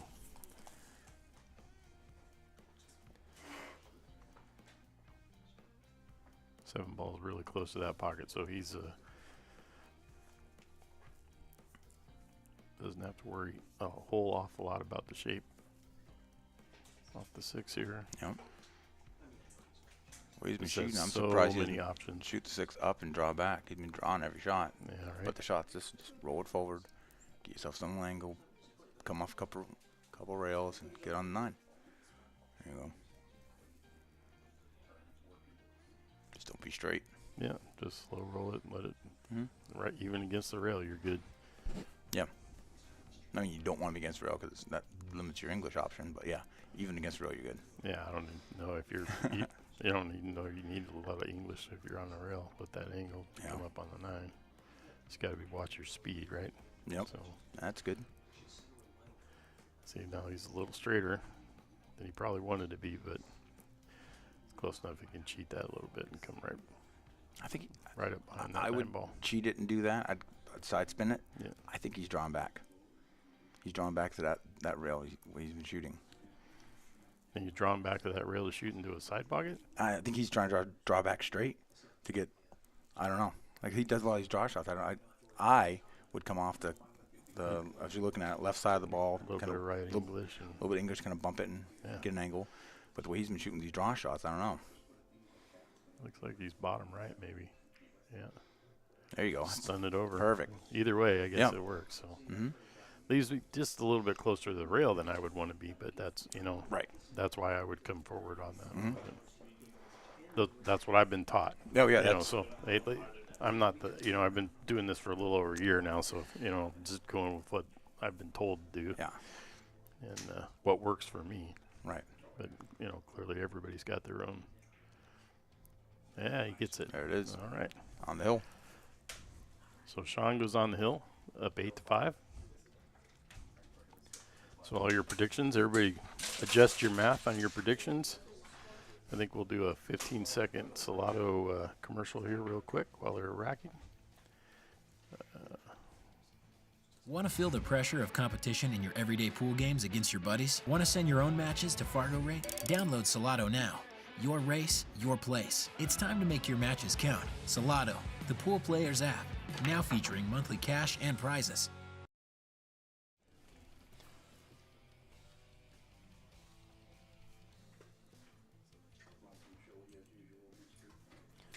And we're back.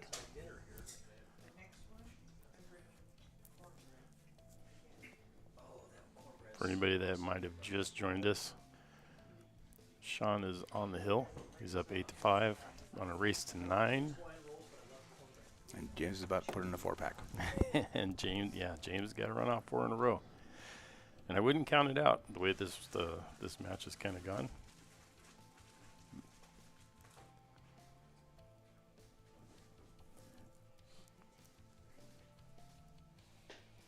I don't know if the players are taking a quick break or maybe. There's no one in that room, so yeah. Yeah, the room is empty. So here we go. Unless the rapture happened and we're all just left here. You want a side cam shot? What do you want, Andrew? Oh, I guess I got to remember to change the camera angle. So we're going to get another Salado commercial in here for you guys for the sponsor. Well, nope, the guys are back in the room now, so we're going to skip that. A little reminder about the tournament this weekend, the 525 and under at the break room. Secret Long's putting that on. Be a 9-ball tournament. Doors open at 9. Start sharp at 10. Yeah, I was lucky enough to get a spot before they started the wait list. Yeah. Then the Secret being here tonight, I was able to pay my fee, so I'm all ready to go. You're ready to go. Yep. All I got to do is show up. Nice. Yeah, I'm going to play in that one. That was a nice break, too. Yeah, it was. Got a couple in. First few breaks in this were kind of, they seem to be dialed in now. Or Sean seems to be dialed in.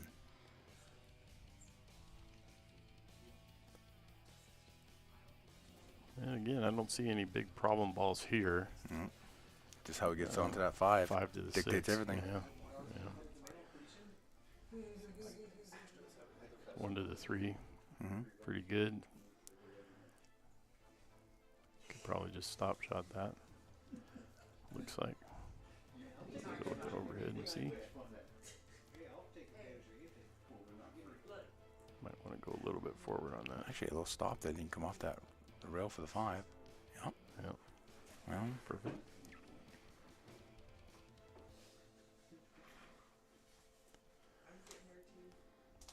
Yeah, sorry, Drew. I forgot about changing the camera view. We just got all caught up in watching the watching the action there. So.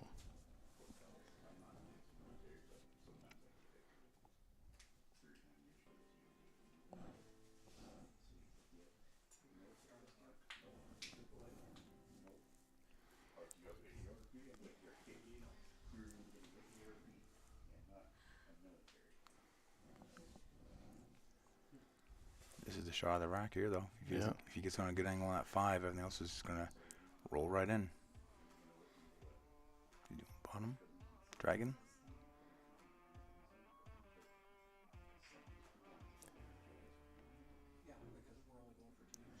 Yeah, that's a little more angle probably than he wanted.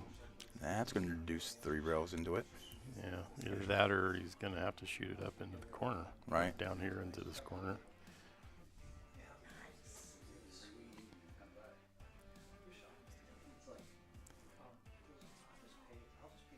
See what he decides. Well, if he to shoots do it down the corner, he's going to come over almost where he is now. It doesn't really give him much. I mean, it's a big shot, but 5-ball side, send the cue ball 3 rails back down to the lower section. You have to get on the right side of the 6. Then you just bounce the cue ball through and you shoot your 6, get on the 7, 8, and then give yourself a straight in shot for your 9 for the win. So you don't rattle. So if you get on top of this ball, send it down to the left rail here, and get it, anywhere down and even in here, leave yourself for the 6.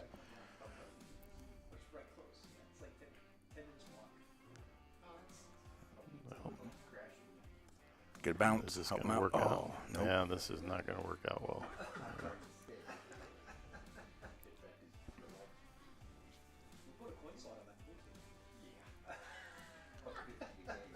He went straight up to try to come back down there.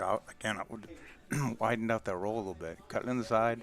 Cue ball would have rolled to that rail, maybe top diamond. Could have come around 3 rails and kind of float back down to the 6. Then try to come down like that. But if it worked, it was good. Yeah, so now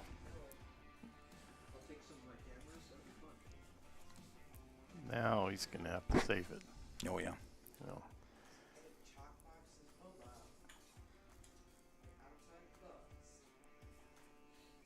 We send the cue ball instead of the 6.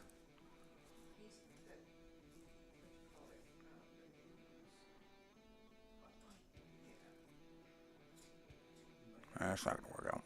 Yeah, that's not probably not exactly what he's looking for there. So I would have tried to hold the cue ball down that rail and just send the 6. Well, I wouldn't monster hit it. That way the 6 doesn't come back into play, but left the cue down to the bottom rail and sent the 6. And you got 6 inside, a couple rails for the 7. Just chooses to kind of slow roll it. Right. Leaves himself a little bit of a long shot here, but if he cuts it in, he's in natural shape on the 8. Right. So He made a couple of these good ones tonight. yeah. Oh, he's more than capable. Oh yeah. I've seen him shoot. He's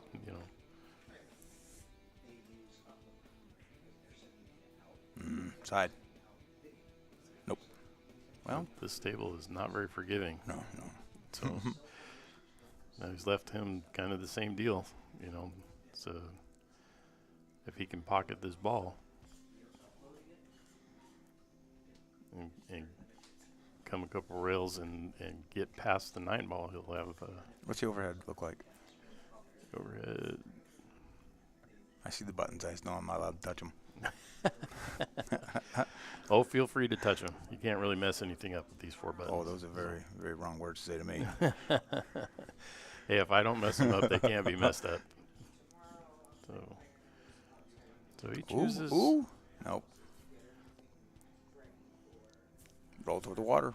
rolled out. That's a long shot, but certainly makeable. Right. So This one just don't monster it. Just hit it enough to make it. Whatever you want to do, and just kind of get that cue ball back to the middle. Trying to really throw English on it, you can get in trouble. that's usually when I get in trouble, when I decide to get cute and do too much. Missed. Oh, we made it. I thought I Nice missed shot. that from this camera angle. There you go. Same thing. All right. Well, he looks a little straight on this one again, so he's probably gonna have to draw back on this to leave himself for the 9. He might have a little bit of an angle there. It's hard to tell from this monitor. No. Oh, yeah. Let's see. He did that earlier where he kind of folded in. I was kind of wondering. They slide a little bit before the English take, so. You like the bank shot here? It almost looks like a pretty straight bank. I mean, this is the table I'm used to playing on. I'm cutting in the side. Diamonds and I don't agree on banks. They like stuff. They roll flatter than I think they do. Yeah, but I like cuts, and I love cuts in the side on diamonds. But that being said, I've not shot a ball on this table ever, so. Yeah, this table is, they're tight. It's tighter than you'd normally think. You know, any diamond I've played on is not this tight. This one is super tight. I think cutting the side, because if it misses and rattles, it rolls up table and the cue ball comes back. You went for it. Yeah. Oh, no. Oh, wow. That came back super flat. Yeah, so. Yeah, so that's, so this is for all the marbles here. Oh, that's a good view. Yeah. Nice. So that was the expert reaching over us, hitting the right button. Yeah, right. Sorry. Yeah, but, you know, we've seen these missed tonight. And, True. So it's going to take his time. I just want to be like.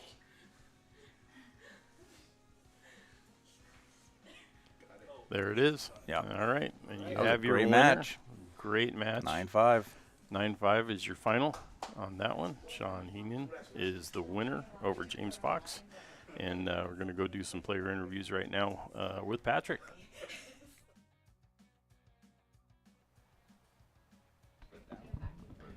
Okay, let's see. Do I have audio?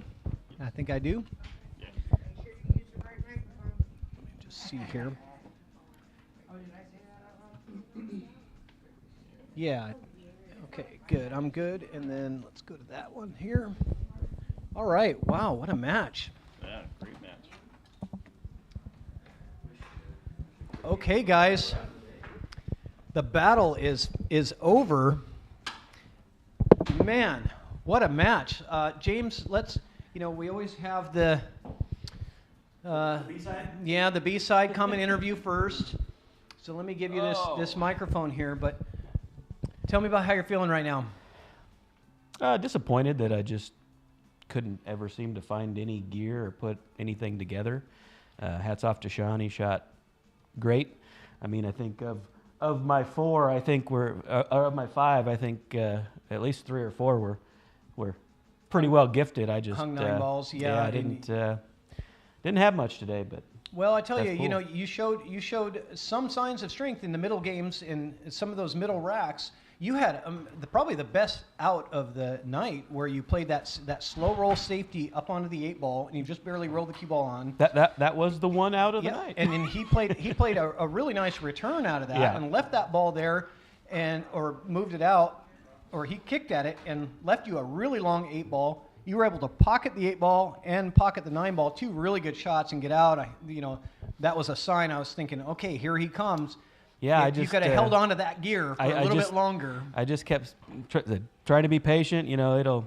Yeah. I'll find something, and then I'd make 1 or 2, and couldn't put the run together, and makeable shots. So. Yeah. Nothing.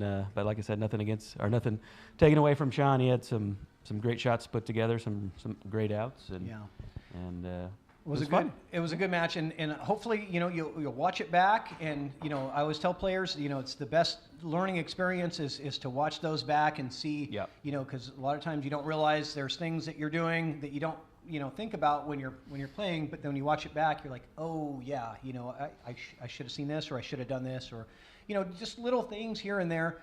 So hopefully that's helpful. Yeah, there was a couple shots. Could have made different choices early. I was trying to force things a little bit while it was close, just trying to find something, and but it never materialized. It'll probably come tomorrow. Yeah. Well, a great effort, and I want to thank you for coming out and thanks for having me. ChalkBox. I really appreciate it, and hopefully we'll have you back someday. Yeah, be good. All right. Thanks. James. Yep. Into Vinna. All right, Mr. Victor, I have got some cash for you here. Greenery there. Yeah, some greenery. Let's count this out and make sure that it's all there. Hold on a second here. My wife didn't seal any wells. 1, 2, 3, 4, 5, 6. Hopefully nobody from the IRS is watching. Yeah, that's right. I got 6 nice crisp $100 bills for you here. Congratulations. Wow. Thank you. Congratulations, Sean. You really showed a lot of. You had a really good stroke. I saw.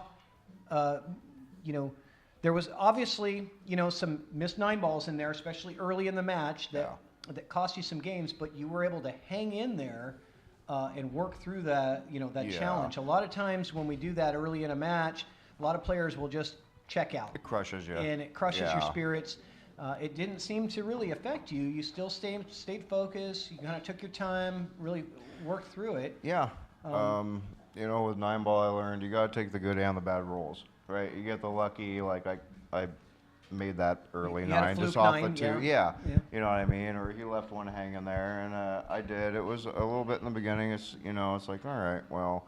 And even the gimme he gave me on the side wasn't enough to get me back. It was that long cut 9 where I had to cross it back down there that actually, snapped me out of that. You just like, you're gonna make it or you're not. And sometimes you do, and sometimes you don't. You don't know how the night's gonna go. And I appreciate James coming out and shooting with me. He didn't get a chance to catch his stroke, but. Doesn't mean I'm any better than him or not. This is the way the game goes. I always tell people, you get 2 evenly matched players, and the guy who's going to win is the guy who's on that night, right? It's not the best player. It's the player who plays the best on that day. Who's catching their stroke, and you get some of those lucky rolls might help you get into it, and some tough rolls might keep you out of it. But if you can fight through those things, I try and keep an even keel head, whether it's good or bad for me either way. Just good for you. This is the shot I have.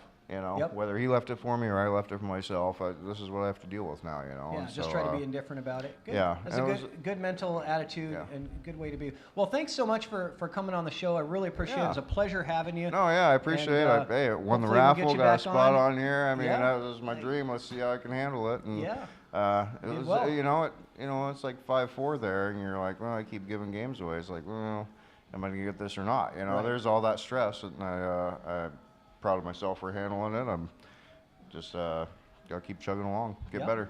All right. So good job. Congratulations again. Right all right. Thanks, thank Patrick. you. All right. Well, let's get on to our next matchup here. So we have got the powerhouse matchup coming up. So we're going to give these guys just about a rack apiece to get warmed up and practiced. We got Lee Baldwin and Prathamesh Sawant coming on. I did tell you guys in the beginning that we're going to go a little bit late tonight. So we were planning on this being at least till midnight, but it might go even a little bit later than that. So hopefully you guys can still hang out with us for a while longer. Thank you. And we're going to just take a quick break and let these players warm up, and we'll be back in action just really shortly.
Yeah, let's get this kicked off here. Let me see what we've got going on here. We're about ready to get started here, guys. The Prathamesh and Lee Baldwin coming up. So we're going to get started here because I know we're running a little bit behind schedule, but these two players are fired up and ready to go. Why don't we just have a couple of quick words here. Prathamesh, welcome to ChalkBox. Thanks, Patrick. Yeah. Thanks for the invite. Really glad to play here. Looking forward to a great match with Lee. Yeah, I'm glad to have you on the show. So just to learn a little bit about you, I know I got a chance to talk to you backstage in the booth / the garage. So you're traditionally a snooker player primarily, right? Yeah, I used to play snooker back in India. Started off about 2007, played for 7-8 years. Took a break for 6 years or so, then started playing again when I got back to the US. And started off playing in Bays, which was Mike's place before Ox Billiards. Okay. And now I play snooker mostly and pool tournaments as well. Great, okay. And now you just recently played a couple of big events, the US Open as well as the Predator Open Tour, and I remember you were telling me that you had a match against Allison Fisher. Yeah, Kelly Fisher actually. Kelly Fisher, sorry.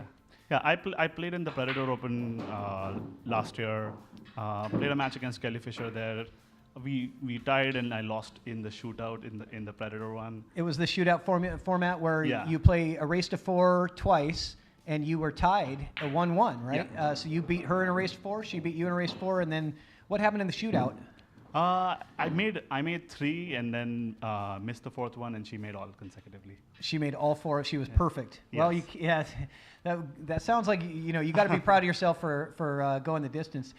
It sounds exciting to be playing in those big events, and we're looking forward to seeing what you have here on the ChalkBox. I know you've played on the streams at Ox, and we're excited to have you. Yeah, this is my first stream outside of Ox. Ox is my home pool hall of sorts. I'm excited to play her. Great. Well, let's get this going. I'm gonna get Lee over here, and we'll have a few words with him. Thank you. Feel free to hit some. All right, Patrick Lee Nix, man. Baldwin, Wow. Almost needs no introduction to the live stream group. I mean, I'm pretty sure most of them out there know you, but if they don't, Lee Baldwin, you want to talk about your live stream that you do? I want to tell you this right now. Iron sharpens iron. We've given each other a lot of good ideas. I'm so proud of Patrick, what he's done with this show. Loving the evolution, loving the blood, sweat, and tears that you've put into this. And you've inspired me. Like I said, iron sharpens iron. I'm going to step up my game as well. I'm not going to mimic, everything that you're doing, but I've got some ideas to make this a better show. So I am paying $1,000 to have Glenn Hancock come and perfect my 9-foot Paragon. We'll have brand new cloth. He's going to fix. It wasn't installed the way Glenn Hancock would have installed it originally. It didn't even have all of the diamond parts. So I hope I win tonight, so I can afford to pay for that. You're looking for money to pay for the pool table repairs, but I like you said, iron sharpens iron. I think the fact that we both have live stream shows and we're both in the same county. A lot of people ask me, they say, is it like are you guys like competitors? And I say, well, no. I mean, but yes, but no. You know what I mean? It's like we share ideas. We compete in a friendly way. To where it's like you're doing this, and so we have to constantly step up. It makes us both want to keep stepping it up to the next level. Where if it was just one of us that was doing it, it would probably stay stagnant, right? You're trying on the Predator jacket. You think you're going to win this in the raffle, but it fits you actually really good. I want to promote the show. I want people to want to buy this. Can you see that Predator? Can we get a shot of that? Yeah. It's like, nice. You're probably not going to pop the collar per se, but I want to win it, and I'm going to start doing stuff like this as well. So let's do this. All right, let's get this going. All right, let's lag for break. Good luck tonight, guys. All right. So 9-ball, race to 15. No 9 on the break. Early 9s are okay. So same as last match, right? Texas Express, 9-ball without no 3-foul though, right? He wants to do the 3-foul. Oh, so yes, 3-foul. I'm good with it. Okay. We have to warn each other when they're coming in. Right. The final shot. Yeah. no problem. So we are doing 3 foul.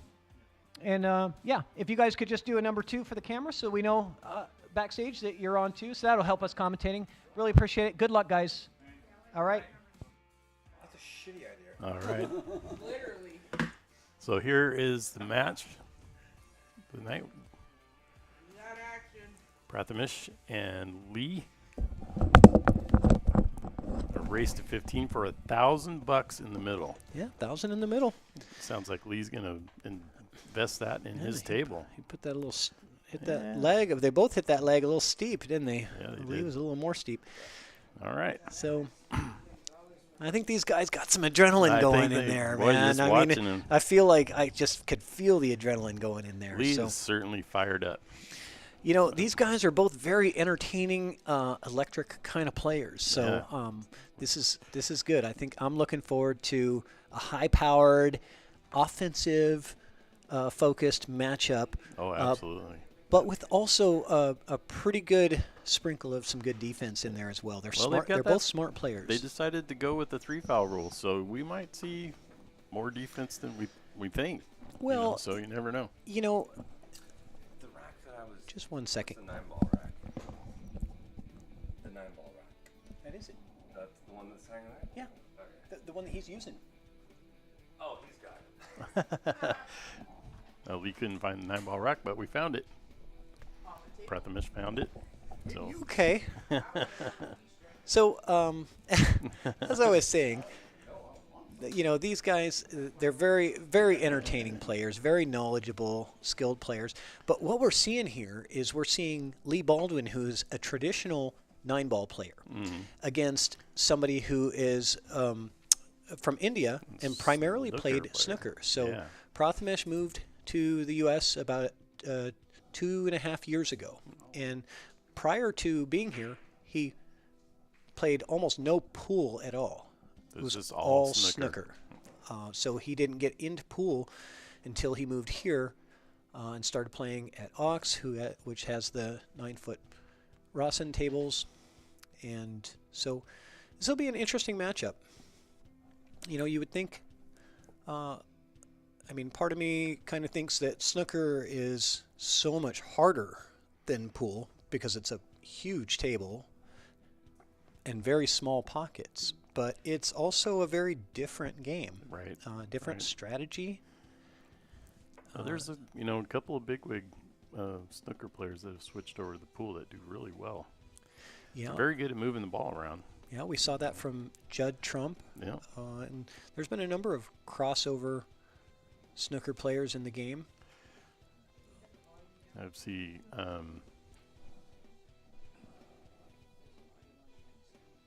The volume on the mics. I don't know. How do we sound, guys? Can you guys hear the commentating okay? I can turn it up just a little bit here.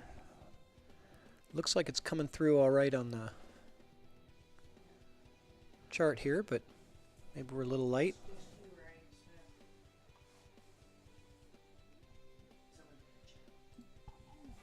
They can't hear me, or they can't hear Patrick. Oh, gotcha. Okay. We'll work on the sound on our end.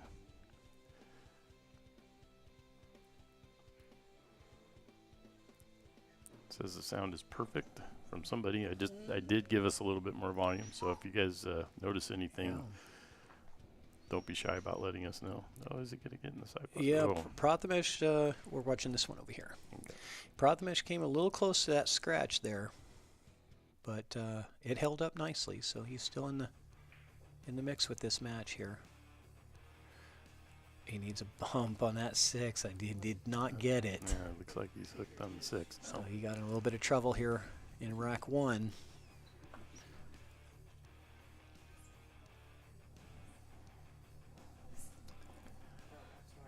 This is when the snooker comes into play, huh?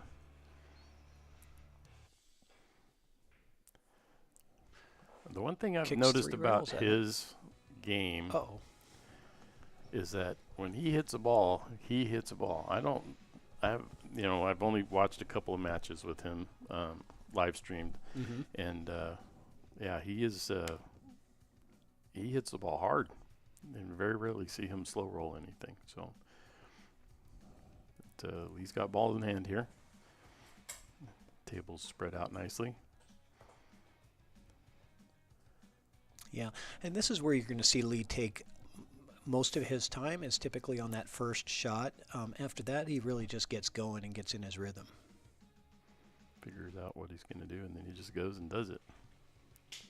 Yeah. And also about Lee is to say something about Lee is he's very good at figuring out the easiest way. Yeah. Not necessarily the best way, but what's the easiest way of getting through a rack? And it's interesting to watch him, you know, his pattern play and just how he moves the cue ball to get maybe just a little bit easier of an out than. Yeah, he's helped me out a lot with some coaching, and he's a great coach. So, you know, anybody that's looking for some coaching, I would certainly recommend Lee. Mm-hmm. I know it's done a lot for my game in a pretty short period of time.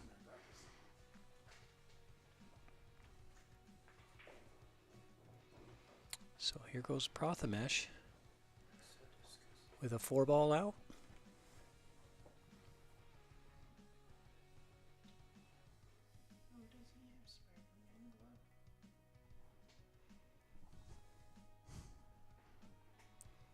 Spider-Man colors. I'm not sure it's a Spider-Man glove.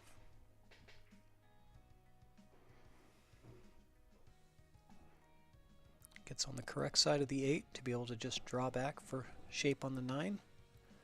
I don't think he's really planning on using that side rail, but he might. Ooh. Oh. Yeah, so this table is fighting back a little bit at these at these hard shots at the corners. Yeah, let's. This table is not conducive to that type of shot. What do you like here? Do you like a safety where you hide behind the 9, or do you like just going for this bank shot? I think you go for the bank shot, but you don't pound it, and so you got a kind of a two-way shot here, right? You don't think a safety all the way? I don't see these guys doing a safety. Yeah. Oh, he's going to get not quite enough love there. Yeah. Thought he might get the 2-rail never fails kind of thing, but right. didn't quite work out for him there. So a lot of left English on this cue ball. I can see where he's cueing it, as you can see in the camera. But a lot of left. From that distance, that's not an easy shot, but he pulled it off excellent. Lined himself up. Yeah, lined it up great. All right. So Prathamesh to start it off with the first rack, 1-0. First blood. Yeah, both players had a pretty good crack at this, right? I mean, it was. Yeah, it's even the. It was anybody's rack. Even the higher rated players get a little bit of jitters, probably. I mean, you see, they were pretty amped up prior to going in there and starting their game. I'd imagine they'll relax a little, and we'll get to see that. Yeah, Kevin Zinchik, this is a 4.5-inch pockets on this standard pocket size on this 9-foot diamond table. With the deep shelf. Yeah, the shelf is really what makes the difference. You know, with diamond tables, it's the way that the pockets are cut, not necessarily the size of the opening. The way that they're cut, and then the depth of the shelves that hurt a lot of players, because that ball can rattle around and not drop in, whereas it would drop in on, you know, other tables, let's say. Most other tables. Most other tables, yeah.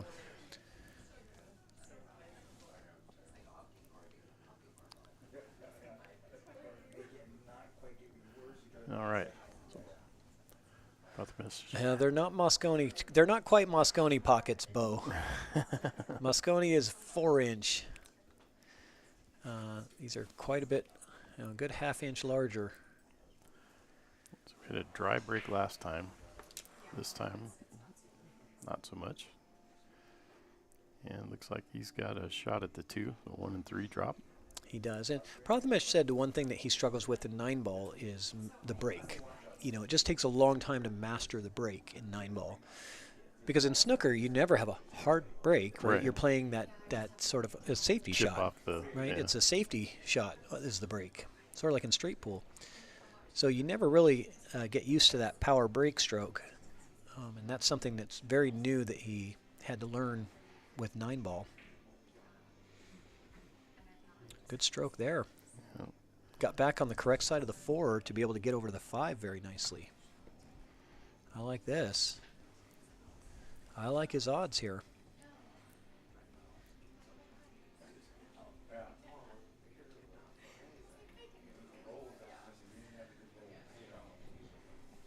Prathamesh Sawant coming in at 604 Fargo.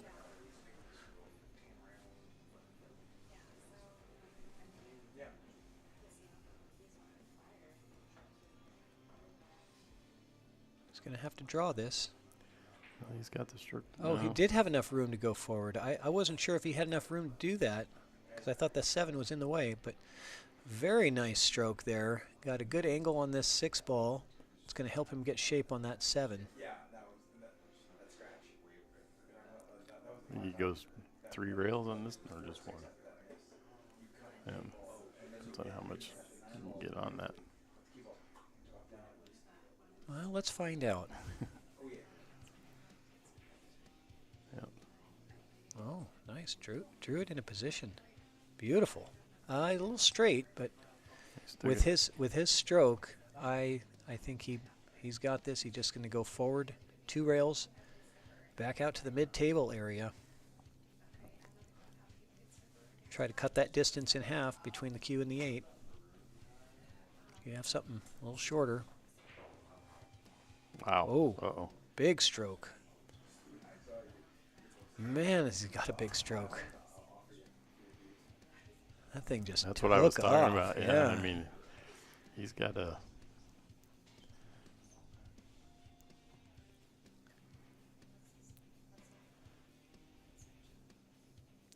Taking a second look at this. Thinking about going in the corner, trying to decide if the side pocket's a better option for him. I'm going to go in the side.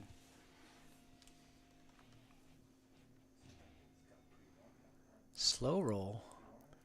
That's about as Wow. slow as I've ever seen him Yeah. the ball. So You could see that's not how he wants to shoot. Right. He doesn't like shooting like that. yeah. You could tell that that's not nearly as comfortable for him Right. as that power stroke is. Yeah, Right. absolutely. And he was playing a match against somebody at Ox Billiards, and they were commenting on that. And, he shoots Uh-oh. just about everything tough, hard. Oh, Is he well. going to sell out? Well, I don't know. Well, I don't know. This is a shot for Lee. If it was me, he'd be getting away with it. But I'll tell you what, I played Lee Baldwin on this stream, a couple months back, and I left him a couple shots like this. He didn't miss any of them. Right. He made every single 9-ball in that match, and a lot of them were like this. And I was just like, wow.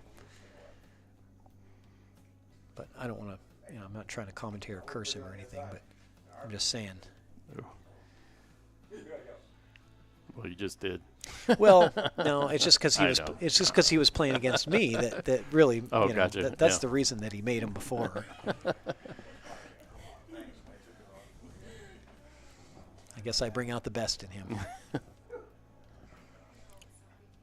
I'll take it as a compliment. Yeah, I would too. Okay, so Prath up early two-game lead early on in this set. Now, that was a tough 9-ball. There was no doubt about it. I mean, I don't think you can commentator curse somebody on a tough shot. No. The commentator curse is when they have an easy shot and you go, oh, this is guaranteed. They'll never miss this. They already changed the scoreboard. Yeah, they already changed the scoreboard. You're already talking about the bam. next, and then they miss it.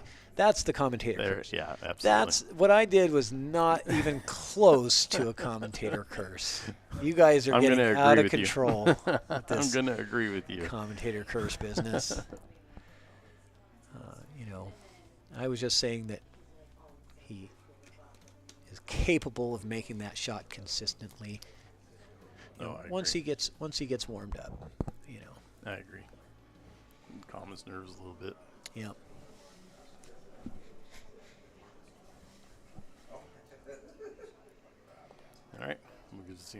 Yeah, it's funny that he would have a problem on the break with how well he strokes that ball. He got a couple last time on the break, so we'll see if he can carry that over. Yep. Managed to avoid the scratch.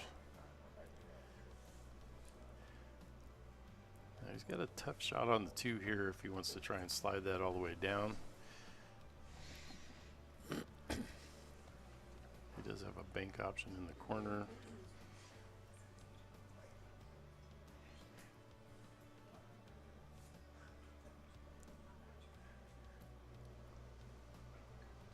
It's hard to tell what he decided with this angle. Yeah. Goes with the bank option, and he's gonna get away with it. So here's a safe opportunity for Lee. I'm gonna guess that he's gonna try and hide the cue right behind that 8 ball there. I think it's the 4 ball. Oh, is that the 4? Yeah, it's the 4 that's sitting there. It is. I can't tell the colors on the monitor, so. Yeah, it's 8 ball there. Gotcha. So got the brake diaper. Oops. Got a little bit too much on that. So this might be a stop shot for Proth, because then he can just back cut that 3 into the side and come around to rails for shape on his next ball, which would be the 4. But he doesn't do a stop shot at all. He tries to draw that into the gap. And I think he pays a price for that. Yeah. Looks like the 9 ball's got him. Because I was thinking a stop shot would have been just fine right there, because it naturally gives you that back cut on the 3 in the side that gets you 2 rails to the 4. Versus coming on this side of the 3 takes you away from the 4. Right. You know what I mean? Yeah. So he's gonna. That's a heck of a jump. he's got his jump cue in his hand. So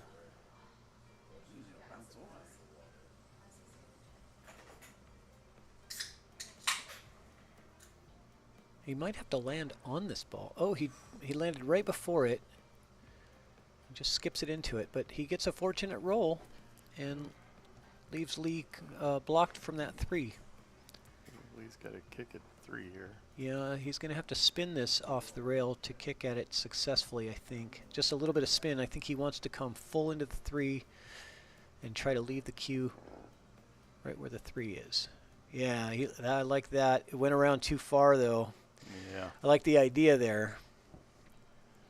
Like got a little too much action into that 3 ball. Hitting the ball just a little bit on the hard side, a couple of his safes. Yeah, that one was tough because he had to make sure that he came full into it so that it killed the action on the cue ball, which it did pretty well.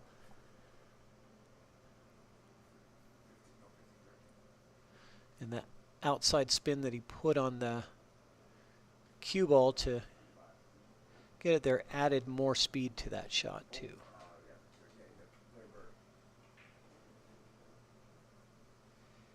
Lots of spin there. Ooh, boy. He's missed that side pockets, tried to get him a couple of times. Yeah, and, boy. He's avoided it so far. Puts a lot of spin on that ball. I'm guessing that comes from the snooker background. You know, I'm not too familiar with snooker enough to know, like, what the... a ton of moving the ball around on a long table. So what the shots are in snooker. I mean, or the stroke is that you typically see. Yeah, these pockets are going to bite you. Pocket monster. Yeah. That's one of the things about this table. You cannot do that unless you hit center pocket. Well, you can't do it on a snooker table either. I know that, because they've got the rounded corners, the rounded edges around the pocket. That's true. You've got to be dead on to make it, so. So give Lee an opportunity here.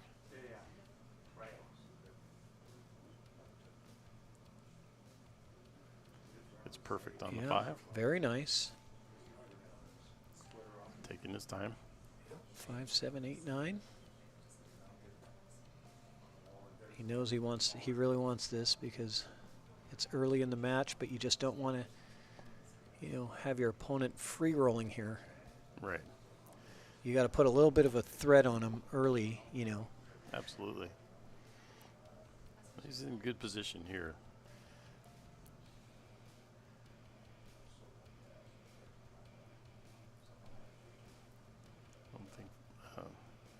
much challenge here for a shooter like Lee.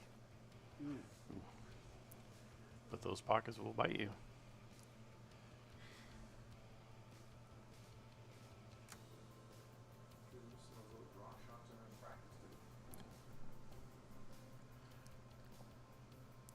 All right, we'll see what Prothmish does here. Get back down the table.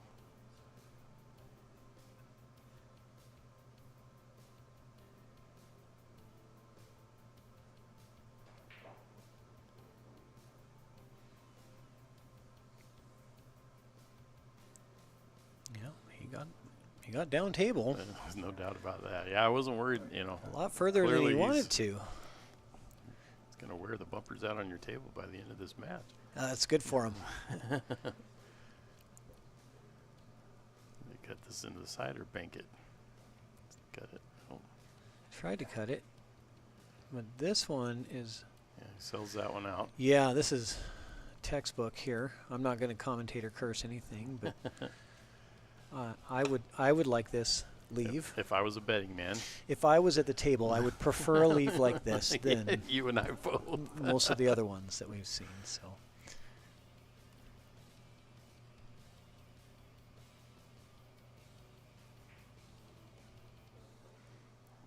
He left himself a shot up into the side. And Lee has that very slow and deliberate backstroke, if you notice. That he's really practiced. He's so meticulous about his mechanics. That slow backstroke and then an even follow through. Yeah, pays off. Yeah, and it really works well for him, and it's something that he's practiced. You know, one thing about Lee is he's very much, not only is he a teacher of the game, he's very much a student of the game. Yeah. And he has taken many, many lessons over the years from several world champion players and online courses. He's read books and videos.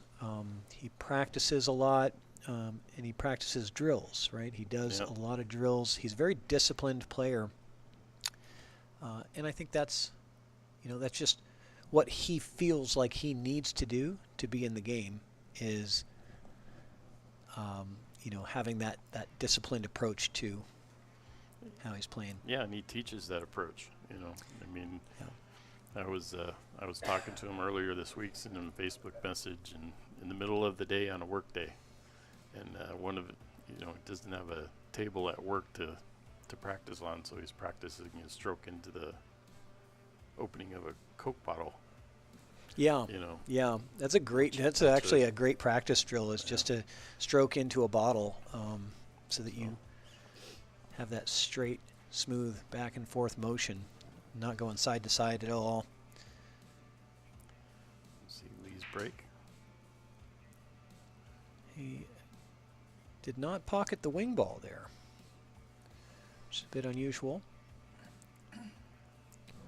Yeah, so we've got that 9 ball's awful close to that corner pocket. Yeah, let me catch up with the chat here. I see Victor Alacion in the chat. How you doing, Victor? Thanks for watching. All right, let's see what Prothmish decides to do here. Looks like we've got some couple of new faces in the chat. Mark Merritt, welcome. Seth Crumby, welcome to ChalkBox. Thanks for watching. Plays safe. Oh, that was a beautiful safe. Boy, he got up nicely on that. And he didn't really, you know, it didn't have to be a blocking safe. That was a bonus. I mean, just where he left the 1 ball, he was going to be getting back to the table. But that was a big bonus to get behind that 6, because he puts Lee in a world of hurt here.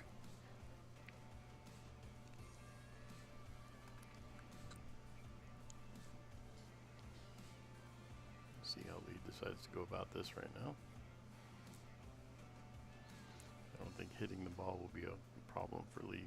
Putting it somewhere might. Nope. Well, good news for Lee is that the 2 ball is still tied up. But the 8 is sitting inside that pocket, as you guys can see by the 9 ball there.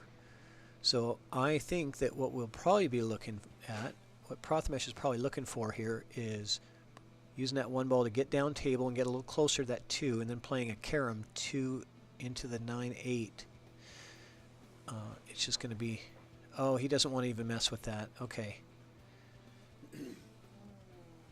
I don't know if he's going to like this one, though, because this is going to give Lee an opportunity. Break that 2 out and make the 1 and break Yeah, the 2 out. that was, I mean, I think if he plays that safety perfectly and he gets behind the 4, we're not saying that, of course. Right. We're saying that was brilliant. But Right. so let's see what Lee can do here with this one. That's a kind of a 2-way. You can try and cut that 1 and make the 8 ball. Beautiful shot. And gets the 2 there. Cuts the 1 right into the hole and breaks out the 2. So now we've got a 2-8 combo. And the 2's going to just sit there. You don't want to drop both of them here. Yeah, I think even if you do, you've got the 3 ball right there. So Yeah, I don't think he wants to. I think it's much easier. You really want better shape on that 3. A little closer to it is nice. Although the 4 is very accessible. So you got the 2, 3, 4. The orange 5 is in the middle of the table. And then you'd be probably looking at a 6-9 combo after that. So I don't want to try to get too far ahead, but that's what I'm seeing here. yeah, I was just thinking the exact same thing. He's going to draw back for the 5. Oh. Yeah, Yeah. that can happen sometimes with the draw stroke.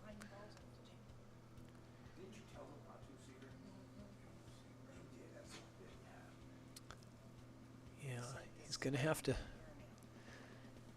to clean up some of those shots there in this race. It's a long race to 15, so he's got time to really, fix a lot of those things, but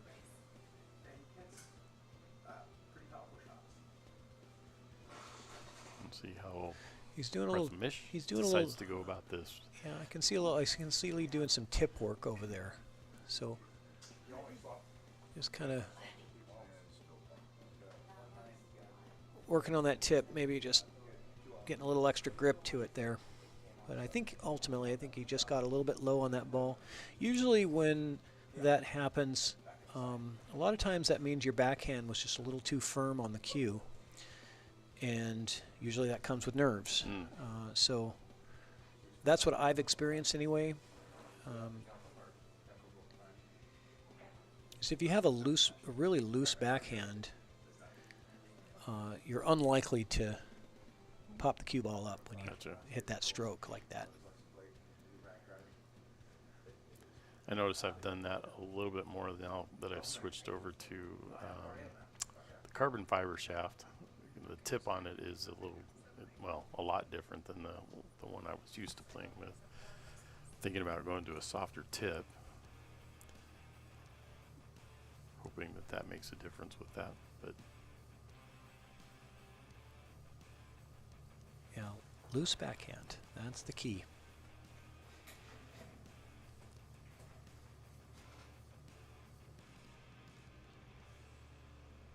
In my opinion. I'm not at the level where I'm giving lessons or anything like that, but I'm just saying from my experience, a lot of times that's what I'm doing wrong. In pressure situations, I tend to get a little tight with that backhand grip, and that causes problems. Uh-oh. That's a problem. Oh, are we going to see a 5-9 here? What do you guys think? You like this 5-9 combo? That's a tough combo, and boy, if you'd miss. Or another shot I see is a draw shot where you could draw the cue ball back behind the 6 and 7 and send the 5 to the other side of the table. I think I like. Yeah, because that combo is not pretty. I can see it hanging. It just doesn't look good to me.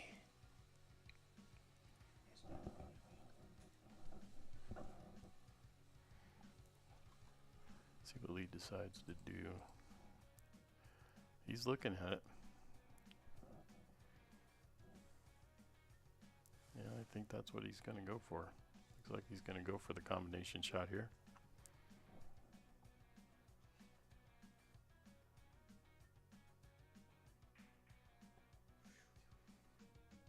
Yeah, but he plays it as a two-way, so he was trying to get that cue ball all the way back down table, so it was a two-way shot. So he does leave Prathamesh an opportunity to pocket this 5 and come around the table, 3 rails around the table for that 6 to maybe play a 6-9 combo, or maybe the 6 plays without going through. Oh, okay.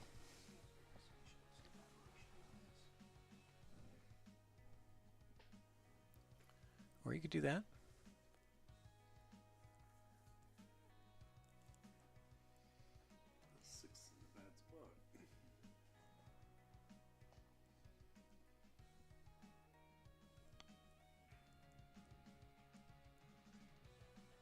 And Lee gets that cue ball all the way back down. So they're playing the long game here.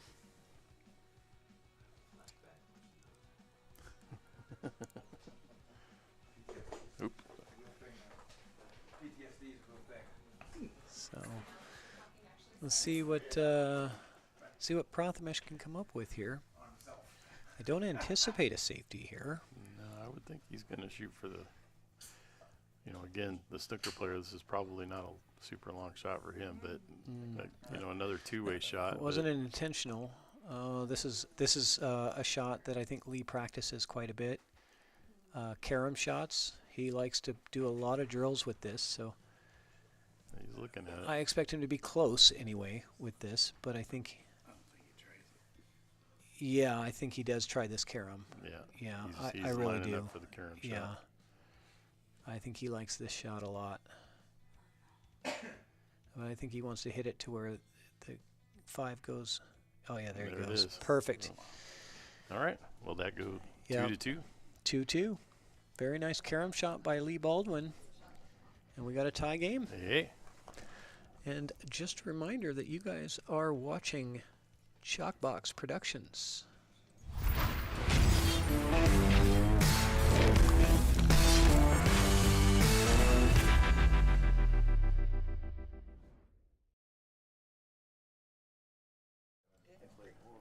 Okay, so we saw a bit of back and forth in that rack. Yeah. So it's a good match, tied up. I'm going to actually run in there real quick. So I got to grab something out of the fridge over there. Okay. So Patrick's on a beer run. I'm assuming. Paparazzi's on strike. They're on strike. I was going. I got the 525 and I kept going. It's like. Well, Secret's running around and they're getting some great action shots of the guys. They play this. Any predictions on this game? Anybody got a prediction on this one? I had a nice little run, 13-game run. I know, 13-game run to start with. My good players and low players, but good players. And then I got some lucky rolls, but whatever. I knew being 521, 4 points you go or 6 points.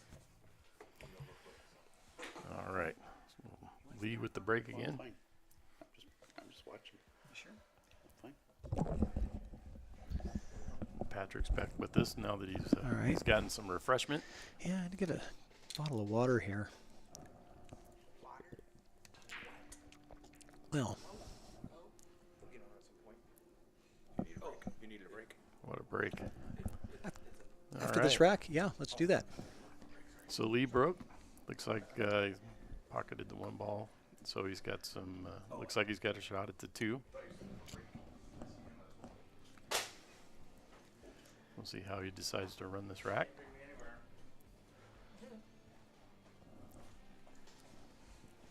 Usually see Lee come up to the table with a plan for the whole rack, not just a ball. Yeah, I noticed our paparazzi, Secret Wong, got some pretty good shots of Baldwin in action on that last rack. Put that on the, that was like Sandro Manzel-esque, even, I might say. She's channeling her inner Sandro, yeah. All right. Great shot by Lee.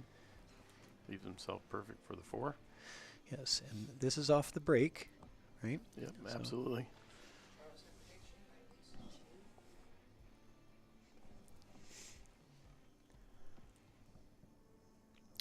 I was thinking, like, if you were to put odds on break-and runs in this match, I would say the over/under would be 4 in a race to 15 against these two guys. Not trying to do any commentator cursing. I'm just saying Just overall saying in the match. overall, Not saying yeah, anything yeah. about this rack in particular. Not You even- we're never not even know. But watching. that would be my expectation. If I was to say put the over/under on the odds, I would say. I would agree with you on that I one. would say, 4 would probably be the average in this race.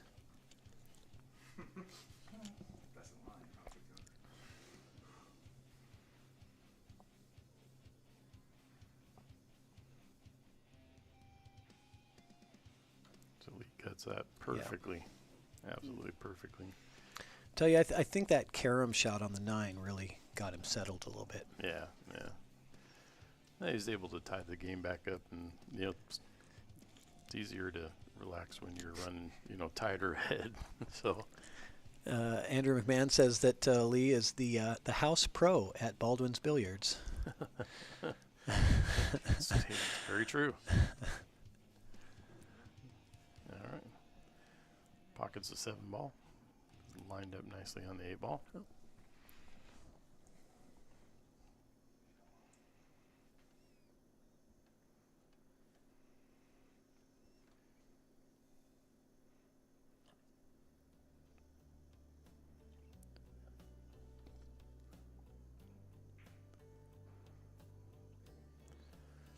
Very nicely done.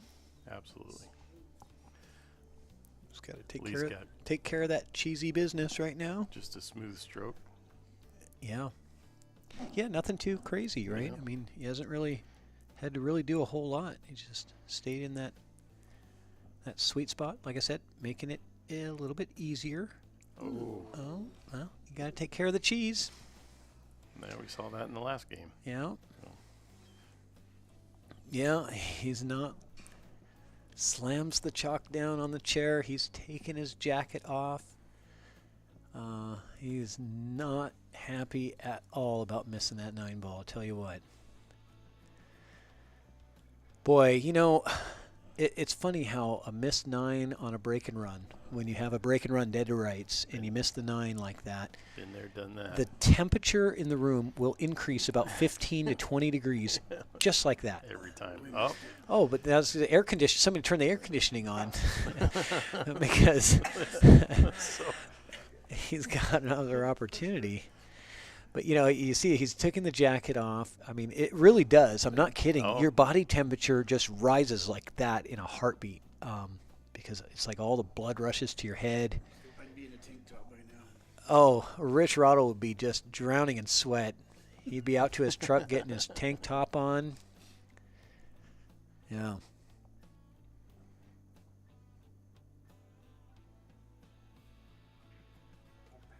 Nope.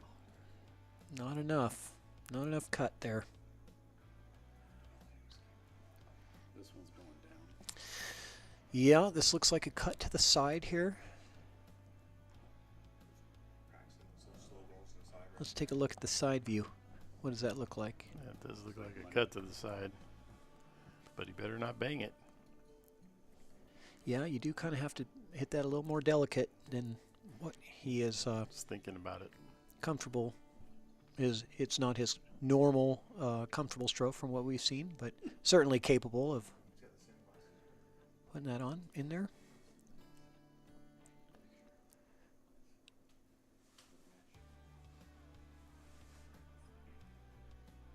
Yep, there it Gets it. goes. So the heat stays turned up on Baldwin. And he's just got to let go of that one. Yeah, it's not That's the how it first time goes. he's been in that position. I'm sure he'll make what adjustments need to be made. That's right. So who's got action on this game?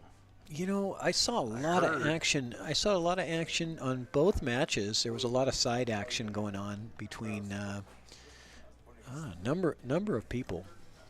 But both players have a lot of friends that are confident in their abilities.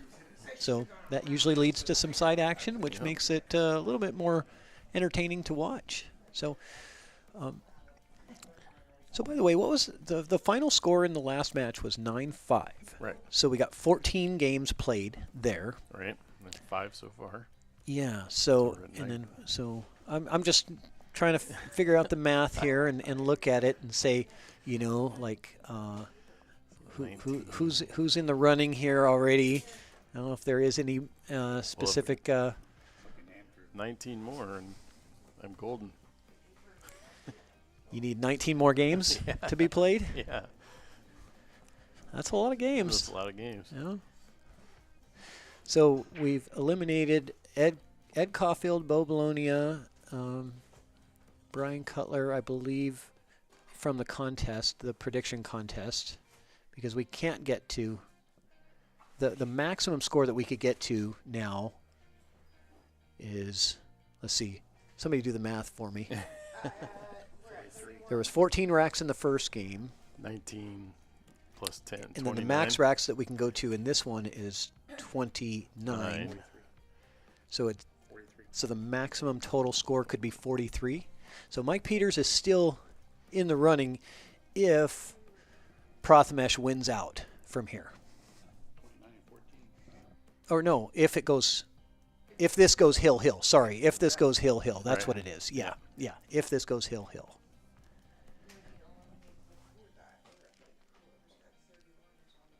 Yeah. So from the first match, that first match eliminated our 3 of our contestants in the prediction contest, which is Brian Cutler, Bo Bologna, and Ed Caulfield, who had the highest number of games picked.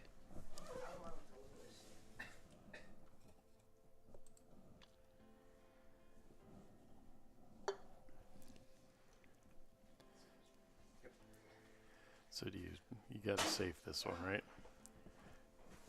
Try and leave the cue ball down here and get the 1 ball down there. At a 7. No. He did get there. He had, behind the 7, just like you said. He had a chance to hide behind the 2 or the 7. I don't know if maybe he can see that. I don't know if he has a shot or not. He's queuing like he can, so apparently he's not hidden.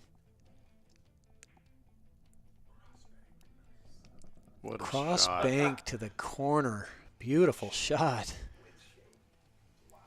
And shape on the 2. Like a boss, yeah. I mean, that's shape on the 2 is kind of subjective, I guess. You know, because Well, he still has to get over to the 3 ball here. So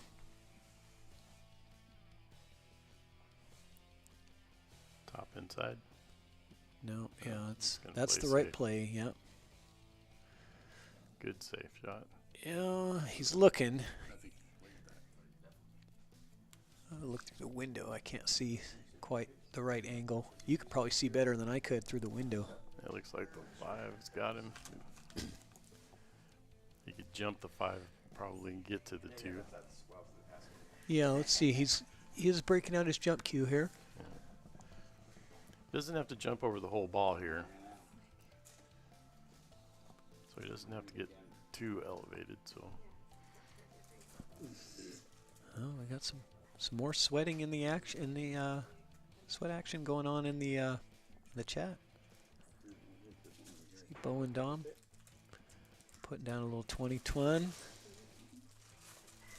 All right, so jump shot, semi-successful, getting a hit, but he is giving up an opportunity on this 2 ball for Hurley to take that down.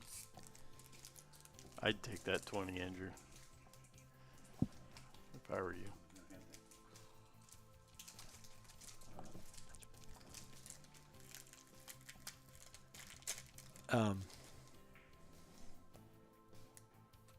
Let's see here. Yeah, nice shot there.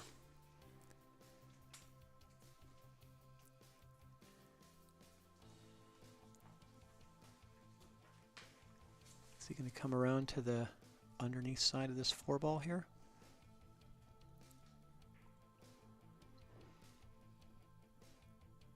Ooh, Yeah, boy, Gets it that was just close to perfect. danger there. It rolls another revolution, and he's sitting right behind the speed. 7. So, yeah, he might be looking at a 5-6 combo next, because I think he got pretty straight on this 4 to where he can draw this back.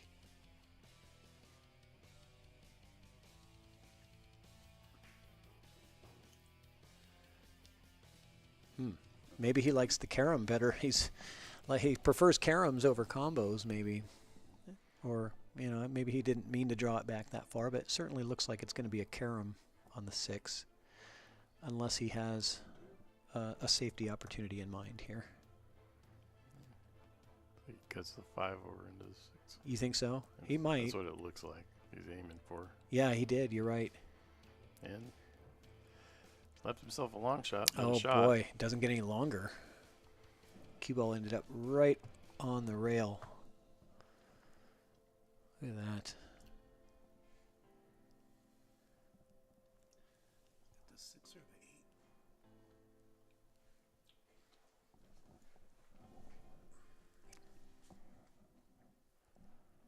So we got the 5, 7, 8, 9 left on the table. So 5 to the 7. Yeah, he's going to go rail first. He's already measuring it just to see. So important to do that mirror system, even on those short rails. And in fact, it's incredibly effective on the little short kick shots because it tells you exactly the point that you need to hit.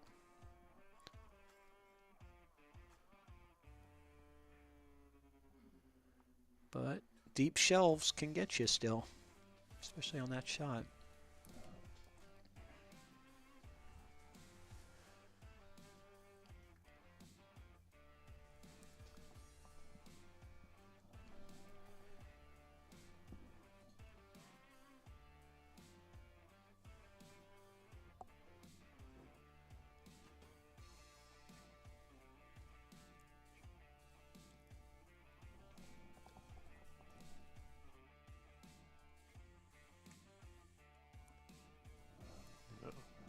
Three ball out for Prathamesh. I don't know how many times I'm gonna not get his name right. Prathamesh. Prathamesh. It's pronounced just like it's spelled. Prathamesh. Prathamesh. I'll still mess it up. How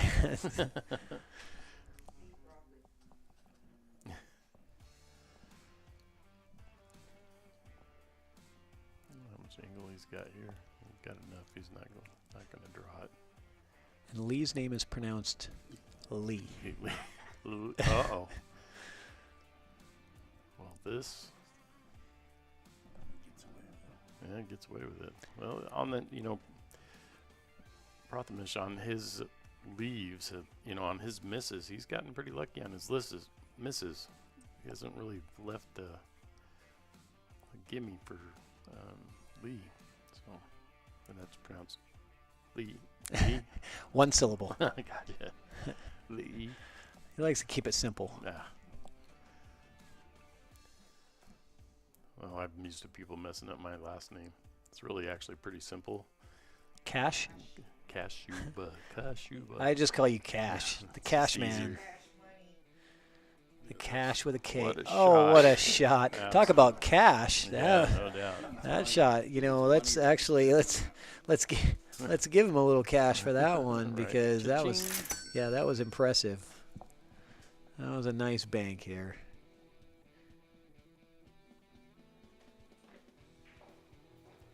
All right, we got a tie game. Make sure that Excellent. 9 ball went into Yeah. that pocket, didn't he? Very excellent bank shot from Lee Baldwin there to close out that rack and tie up the score at 3-3. And Everybody I'm readjust their math. I'm going to take my union break. And I think we got we're going to let's do a swap out. Let's get Rich Roddle and let's get James Fox in here to commentate with Rich Roddle Yeah, if you guys James. don't mind, and that way I can get a little more of a break time here. Yeah, I think I've got some cake I'm going to go tackle. All right. So here is James Fox.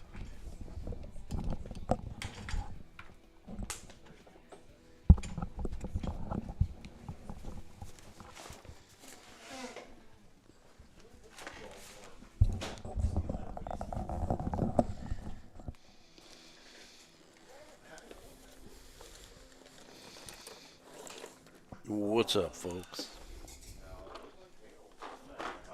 Got a good match going here. 3-3. We got a race to 12.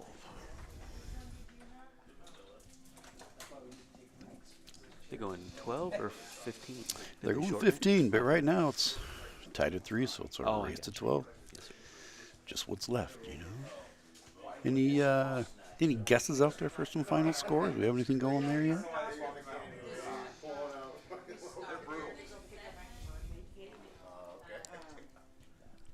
Seems to be pretty even here so far. I'm pretty familiar with Lee. I've never seen Pradmesh play before. Yeah, had the pleasure of meeting Prath tonight also.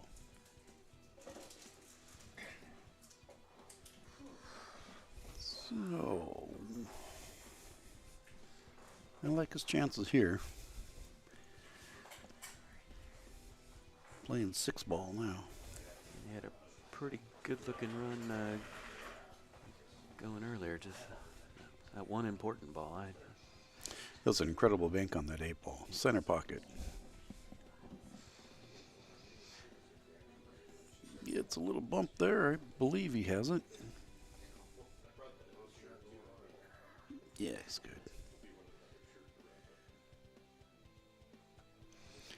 One end of the table to the other.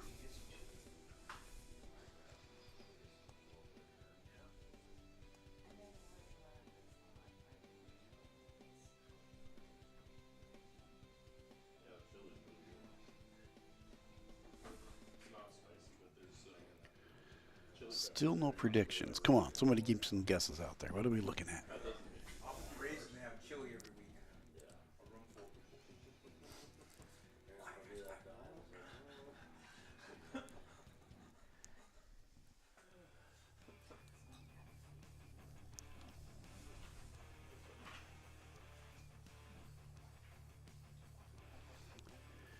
Lee appears to be catching a gear. Yeah, this one's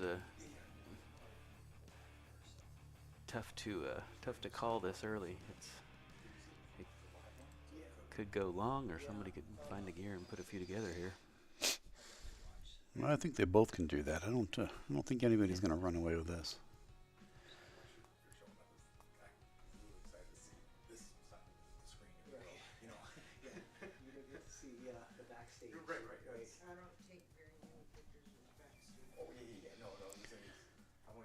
Can you slow roll it? Can you draw between the 6 and 9? There we go. Perfect. There.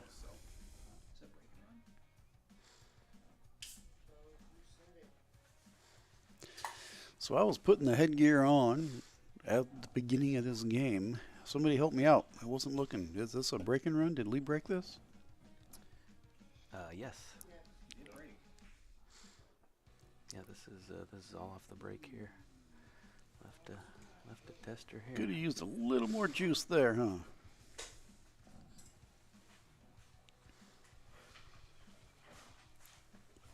Bank or a cutback? I almost think he tries the bank because if he misses it, he sends the 9 down table. Yeah, that's what I was attempting to do in my last rack against Sean, but I banked it short.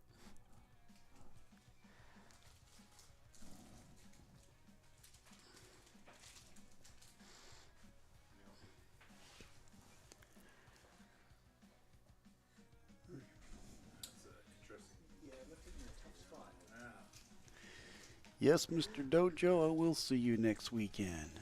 Maybe we'll get a sneak in a match somewhere.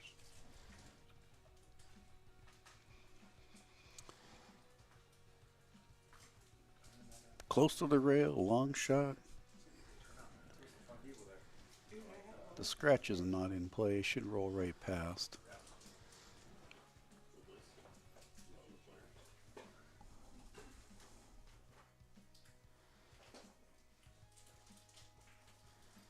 Negative. Ooh, I think Lee's going to like this one.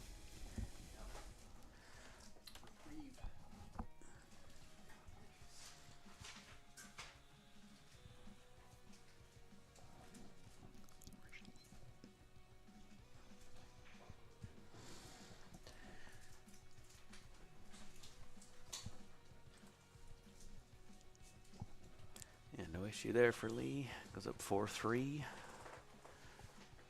Racing to 15 here.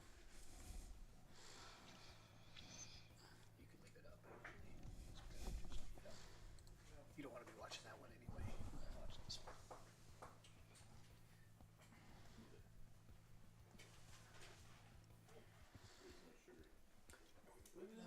Out in the ice cold milk, I don't know how you do it. I get shot skate, I got to have it. You guys didn't.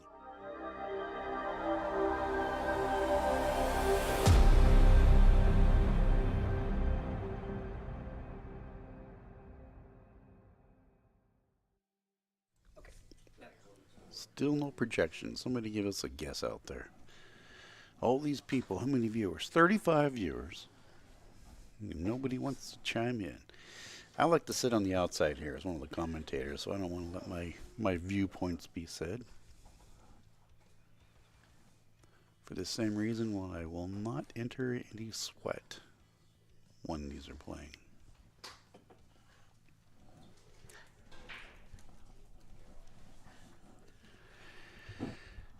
All right, let's get going here. Host here is prompting me to talk more. I think maybe I'm still licking my wounds a little bit from my match here. You know, I tried to get people laughing at me last time when I said I was licking my wounds, and I ended up coughing out a fur ball, and nobody could even laugh at that, you know?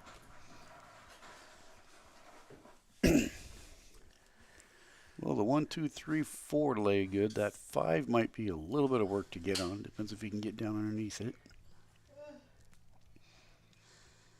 4 takes him down as long as he gets a good angle on it.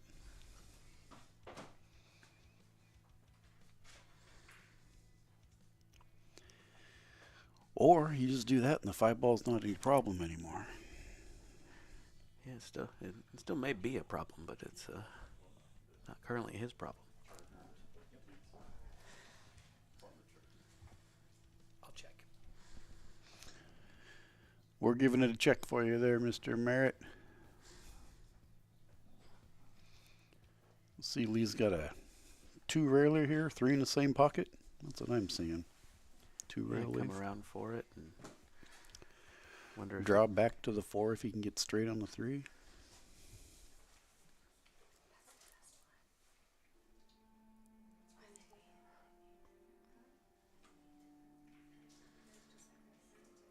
No, go to the other side. Curious to see to get to the 5. Is he gonna? He's got to get to the 4 right here. Yeah, but the connecting it here, the 3, 4. Wonder what the plan with the 5 is.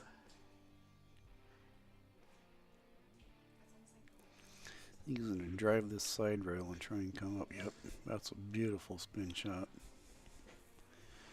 I'm thinking he makes the 4 and he looks at some sort of a safe. Rub the edge of the 5, run the cue down by the side, stick the 5 by the 7.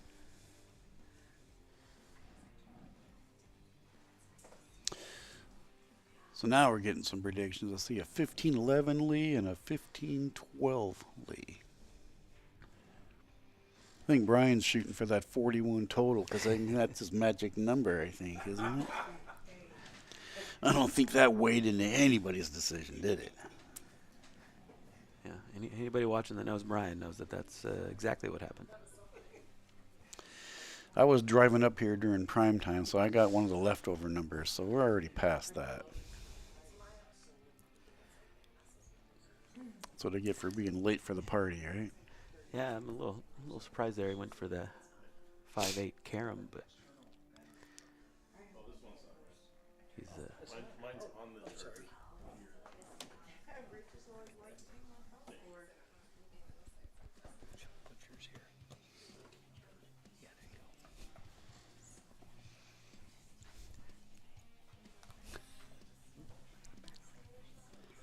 It's got a little bit of a weird angle here to get to the 5, I think. To go across and back. I don't know, he was able to hold it there. Like that. Yep, he'll roll around 2 rails onto the 7.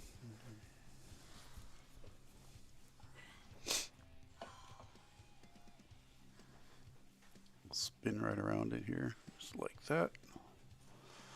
Oh, needs to get off that rack. There we go.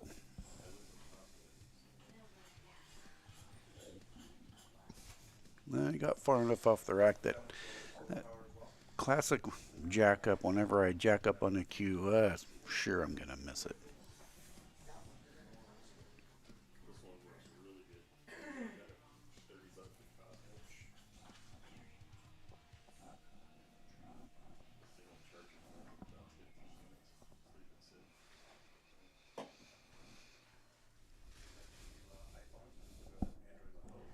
Good speed there to control the 9. Yep, he's going to make this 8. He probably come straight up. He might even sneak behind the 9 on a second rail, but I'm going to guess he just comes straight up.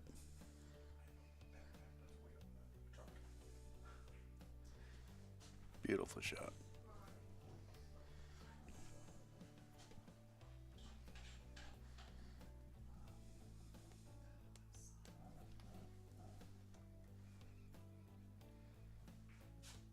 And what we have now is a race to 11. Good out there, no issues.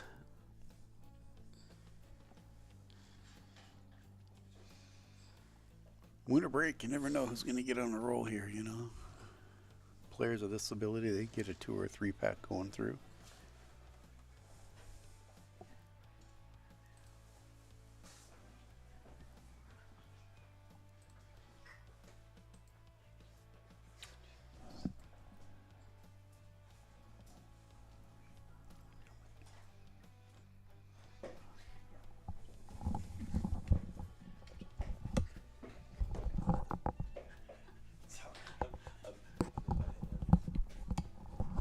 All right, I'm back in. Okay, so Mark Merritt, no, I have not seen anything come through for you. I see your screenshot here, but nothing came through from Facebook for. It says status pending on the image that you sent me, so I'm not sure what that's all about. You might have to, might be something in your Facebook pay settings. But yeah, we didn't see anything come through. We do have Venmo, PayPal, or Cash App also that might work better for you. Yeah, he's got a hit on the 1 here. Let's see what Lee does.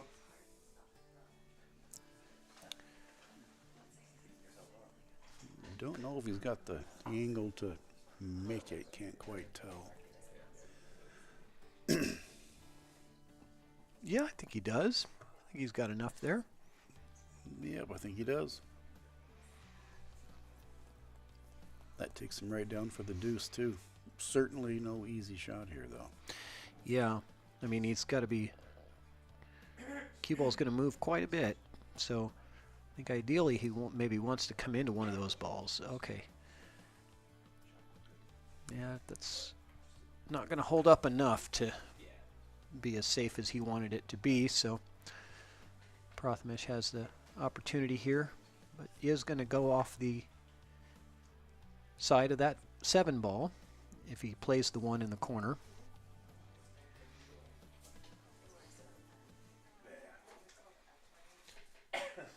You know, when there's all the balls on the table, you have to look at all the options, you know.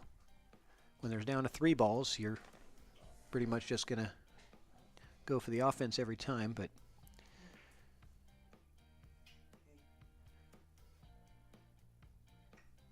he got fortunate. Wow. Missed shot. It ends up blocking Lee from seeing the 1 here, so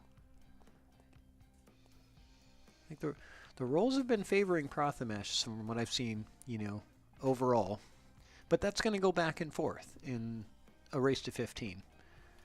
Usually. It's not going to be that one-sided. Yeah, it's funny how, you know, you play a race to 7 and it's like you can just get all the rolls or none of the rolls, and it doesn't really even out as much. The frustration can set in a lot quicker on those short races, too. Yeah, that's true. So I just got a side message from Mr. Triple G. Another shout out for another Kitsapper. Went to a Super 8 event, Pretty Super 8. Won his division. Nice. Yeah. Said he's on the ferry. He might stop by. Right on. But he isn't able to message us because guess what? He's in Facebook jail. He's in jail.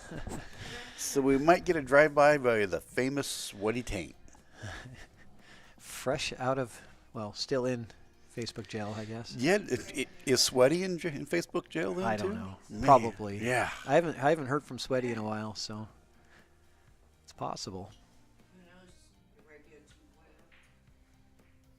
Yeah, I think he's got more than one alter profile.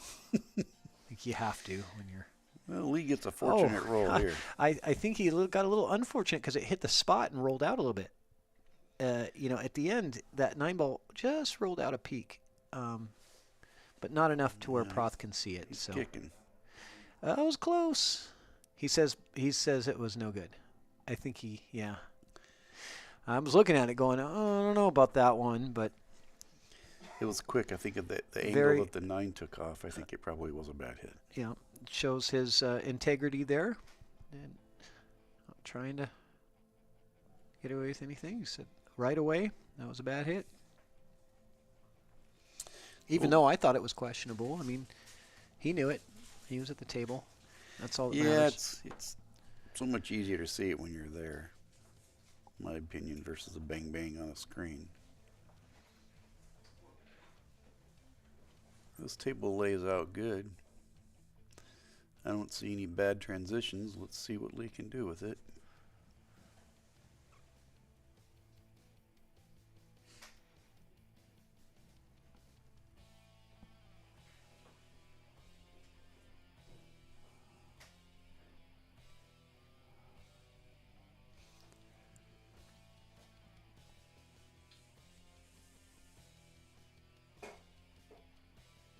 See a stop and a drawback. Yeah, I think he wants to hug the rail. I think he wants to hug that side rail.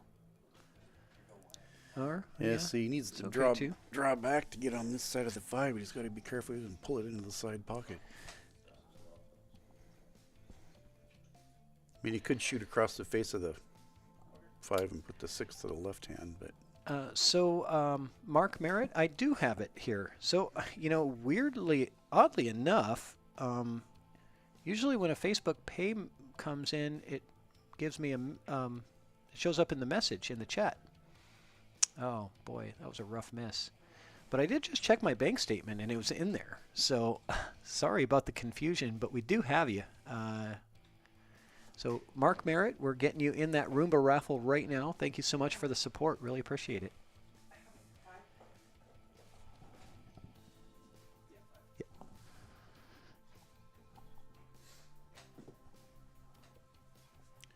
nice try by Prathamish there. Leaves Lee long. There's a distance safe right there. Don't get too much longer than that. Got to stroke all the way down and come back up to get on the 5 too.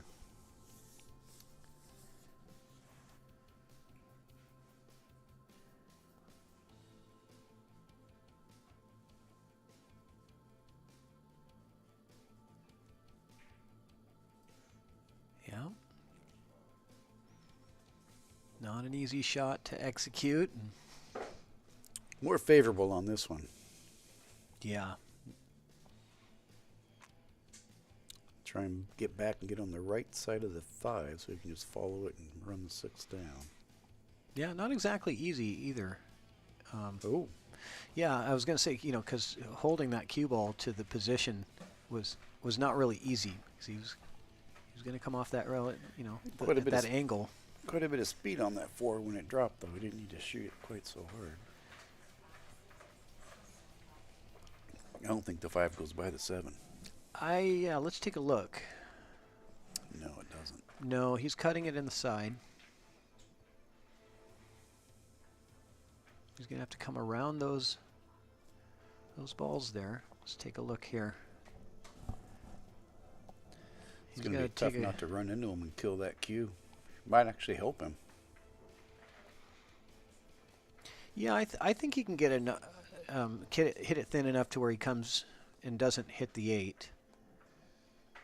It's just a matter of, he's got to have that right spin on when it hits that bottom rail to where it can come, because he doesn't want to end up with nothing on the 6. Okay, that's probably smarter there. You know, he really wanted to get locked up to that 7. So I think it leaked out on him. I think so too. Yep. Yeah, looks like it did. Yeah, Leah definitely has a view of the 5 in the corner. Where do you play the transition for the 6? The same pocket? Try and come 3, 4 rails and put the 6 into the same pocket? I think so, yeah. Just like that. Yeah, he tried. A little more spin would have gotten you a little closer to it. A little deeper, yeah. Or a little harder at that same angle would have gotten you on the better side of it, right? Yeah, that's quite a bit harder, though. That's another 4 feet of roll. Yeah, it really is. He would have had to really pound it. But let's see what he decides to do here.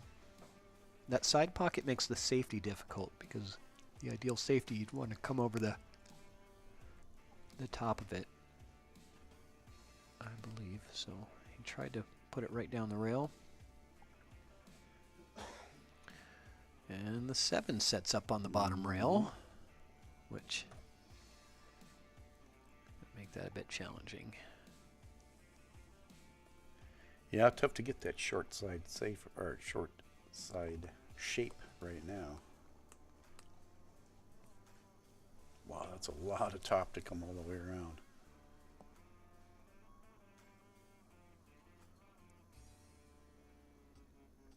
What are you thinking here, Mr. Nix? Well, I think he's going to put a big draw stroke on this ball. And I think he might be looking to try to get short side shape. Either that or find a place to hide with the 8 and 9. Well, now that I look at the angle here, if he's able to clear that side pocket with draw, I think he actually gets on the long side of the 7. You think so? I'm looking through the window. I mean, it's possible he could come off the point of the side pocket cushion and... He's shooting top left. Yeah, he is top left. Yeah, he was really trying to... Yeah, boy. Heck of a try. I mean... You know, of all the places he could leave it, that's not a bad spot. That's a... Yeah, he's leaving Lee almost as tough as you know, stroke. I mean, a tough transition. We're really getting to see these guys let their stroke out and see what they've got. And Prathamesh has got a very powerful stroke. He can get a lot of action on that cue ball.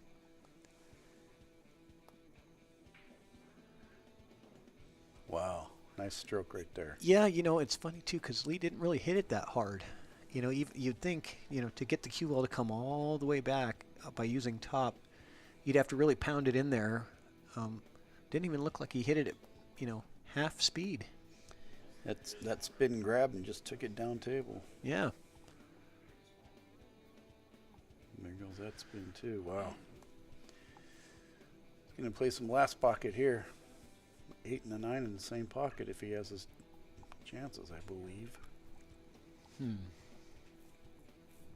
You see something different? No, I was looking through the window, just kind of looking at his expression and, you know, seeing he didn't really have a whole lot of disapproval in his face on that shot, so. Negative. Look at this. Look at this. He gets away with it. Yeah. Maybe? No. I don't know. I think Proth has a shot here. I think it's a real first shot, but I can't quite tell. You know, I think he can actually cut. I think he can see enough of this to cut it in, but it's a guess. I can't, at this angle, I can't see through the window, and camera doesn't tell us exactly. But I think, from what I'm looking at his trajectory, and I think he's going real first, but I could be completely wrong. Nope, he had it. He definitely had enough of it. Yeah, he actually caught it fat. Yeah. Yeah, he left a funny angle here. No, I think Leo liked this. So just you do? Yeah, he'll spin it right into the side pocket, come down to the end, and put the 9 in the top. What's going in the side pocket? The 8. The cue ball? I'm thinking the 8 is. You're thinking he's going to put the 8 in the side here? I think so. Boy, am I not seeing this right or what? He's going to the corner, but yeah, I'm not seeing cutting that in the side.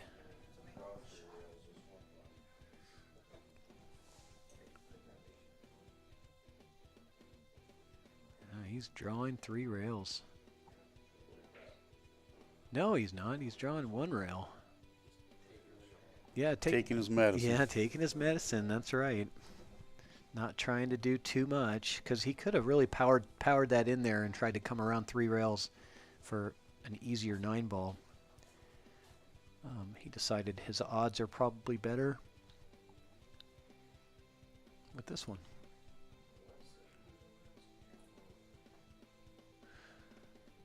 But look at that cue ball. Look at that cue ball. Certainly not an easy shot. Let's see what Prath can do here.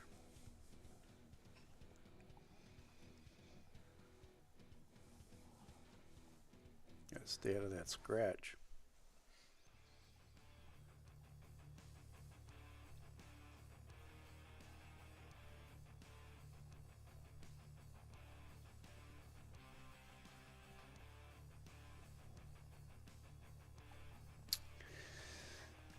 He doesn't like it. He stroked back against the wall with his cue. Yeah, and that is the one spot on the table. You know, you have about 4 inches. If the cue ball is right on the rail, you have about 4 inches of cueing space. So if you have a big stroke, you're going to hit the wall, you know, with the back of your cue. So you have to just be aware of that. It's the only spot. Nice shot. What a shot. Wow. Excellent stroke and shot by Prathamesh. I mean, let's give him some cash for that one. What do you think?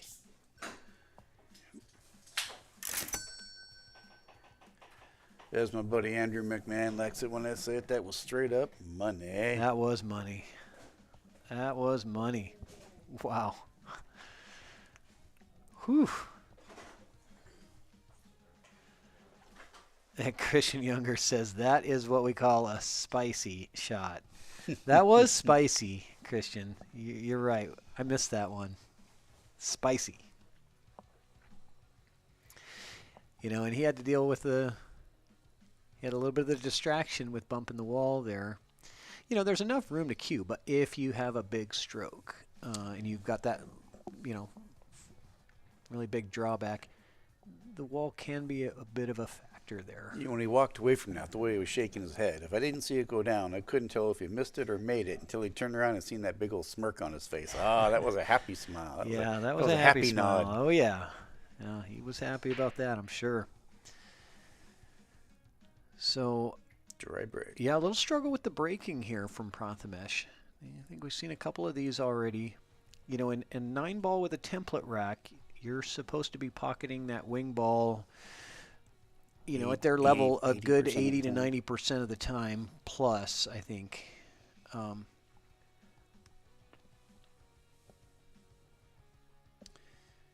Yeah, he said he's pretty much the snooker player, though, right? He just plays 9 ball on the side. Yeah, Arnie, if you have a 70-inch cue, that's I measure the table for a 58-inch cue, which is standard. So, yeah, if you're playing with a 70-inch cue, you can have problems in here. That's the Olympics, right? They call that javelin throwing, don't they? Well, yeah, you know, have you seen the size of those snooker cues that you use with the bridge? Yeah.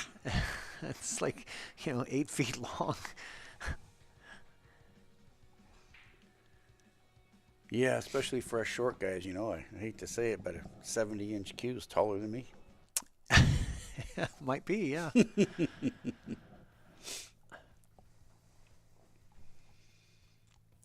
It's got some distance here. I can't tell if you can get by the 4.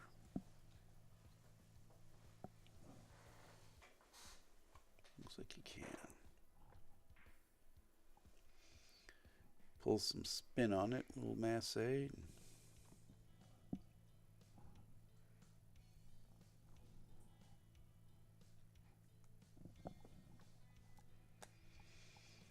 lot of traffic to get through here. Yeah, it really is. I mean, you know, it's an easy shot, but it's not an easy leave, but he got there pretty good. Oh, man, he got a bad bump on that 7, I don't didn't he? I don't think he got in the way. You don't?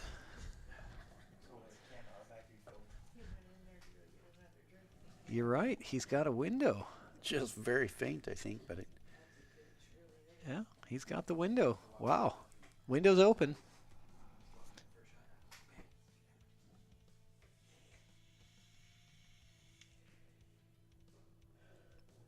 center pocket. Very nice.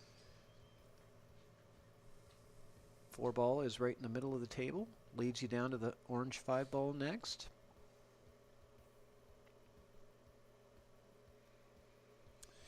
Yeah, this is probably the toughest transition of the whole table right here. The 4 to the 5, you think? Yeah, just in case that cube bumps the 6. He should go right past it. Yeah, I think he uses top and comes off the bottom rail and back out. Oh, he did bump into it, just like you said. But he didn't cut the ball as much as he wanted to, so.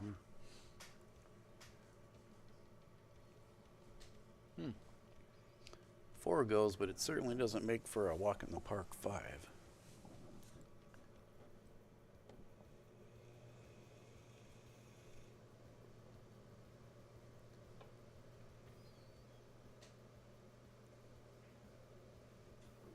Oh, that was an unexpected. That was an unexpected miss from Prathamesh. I think he was trying to cheat a little bit in order to shorten up that 5 ball angle. Yeah, so he was planning on just taking his medicine on the 5 there. Yep. And just not wanting to be on the rail, I guess, with the cue ball. Here's a nice safety by Lee. Yep, good patient play here. Yep, go ahead. Actually has a hit, I believe. Well, look, you got the look through the window. Look through the window there. You got the view. No, he does not have it. Yeah. The window doesn't lie. Cameras lie, but my glasses do, though. This window doesn't lie. Oh. Oh, so he missed it Swing and a completely. miss. Yeah.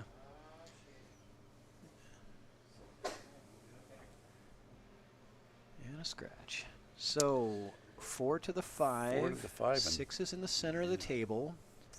I mean, this is a drill, right? And Lee is a drill person, right? He does these 6 ball ghosts, you know, practice at home a lot. And so this is his game right here. Is nothing's touching, ball in hand, 6 balls on the table, run them out. Yeah, the 9-foot table changes things too. Well, he has a 9-foot table at home. I know, but from talking to which, you know, you're certainly not going to put the 4 up in the left corner. Look at this. Yeah. Look at this. Most This is players, interesting. yeah, most players would put that 4 right in the corner. Try and come around. He doesn't like the traffic, I don't Yeah, think. he wants to just go forward. But is that 8 ball going to be a factor here? Certainly wipes out about, you know, 8 to 10 inches of shape area for him. Going to try and get below the 8, I believe.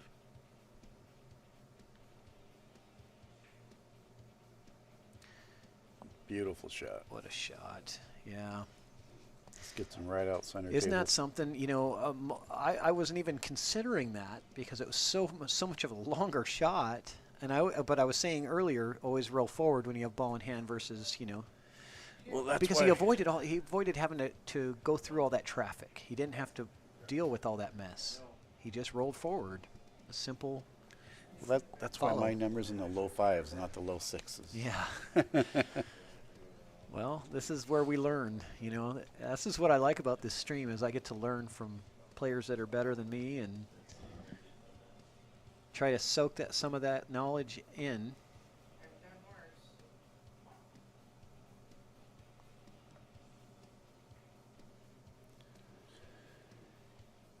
Oh, I thought he was gonna. Oh, we got a nice little love bump on that. Mm-hmm. Yeah. That titty bounced it out. Otherwise, he'd been sitting down by another diamond and closer to the rail. Right. It really helped him a lot. Slide over, withdraw to the lower rail, and put the 8 in the top corner.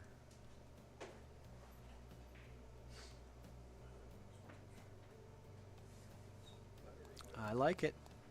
I mean, I think this is a very controlled 6 ball ghost out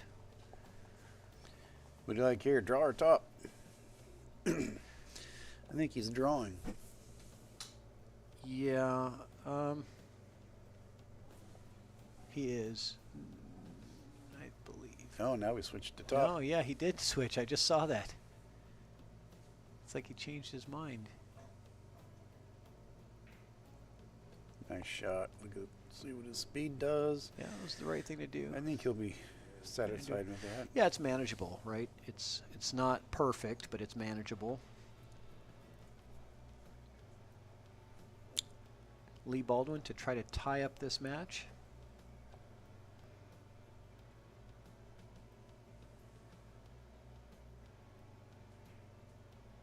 Race And to he 10. does right down the heart of the pocket, no doubt about it. And we are at 5-5 in this race to 15, making this a race to 10. And maybe it's time we should show the prediction contest here. Let's see if we can get this up here on the screen for you guys so that you can see. So we had 14 earlier. Yeah, So let's. the minimum right now is 34. Yeah, so the minimum is going to be. Yeah, No. because, well, we're going to have at least 15-5, so there's at least 20 racks going to be played in this game, and we had 14. So, yes, 34 is the minimum. So, so the ones that are below 34 are already chopped off at the knees. Yeah, they're out. So, James Fox, Scott Aquan has all been eliminated. Paul Felty's been eliminated. Christine Mounds, Rich Rottle, Josh Carlson, and Rich James are all eliminated from the contest. But we still have Chris Marino. If one of these players wins out from here, Chris Marino will win. Lee Vestal, you are on the hill for being eliminated. Yeah, right. Another way to think about it. Right.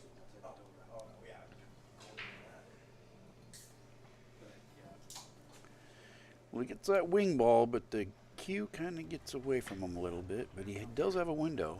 You can see the one. Just a little longer than he wanted.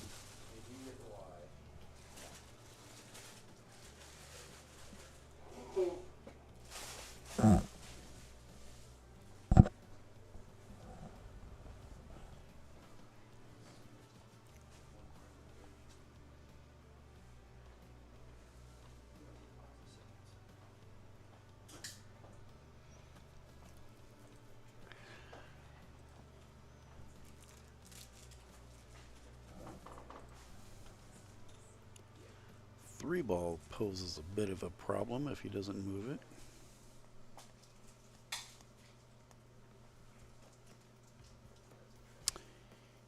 Not anymore.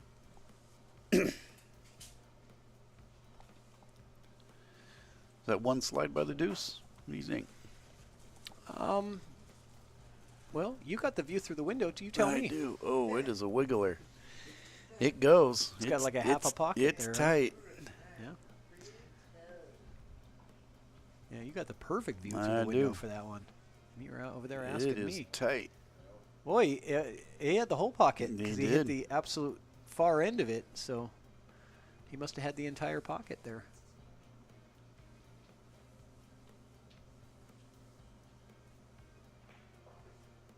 Oh. Oh my gosh. He's got Wow. he's got a little pucker there. He says, well, this isn't an easy shot, but it's definitely better than the It's better than the alternative. Yeah, for sure. For sure.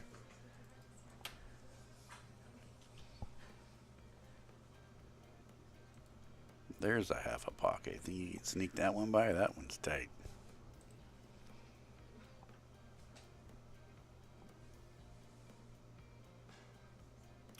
Miscue. Miscue. Yeah, Gets the miscued. rail. It was a legal miscue, so no ball in hand foul. And not sure if he left Lee enough room to pocket the three ball, though. I don't think so. He's going to So what are you going to do? combo or safe. Where do you play safe? He might take the three, roll it to the rail, and stick the cue right behind the You 7. sure the three doesn't go? No. You like that hesitation? Yeah, let's wait until it happens. My mama didn't raise no dummy. You know, we should just play wait and see. I know. You know, good old hindsight. Yeah. It's like, do you think it goes? I don't know. I'll tell you in a minute.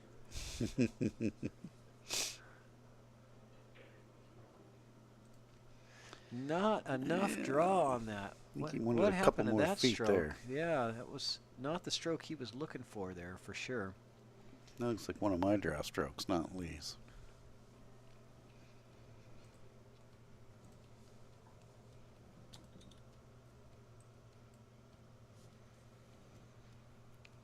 Five. You know, and this is expected. You know, these two players are very evenly matched.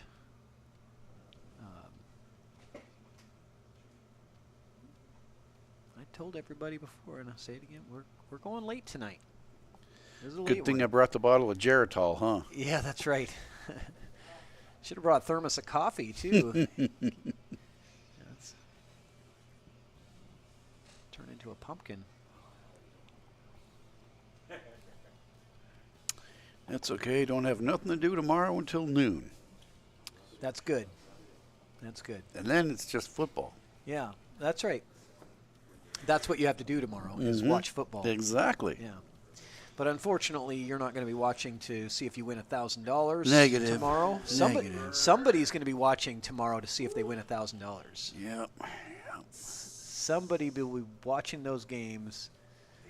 Let me see if I can and reach around my hoping, back and and pull hoping that, for a very specific score. pull that dagger out you just put in. You know. So when do they put the scores out for the football game here? Is that already done, or is that once this person wins this one?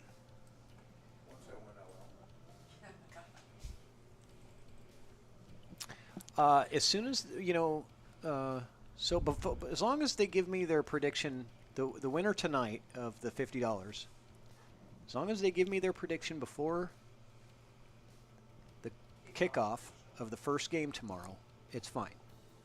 But they have to give me their prediction before the kickoff of the first game. Total points scored in both games combined.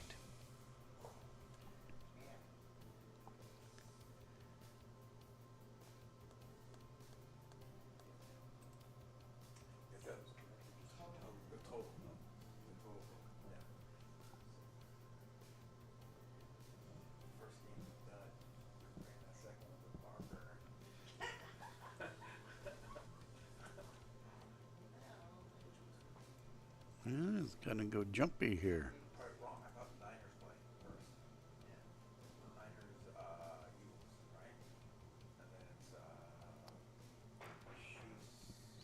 Uh-oh. You know, what do the viewers out there think, and the people in the chalk box here? What do you think if the Niners win? No. Which I hope they don't, but if they do, could you imagine benching Brock Purdy to bring in Jimmy? I just think that's doing him wrong. Yeah, I will never give Staley that type of. No, I don't think so either. I think if they won, you couldn't get Andrew and Triple G's head through the door. Yeah, you could add a few more people to the list, too, I think. I know. I got a couple other good buddies that are Niner fans. There's just a lot not, of 49er faithfuls out there. They're just not listening right now. Are you sure? Well, I don't know too many 49ers that play pool. I know a lot. Do you? Yeah, feels like.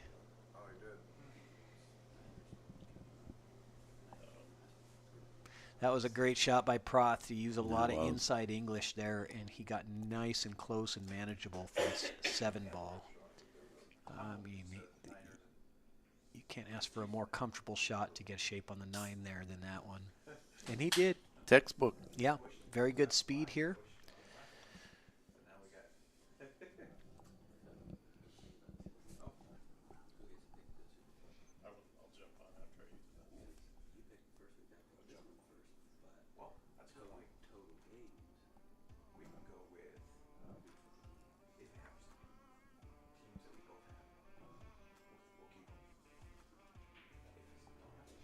All right, so Prothmus takes the lead.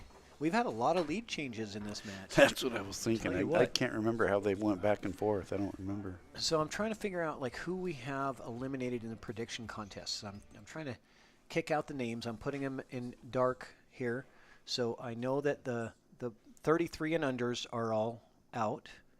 And what's the maximum score that we could have is still, what we already decided before, which was these 3 right here. Minimum's 34.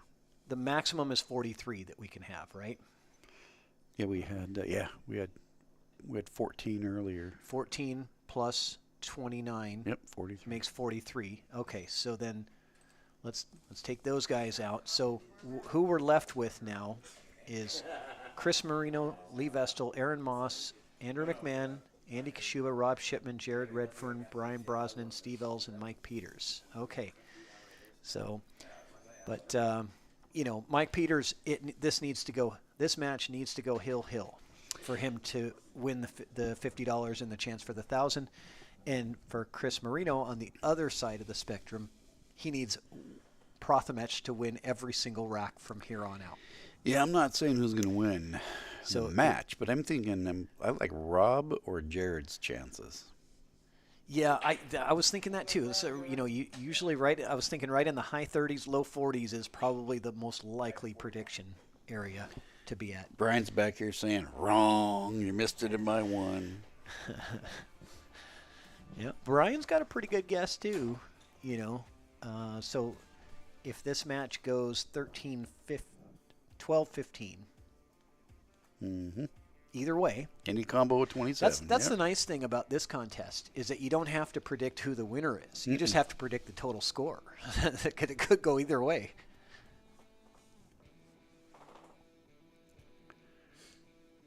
Deuce sitting down there amongst a lot of traffic. Look at that.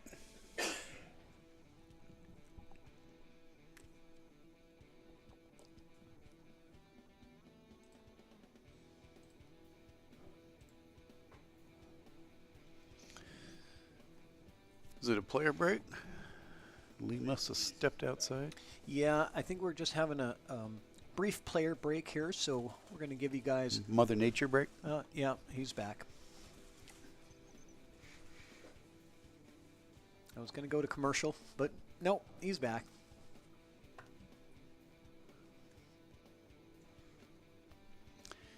He's like, I came back to see this. What is he doing here? Oh, it was rolling out. It's push out, yeah.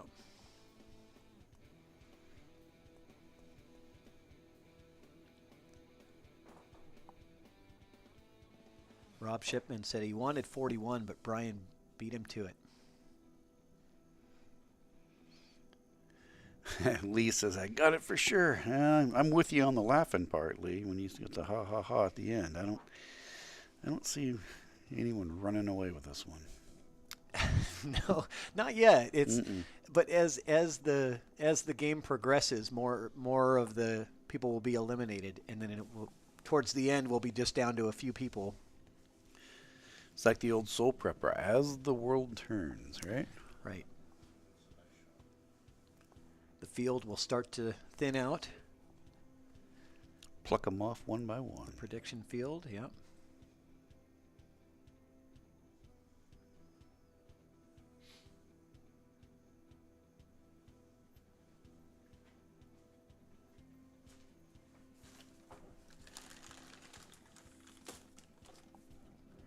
McMahon, if you were putting a chat into YouTube, we were not using the YouTube chat, so we were just using the Facebook chat because we were not able to get the feed from YouTube. So, apologize, but you ended up with 37, which is probably a pretty good guess. We had to do it on one platform, otherwise the predictions on one platform. And that wasn't the rules. You had to make the comment on the Facebook post. So he's a Niner fan anyways. You know, we got to have some fun with you, Drew. Right, because when he predicts, if he wins this one, he predicts the score for tomorrow, he's going to predict, 30-0 or something? So, Yep.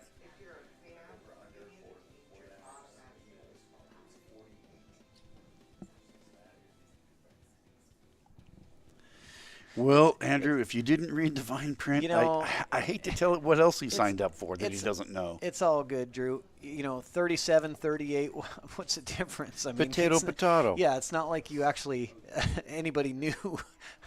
Both are good guesses.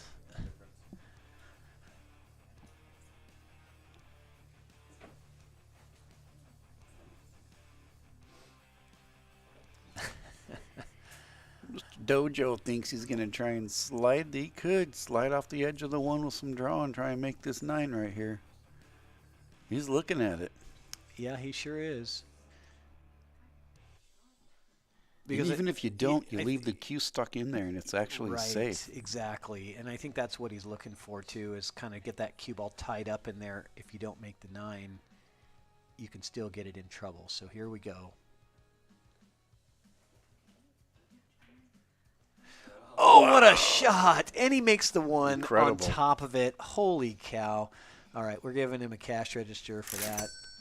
So I want all those people to take all those commentator curses away from us because we pegged that one. Oh, man, that was... I don't think it would have went if that we was wouldn't incredible. have said it. You know, I tell you what, though, let's get this going here. We got one more person eliminated. Chris Marino just got eliminated with that 9 ball because we can no longer have a 34. How'd that show go?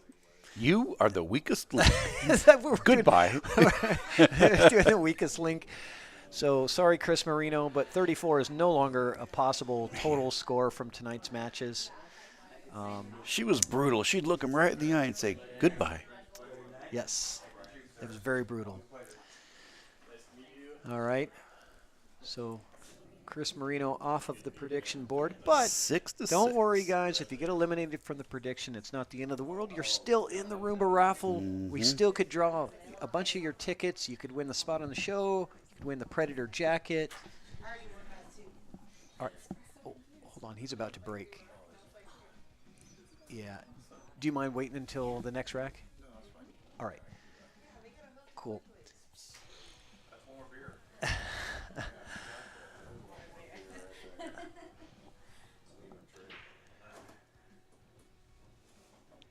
Yeah, I'm just trying to, you know, we want to try to have as minimal interruptions with the players as possible. So I saw that Lee was just getting ready to break and didn't want to have somebody going through there to take off. But I know Sean and his better half are looking to make that long drive home. So maybe hang out with us for just another few minutes.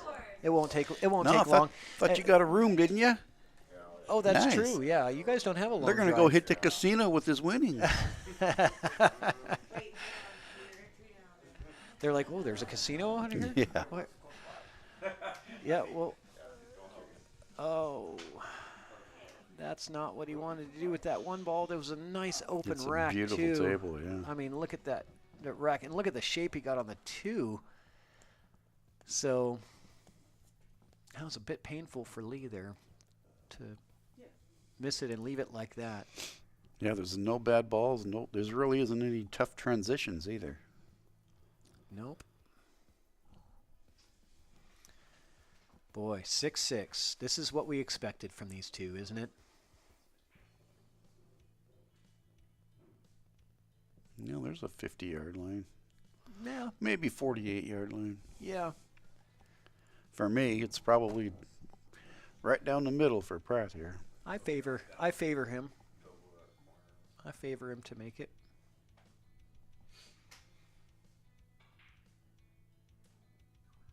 He's going to get away with it. Yeah, the Pocket Monster had other ideas, but yes, he did get away with that one, didn't he?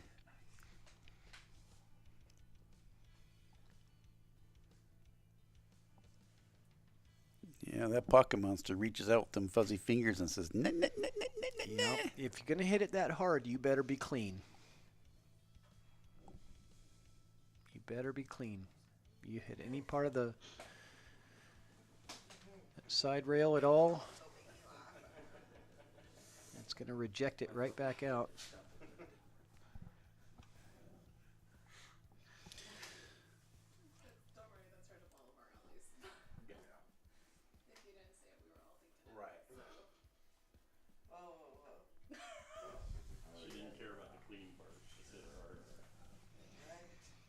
See if we can spin down onto this deuce, huh? Yeah, he's trying. He's putting a lot of spin on it. Oh, what a Nice. try.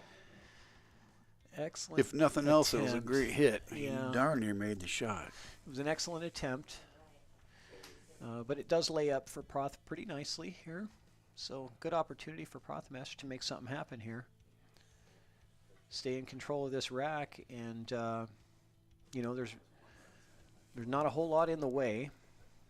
4 to the 5 looks like it could be a little tricky. You know, you want to get good on this 4 ball. A little bit on deep here. Yeah, he's on the other side of the 3 that I was thinking of, but I think he goes down 2 rails underneath the 9 and comes back up. yeah, he's going to be coming across the angle that he wants to be in, you know, the position angle, if he does that. That was a great shot there. I didn't know he had the angle to do. I didn't know he could hit it full enough to. Yeah, I didn't think so pull off either. that shot. The cameras can be deceptive sometimes. Yep. Draws out of here and hopes the 7 doesn't get in the way. Beautiful shot. Yeah, good stroke. Little window on the 6, though. He's going to probably try and put it right on the rail over here, I think.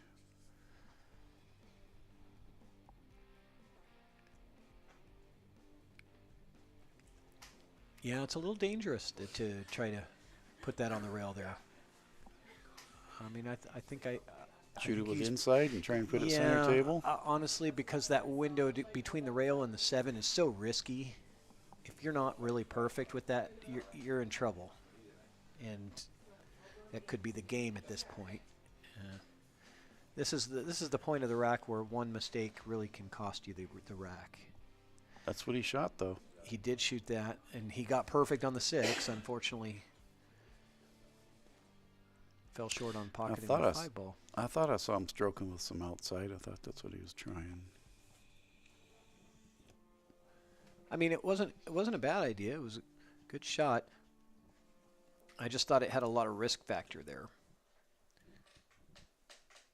because you're trying to come into that 4-inch window between the rail and the 7. Not getting this cue back around into the same area. He might try and go all the way back around and down to the kitty corner. Yeah, he is. I thought he was. I did too. Neither one of them liked to try to get on the other side of that 6. I was thinking Lee was going to put a bigger stroke on that and come to the bottom side of the 6. But shoot this with draw and try and put the cue back where it is now.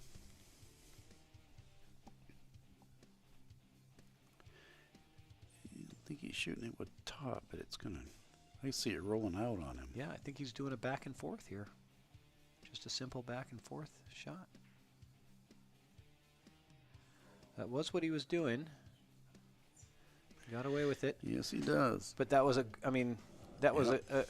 good idea shot, because the back and forth gets you a stop shot on the 7 and a manageable 9 ball, right?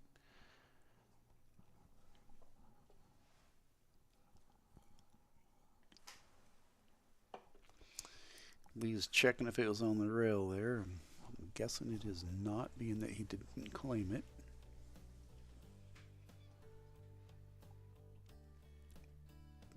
Prath going to try the rail first spin shot? No, he does not.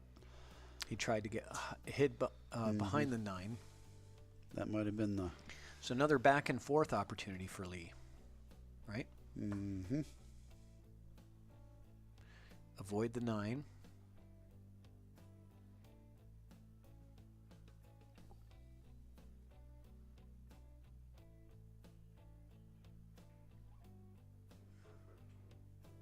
Pretty good. I'd say that's really good. Yeah. That's very good. Because it gives him the angle to get over to the 9 and have a shorter shot on the 9. So it's just a stun draw over. Or just a slow roll and take his medicine, whatever he wants here. Oh, I wouldn't slow roll. I would stun draw this. Yep. Perfect. Yeah, just like that. I mean, because he just had the perfect angle to stun it over like that.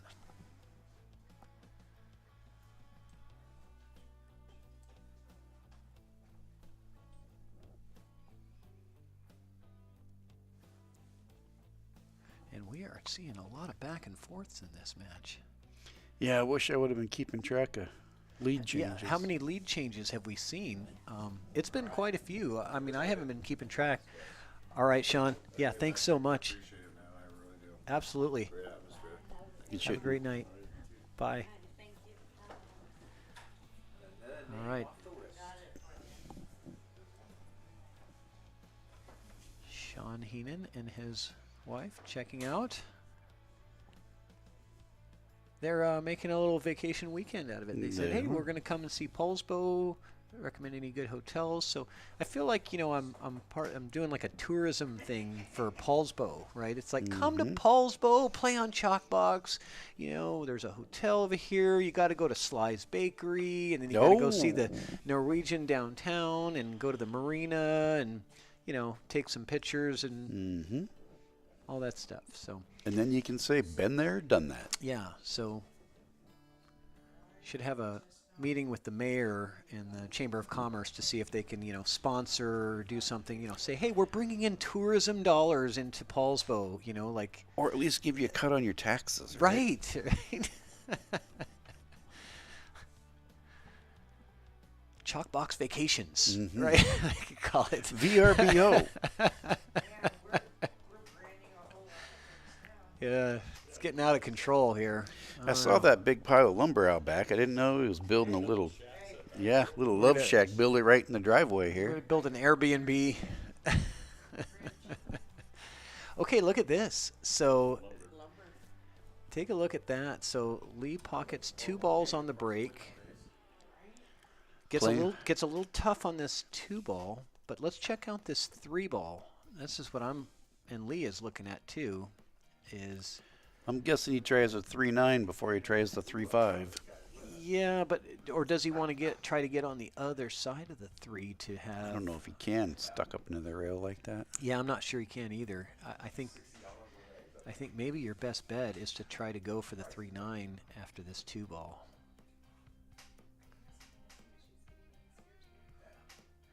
Oh, he overcut it. So on a different twist. Through this match, I don't think there's been too many times, at least not for the last quite a few, that nobody's won 2 in a row. It's been back and forth. It's been a lot of back and forth. I haven't really been keeping track of the who's won which game. You know, a good stats guy who's been helping me out with stats is Adam Wishover. Oh. If Adam is out there listening and watching this and keeping track of the stats, maybe he could jump into the chat and let us know how many lead changes there's been. And I think that's a challenge. Yeah. Adam Wish, you out there? Help us out. You're the stats man. Bo, man, I hate to hear that. Someone stole Scooby and ate him. He says, I had a pet. I had a dog. Someone snatched him and ate him. A dog named Scooby. Stolen. Okay, well, that's weird. You thought I was making it up, didn't you? That's weird. All right, well. They're looking at me like, what in the world are you talking about?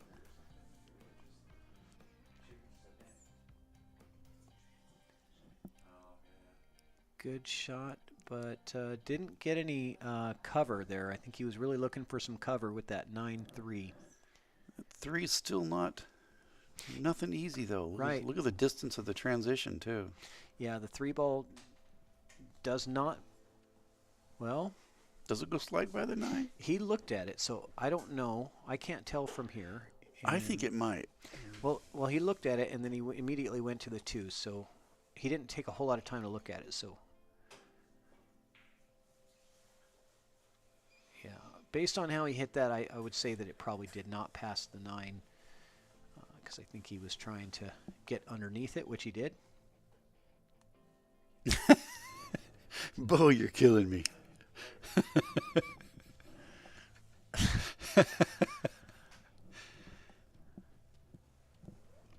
Bo, you didn't have a van with a dream machine written on the side of it. Remember that?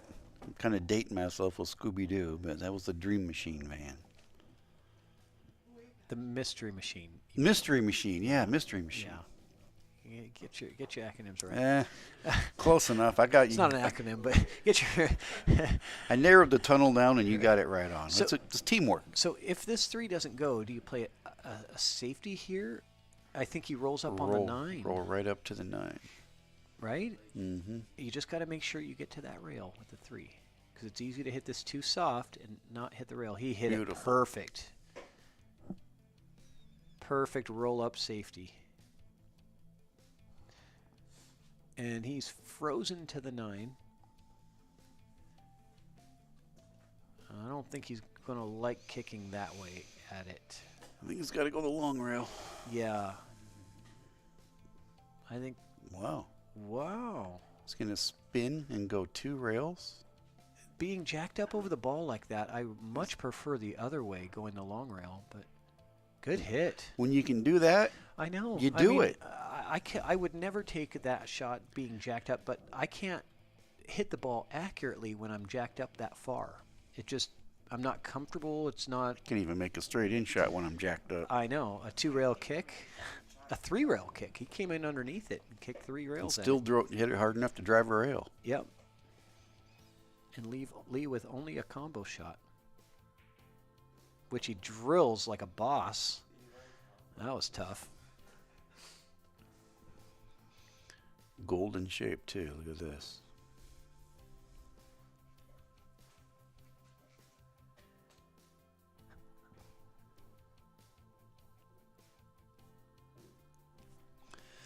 This will bring him right around. I like his chances.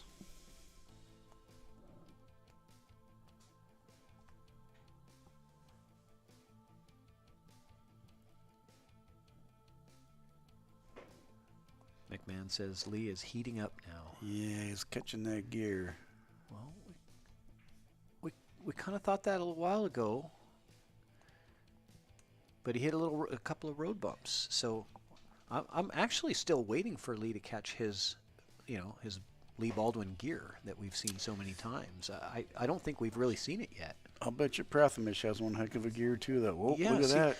Well, that's what I'm saying. It's like he's caught that mini gear where he's gotten some good runs of 5, 6, 7, 8 balls, but completing those runouts has been a little bit of a challenge for him tonight.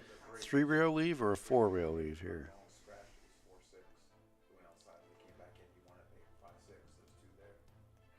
That was a very unusual miss for Lee. And that one kind of surprises me too from Prathamish. Mm-hmm. But the 6 in the side that Lee missed was much easier. Yeah, this table turned sticky all of a sudden. It turned into a defensive match now. It really did. You think he tries this, or do you think he shoots safe and puts it down on the end rail? I think he's trying to make it. Nope, he shoots safe. Yeah. Nice shot. Very good. I mean, that was textbook because... Right now, Prathamish is saying, dang, I missed my golden opportunity. Now he's got to try and pull something out. Yeah. Now is he going to kick the long rail?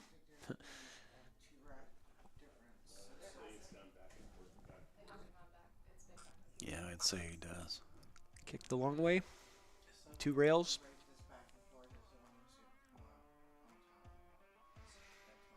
Bottom rail, side rail. He's going for shorty. Oh, okay. A little jump bank action.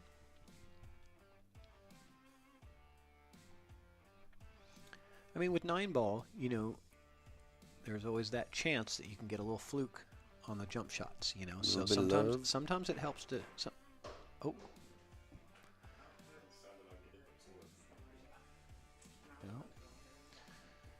Okay, so ball in hand with a 3-ball out for Lee Baldwin to try to take a 2-game lead, which he has not had yet in this match. The biggest lead he's had is what it is right now, 1 game. So he's going to draw. I mean, flip a quarter. Yeah, that's interesting. I would slow roll, follow. Yeah, I would totally roll it forward and just go to the pocket that he's at right now. Not have to force anything. Longer shot, but easier leave.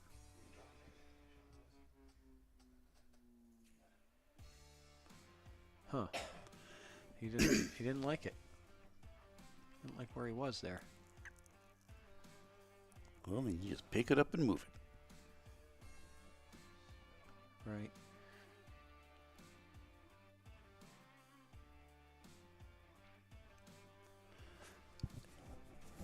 Yeah, he wanted to make sure he got on the correct side of this 7 to make the 9 much easier and the shape for the 9 much easier. So he did. He got the perfect draw. You know, it's a good. You saw what he did there. Oh, look at that. He's looking at the 9 sideways while he's down on his shot. I was just saying, like. Oh. Yeah, I was just saying, like in the shot before, he wasn't really sure, so he got up and readjusted and got back down. This one, he was kind of looking at the 9 through, his, turning his head to look at where it was while he was down on the shot. Good shot there. He gets out anyway. But you know what I'm saying? Like, when you're not quite comfortable, get up, readjust. Think about it. Then get back down and get focused, which he did on the 8 ball, on the 7 ball. Mm-hmm. But then on the 8 ball, you saw when he was down. He's peeking. Or it was the 7 ball to get to the 9, or whatever it was. The 7 ball to get to the 9. Peeking at the 9. Yeah, he was kind of turning his head to look at where the 9 was while he was down on the shot. He didn't get back up, so that was interesting. Well, Andy Kashuba jumped in the ring. He's going to get a tag out for me, and it'll be the Andy and Patrick show. All right. Thank you, Rich.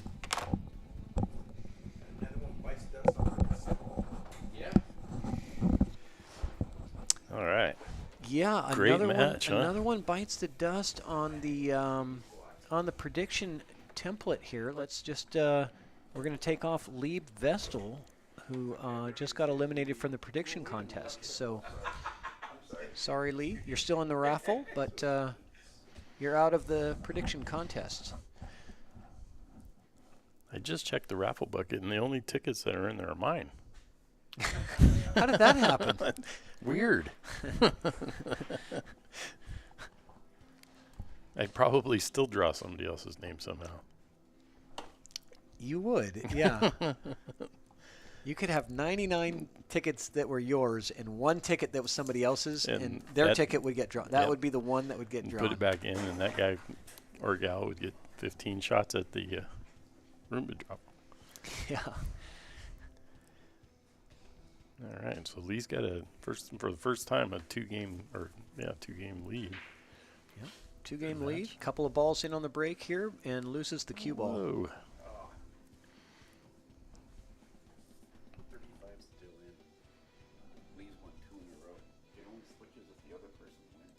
Oh, I apologize. Lee Vestal, you're still in it. Rich brought that to my attention. I was thinking that because the score changed. Yeah, that's right. It's only if the underdog, the guy who's behind, wins, then it would eliminate you. So, yeah, 35 is still possible if one guy wins all the rest of the games. Right? Very true. If the same player wins all the rest of the games. Yeah, that's what it is.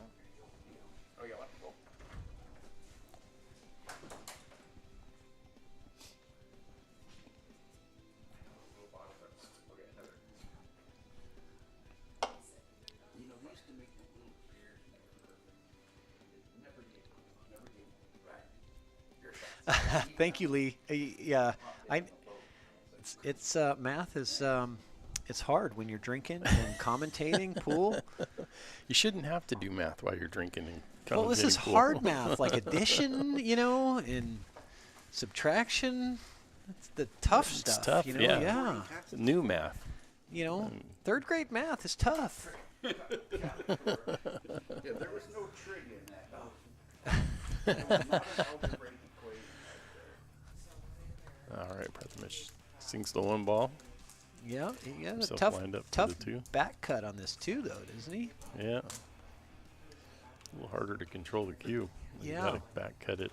And he's got some traffic to navigate. Right? He's gonna.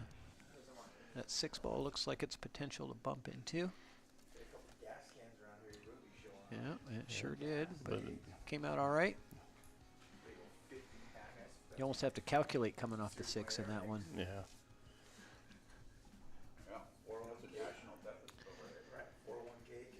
And, so let's see here. Is he going to try to hold it? Comes back down. I think he tried. He It's on the tried to short hold side. it. Yeah. I think he tried to hold it rather than just letting it go that extra rail and come back. And he ended up at this 50-yard line here on this ball. And he's got to get back down to the 6. So maybe a little tougher on the short side. Mm-hmm.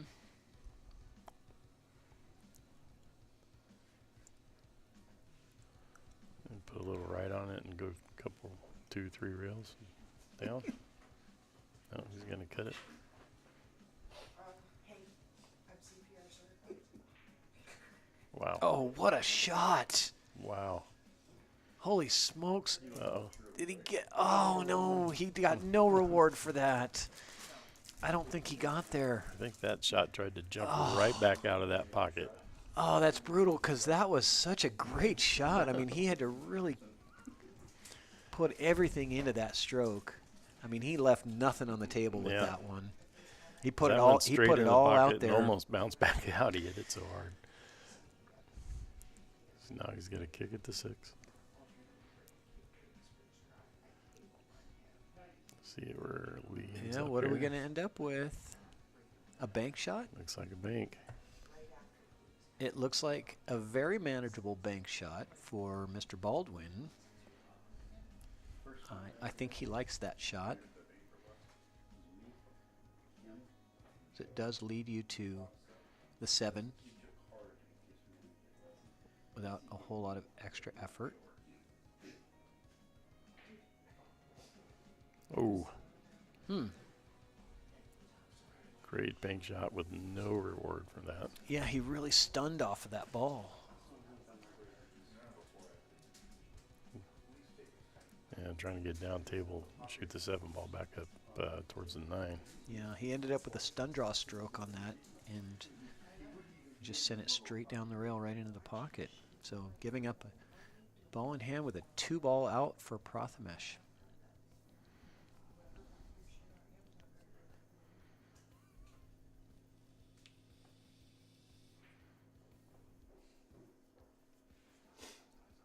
And that's not where he wanted to be. It's still a manageable shot. Yeah, considering the shots that we've seen him make, I favor him on this one. Yeah. But it's no gimme. It's no gimme. He's got to bear down.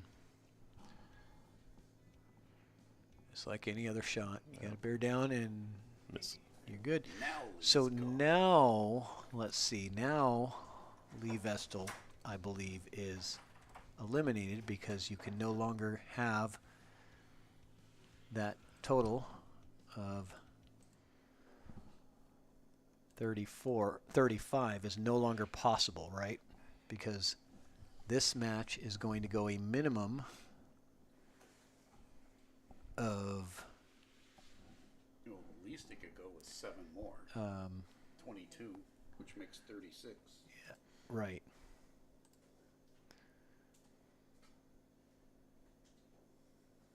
He's over here doing this central pizza.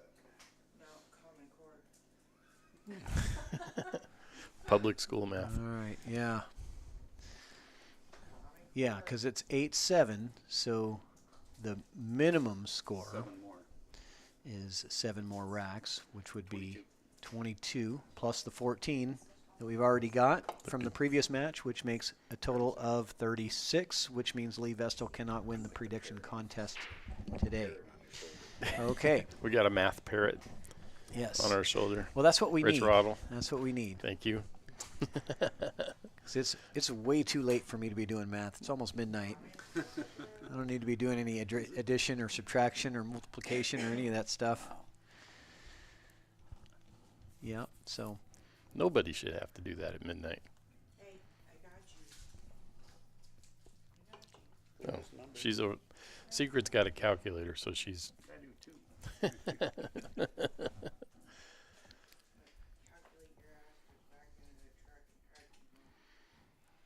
So what do you do here? You could cut the 1 into the 4 for a combo.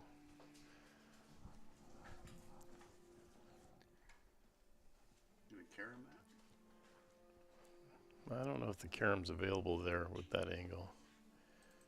I think you can cut the 1 into the 4 if you wanted, but then, yeah, you don't know where you're going to end up there. Right there. Wow. Gonna end up safe. Yeah, I think he can get to the 1 ball. I don't know if he's got the corner from there. Can't tell. I don't think. No, he can't get there. No, he's completely blocked. It's a heck of a jump shot, which is what he's going to do. Is he going to jump that? Yes, he is. He's got Shorty out, and he's going to try to land in a spot where he can bounce into the 1. This is a bounce jump. You have to time that bounce because you're coming over a full ball, which means you're definitely going to get a hop.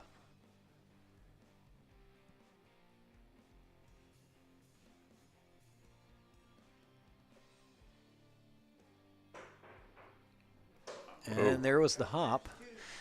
And that third is ball off the table. Yeah, that is the challenge with jump shots like that, where you have to go over an entire ball, not just the edge of it, because you have to get so much elevation. You have to time the hop and know where it's going to land, because then it's going to bounce and hit the 1. If it bounces and hits the top of the object ball, it typically will go off the table many times. You know, you have to bounce into the side of the ball. You know, the face of it. So that's what just makes jump shots so much more difficult when you have to jump a full ball versus a half ball. Right. It's just a huge difference. So here we go, Prathamesh with a fairly open table, not all the way. It's going to have to do a little bit of work here. With the 6 and the 8. 6, 7, and 8. Yeah, I mean, 6 to the 7, I think, is probably his. I think the toughest balls right now. Actually, it's 5 to the 6, I think, is the toughest transition, because you want to be straight on the 6. You don't want to have a big angle on that 6, because then it's going to make your shape on the 7 a lot harder. So the 5 to the 6 is my guess is that's going to be the most difficult part of this rack. And does he get the shape? He got quite a bit of angle here. I don't think so. He's got quite a bit of angle. Tough to be straight on the 6 here. He's not going to get straight on it. Not from this way. Cut it to the corner. He's going to take his medicine and probably end up mid-table. Ooh. Yeah, trying to take his medicine there, end up mid-table, and then have to come around for the 7. So that was the real tricky part of that rack, because, you know, ideally he wanted to be in position to where he could pocket the 5 and leave the cue on the rail, so that he could pocket that the 6 ball straight and have a decent opportunity at the 7. So, which Lee, I kind of thought he was going to go the other way with some inside there and try to hug the rail there. I think he's got I think he can get there. No. You can tell by the way he put the chalk down that he does not have it. Well, you can see through the window, too, that he doesn't have it. He can only hit the edge of it. Unless he can spin around it.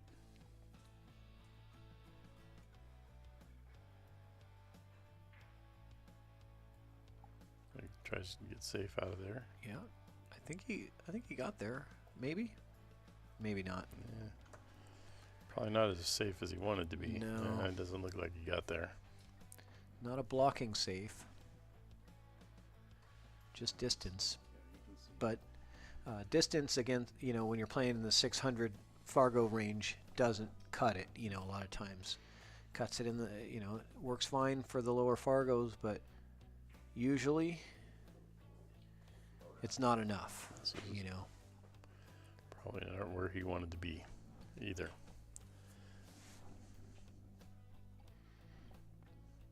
So now he's looking at a bank or a safe.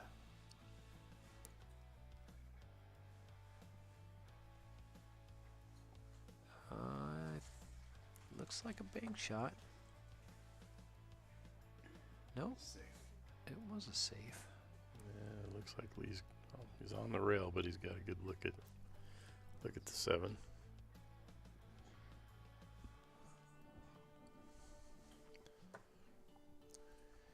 Boy, I don't want that shot. I don't want to have to make that shot either. I don't want anything to do with that shot. But you know what? You got to be happy you're back to the table. Right.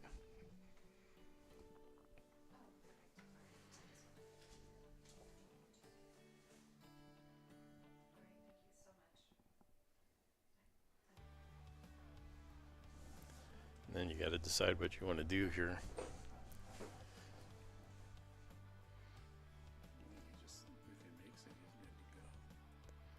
One of those do or die shots.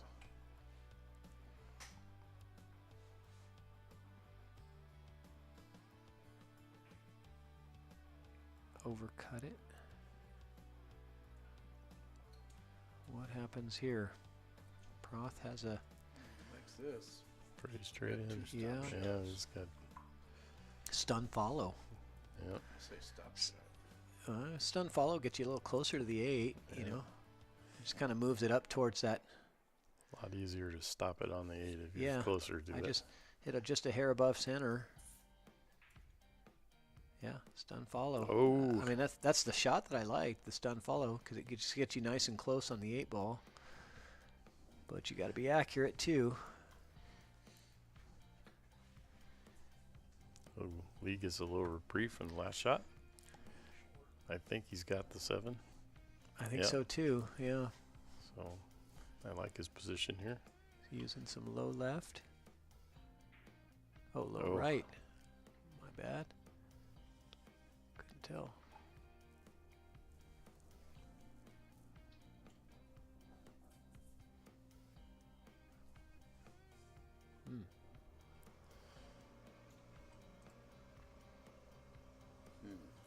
So this is a tough shot. Doesn't a pretty tough cut all the way down that table. Oh, it's a backwards cut, right? You got the backwards. I don't imagine him cutting that ball. The backwards bank shot, the back bank. Back into this lower right hand corner pocket. If he makes that, he should get pretty good shape on the 8 as well. Well, we've already seen him just drill one of these banks before, remember?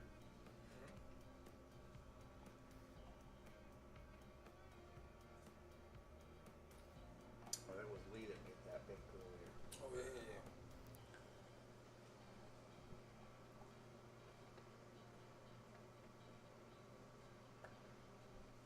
Definitely one to put some time into considering. Does that 8 come into play on the back bank? Scott like he's Aquan got says I'd room. cut that ball with spin. Boy, that's a heck of a cut, man. Looking at the table. Yeah. I think it looks different on the camera. I think so too. Yeah, that would have been one heck of a cut shot. Well, if I'm Lee, I'm happy with this. For all the outcomes that could have happened, I got it like yeah, this. considering that Proth had that stun follow that was just, he should have had and been on the 8. This game definitely could have been over in Prothmesh's favor, a couple minutes ago. Lee with a good shot and a great leave on the 8.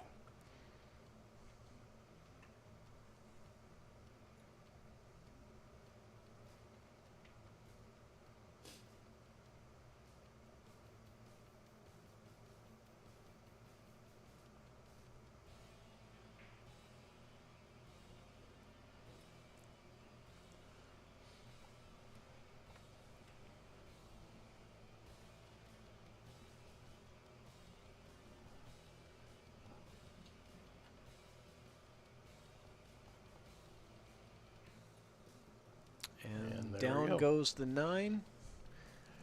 And up goes Lee Baldwin's score. But we didn't eliminate anybody from the prediction contest there. We are still sitting here looking at Aaron Moss, who is hoping that Lee Baldwin wins out. Runs out the right? table. If Lee Baldwin wins out with Prathamesh not winning any more racks, Aaron Moss will have won the prediction contest. For McMahon to win, Lee Baldwin would have to must win, and Prathamesh would get one more. One more. Lee Baldwin would have to win 15 to 8 for McMahon to win the contest. So we'll see what happens. It's going to get interesting as it starts to get closer.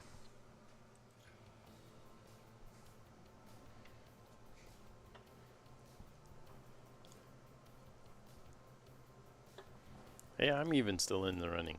Oh yeah, Just realized that. I did not mention your name. I was going to say I think there's a good chance that Andrew will win. You got two shots there. Yeah, I got two chances. They're all right within the thing. But honestly, I think that Jared Redfern is in the sweet spot with 40.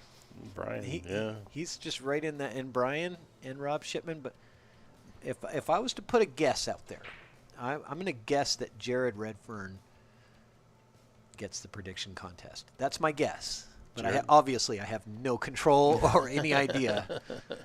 So there's no guarantees. You're predicting the prediction. I am predicting the prediction. That's right. Can you do that? Is that like a double prediction? It's a predictable prediction. Or an unpredictable prediction is more like it. Oh, all right. So he's going to... Not sure what he was. I'm thinking he was trying to carry him there and get the 4, but that's my guess. I don't know for sure what his goal was with that shot. Well, it gives Lee an opportunity to get that 2 ball out of there. He can actually... He might be able to hit the 1 ball off of the 2 and still get it in the corner pocket and get the 2 ball out of there. I don't think he's going to open the table. But I don't know if he, I don't know if he wants to do that or not. So we'll see here what Lee decides to do.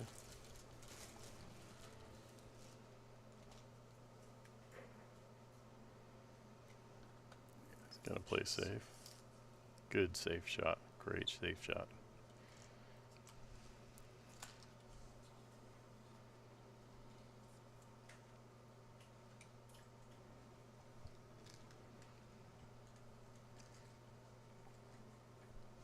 Prathamesh is very good at these. I've seen some poetic kick shots from him tonight.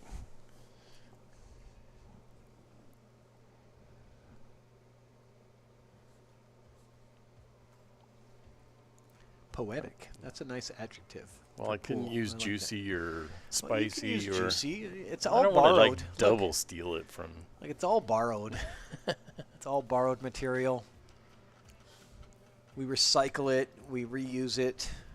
Yeah, last time we had the ticky tack discussion. Yeah, the ticky. Oh man, that ticky shot just got that led off a huge debate and discussion. There was Googling going on, and everybody had an opinion and about a ticky. A ticky. Yeah. Nice shot by Prath. Gets a good hit on that 1 ball. Doesn't really sell out a lot of opportunity here. But maybe Lee can find a way to do something crafty here. I mean, this seems like a crafty. Does the 1 fit between the 9 and the 2? That's what I'm looking at too. If the 1, yeah, and he's looking at that too. You're right. He's looking at to see. If he can just slide it in there. Yeah, this is like one of those racks where you got to be crafty, right? You got to have creativity, and it's like surgery. So he's going with the left-handed shot here. He is shooting left-handed. You're right. Look at that. Left-handed, gets it, threads the needle and gets it right through there.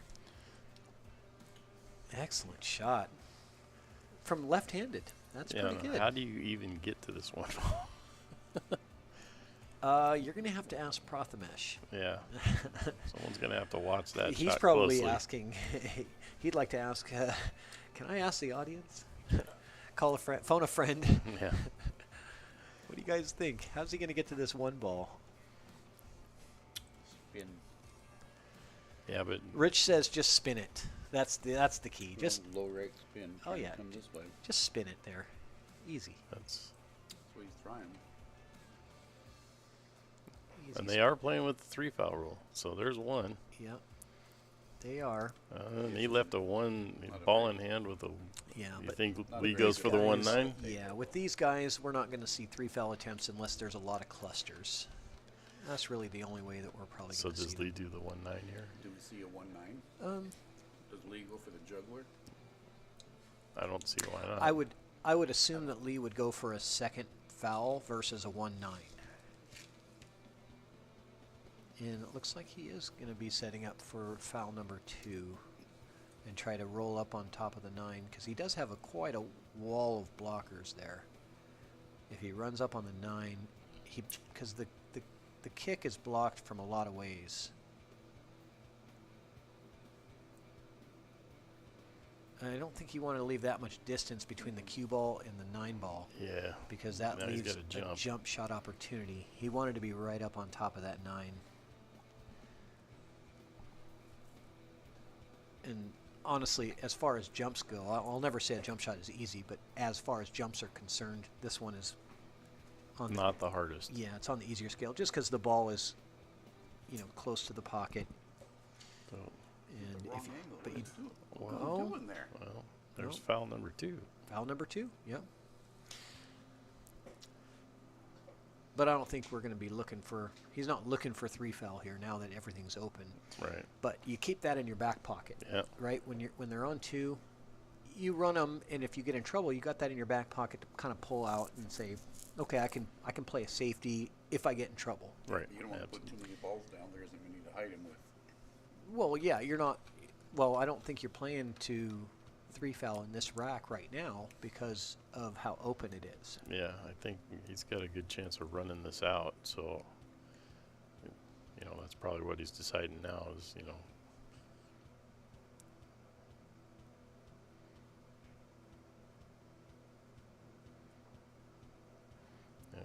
left himself a good angle on the 2 to get out from behind the 5 and down table a little bit for the 3.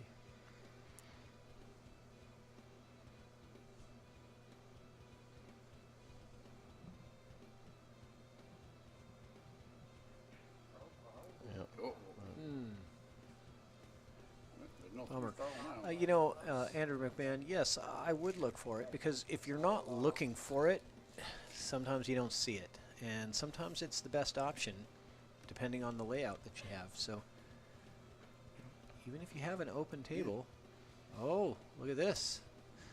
So Proth is turning the tables here. Fair game. He was on 2, and now Lee Baldwin is stuck behind a ball. So definitely turn the tables here.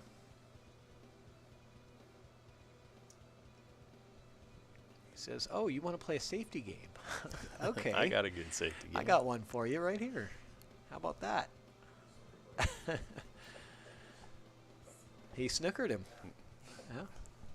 He's tied up hard. There's a reason they call that a snookered shot.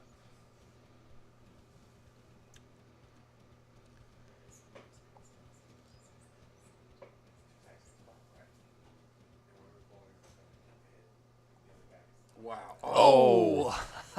Boy, he came right around that. Don't get any closer. I mean, what are the odds that he misses it from that angle? Look at that. I mean, just came right around it, just barely. Looked like it shaved the paint off of it. Maybe between those 2, I thought he had it. So now Prathamesh with ball in hand. Boy, this rack, we've had 8 balls on the table here for quite some time. 5 ball might be a little bit tricky. 75 cents worth.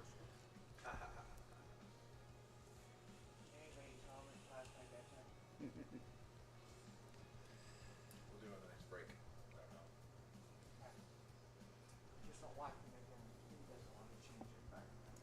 What's that?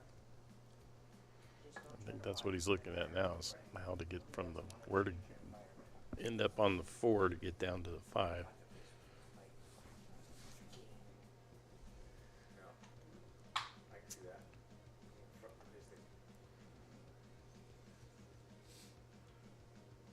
It's got a slight angle here.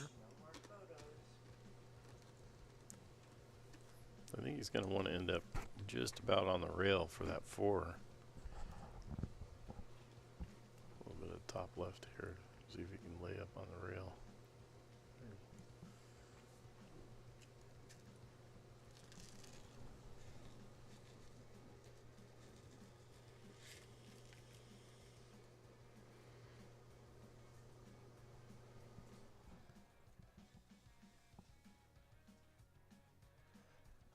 Yeah, we are making those people stay up late to watch the Roomba. Yeah.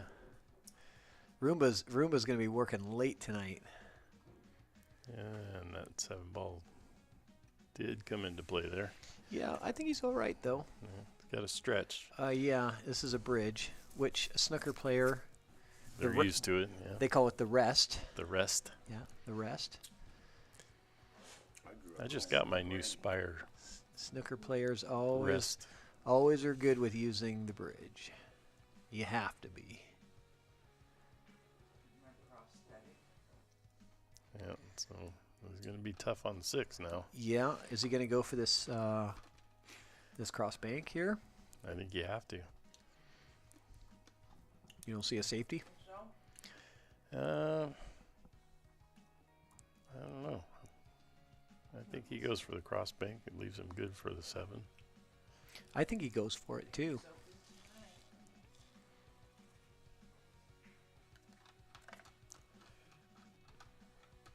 Oh, he did go for it. Yeah. Leaves a tough shot for Lee.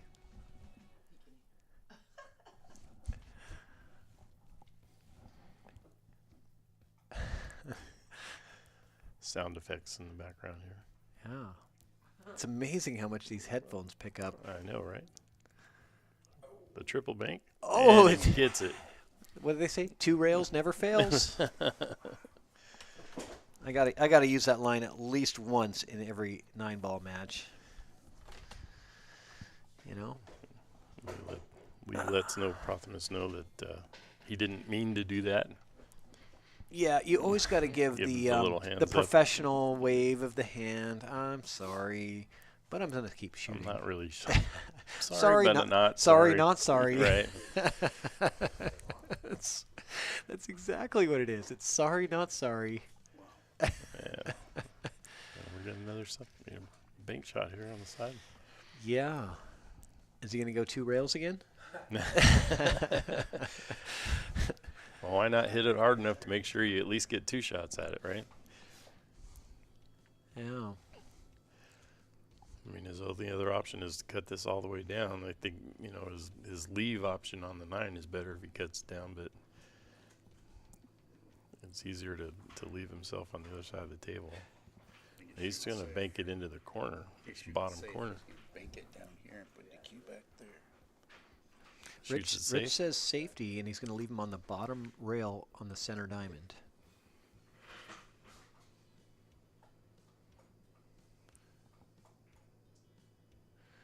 Rich knows Lee Baldwin's game, because that is what he was trying to do, I believe. But he left him a heck of a long shot. But I remember earlier in the match that Prothemesh made him pay for one of these. Yeah.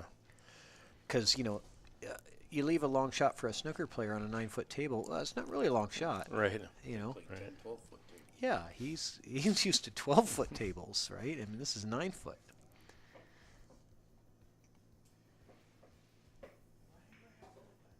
And he drills it right down the pipe. So, I mean, that's what I'm saying. I mean, it's... I don't think you can do that with a snooker player. I don't know. You get into 600 Fargos, you can't do that either. I mean, they're... Yeah, distance safeties are good for the most part. Right. But you have to know your opponent. Usually you get away with them, at our speed anyway.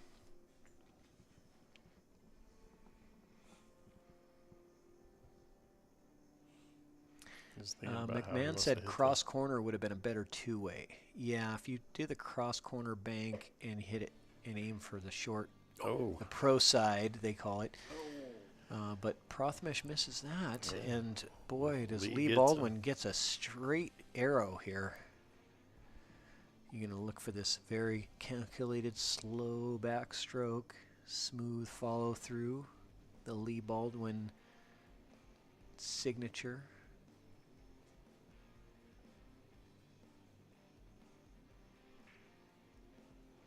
is, right down Nothing the but pipe. net. And 10-7. We got double digits now. Here we go.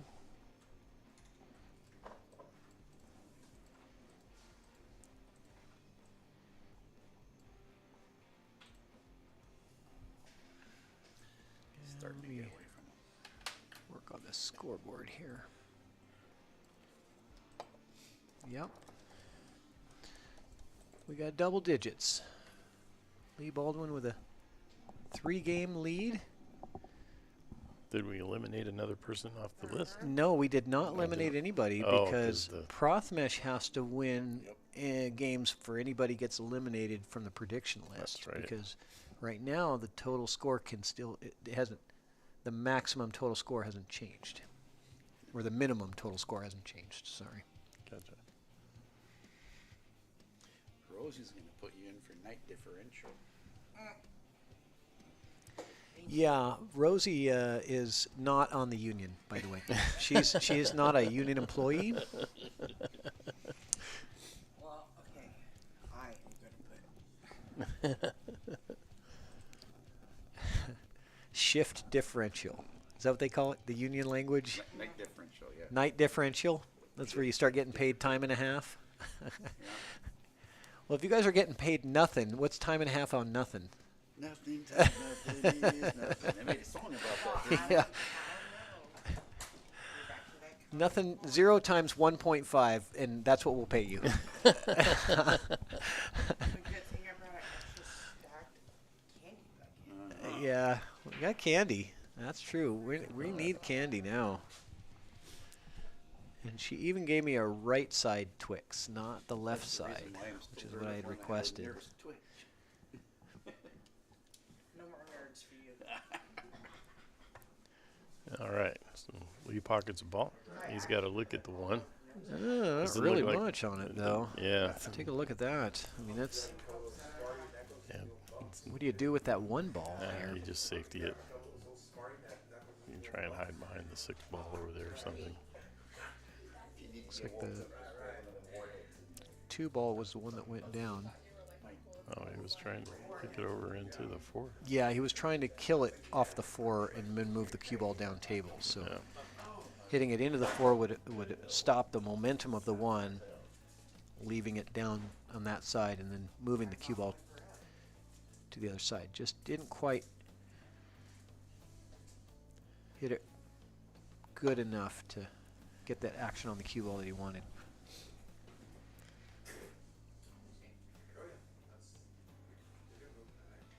So that purple 4 and green 6 ball seems to be a little tied up. That's going to be tricky for either player.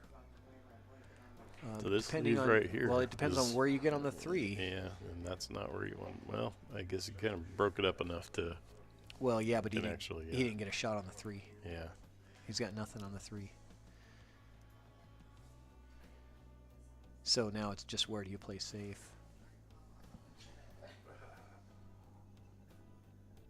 He's looking at putting the 3 into Combo. the 7. I don't know if this is a safety or an actual legitimate combo shot. We're going to find out. It is a combo, yeah, and a safety. 2-way. I think he left another combo shot open, though, it looks like. Yeah. The 1 ball goes past the 8 there.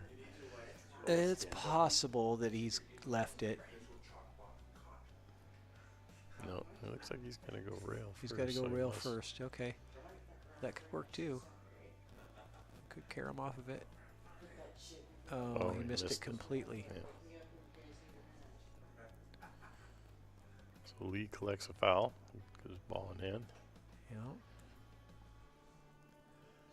And now does the 4 go past the 6? That is the question. Does not look like it from this angle. I can't see from the.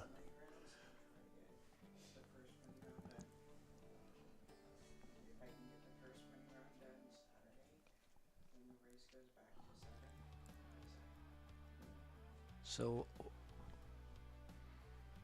yeah, where's he It going to needs get to on this? be on the short side of this 4. Yeah, because the 4 does not play. He does need to get on the short side, which I believe is what he was trying to do there. And I think now he's going to have to play a combo. Well, he is kind of in a good position for the combo, even though it's not an easy shot. Yeah. This is probably the best possible place that he could play a combo from. I still don't like it. Yeah, I wouldn't want to shoot it. No. He could safe it. Where? Kind of tough. Just roll up behind the 6. Don't you think Soft he'd shot. scratch? Not if you shoot it super soft, maybe. Then what do you hit a rail? 4-ball. If you hit it at that angle, at that speed, how does the 4-ball make it all the way to the rail? Good point. I was It's a good testing you, point, seeing yeah. if I wanted you to work it out. I'm like, yeah, okay, where is that safety? It's always good to think about the safe. Yeah, I was thinking but you could gotta get find the that 4-ball rail. to the rail and hide behind the 6. Yeah, but if maybe you're hitting not. it at that angle more than a 45 degree, it's going to take all that energy out of the ball. It's going to travel less distance than the cue ball will.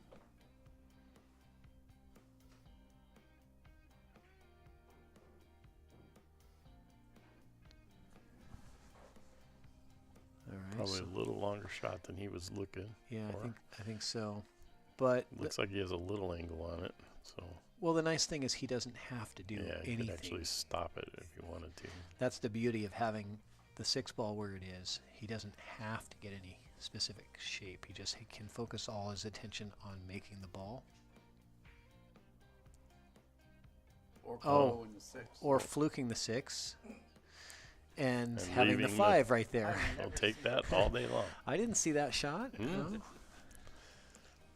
And, you know, he really has a perfect setup here to get out. So it's a easy leave on the 8 and just roll down for the 9. So He did give him the professional courtesy wave, saying, "I'm sorry, I didn't mean to do that. yeah, My bad. but I'm gonna take it. Sorry, not sorry." Sorry, not sorry. That was the sorry, not sorry I wave. almost think That's what we're to going have to call this that. little sign that comes up. Sorry, not sorry. Should have one on the. It's 2 signs. One sign says sorry, and the next sign, not sorry. yeah. Sorry, not So sorry. if I was really sorry, I'd just give you the go ahead and let you take the next shot.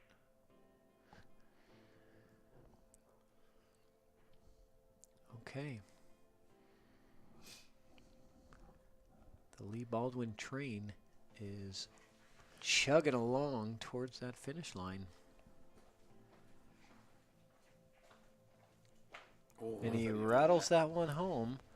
He's not Boy, happy I tell you with what, that make. you know, You could he's tell by the look on his he's face. He was making the shots and making the balls, but he's not. great shooting. Yeah. Thanks. All right, good seeing you. Yeah.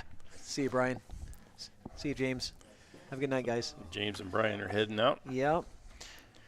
I'm ready for my union break, so I'm going to put, well, who's left? Secret. All the girls are like, forget it. Rich Rottle's left. Last man standing. Here you go. Here's Rich Rottle back on the mic.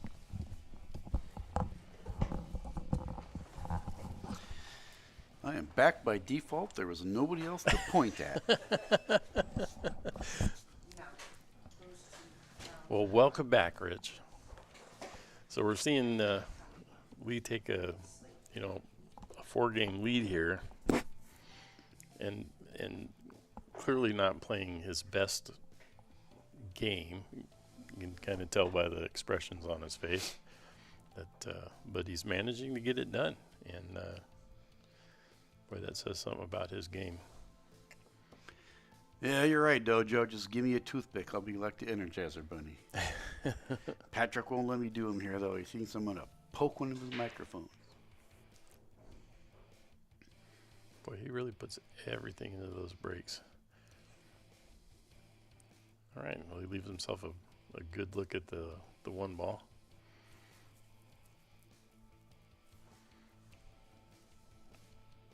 Balls are spread out, so if you can get this, 1 ball to drop. Yeah, otherwise they're sitting pretty good.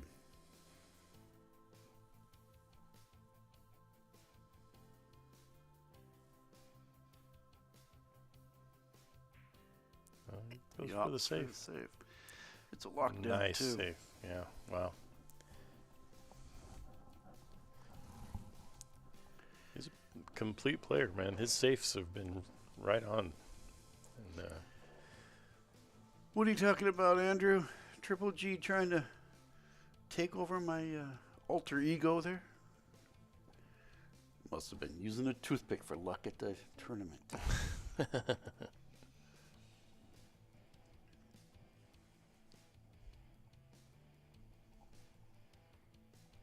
must be a bigger gap there. Oh, no. He chooses to foul. I think he's just trying to tie something up. I don't know. Yeah. But,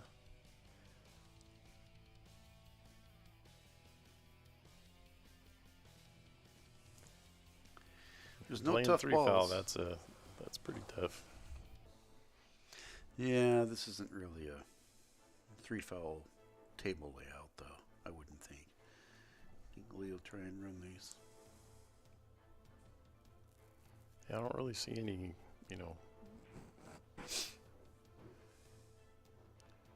he set himself up for the 3-9. No, he'll put the 3 inside. 3 inside.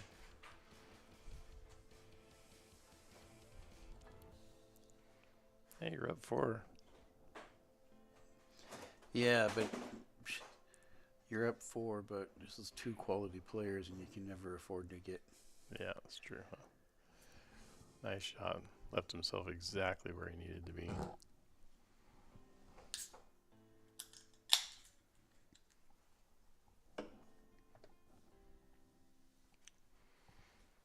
Figuring out where he needs to be for the 4.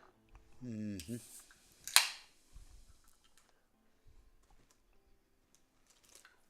He's got to get from the 4 back over to the 5, and that might be the shot on the table here. I think the 4 to the 5 is the easy shot.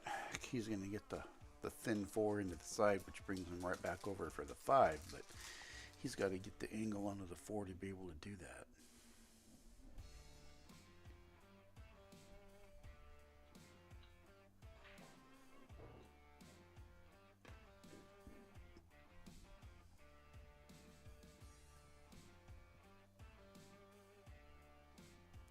Should be able to do this, just stuns it over.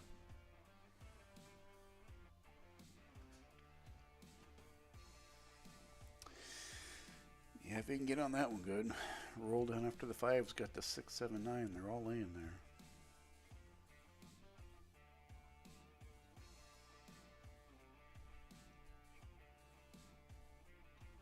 Thinking twice about it. He's got that thought bubble like the cartoons. What do I do? What do I do?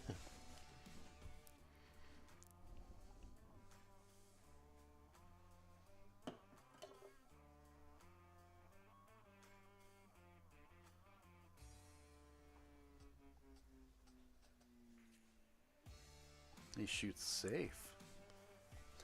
And he gets away from him. Wow. I did. Kevin Zenishek in the Roomba raffle. We meant it. Kevin Zinishek. We did get you. You were in the raffle. Thank you. Thank you for your support. Thanks for your support. We do appreciate it very much. The secret says, sweet, I can wake up. I got a job to do. Yeah, you guys don't forget about the raffle. If you're out there, you're not in. It's still open. She almost fell out of her hammock reaching for the pen.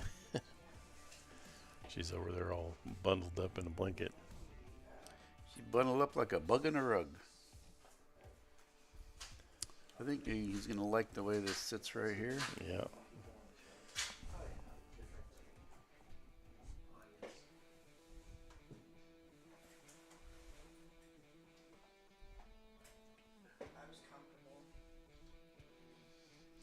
Follow this a little bit. Just a little bit. It takes him down table and takes him off the rail. Oh my gosh. I did not see that happen. Yeah. You just lose a little. It's one of those where you have to look back up and go, what? I thought the ball went in. Well, then, I know I've been in situations like this, and I'm not nearly their caliber, but when the numbers in the race starts to get in your head. think he's feeling a little bit of pressure. Yeah. I mean, I would be down 4 to Lee. You know? Yeah, the way I look at it when I get into situations like this, and maybe I'm negative Nelly, but I got to get 8 in the time he gets 4, and I've only got 7 in the time he got 11. So it's like, it just makes it tough. Yeah, I try really hard not to think about that. I try to just, one game at a time it and see what happens.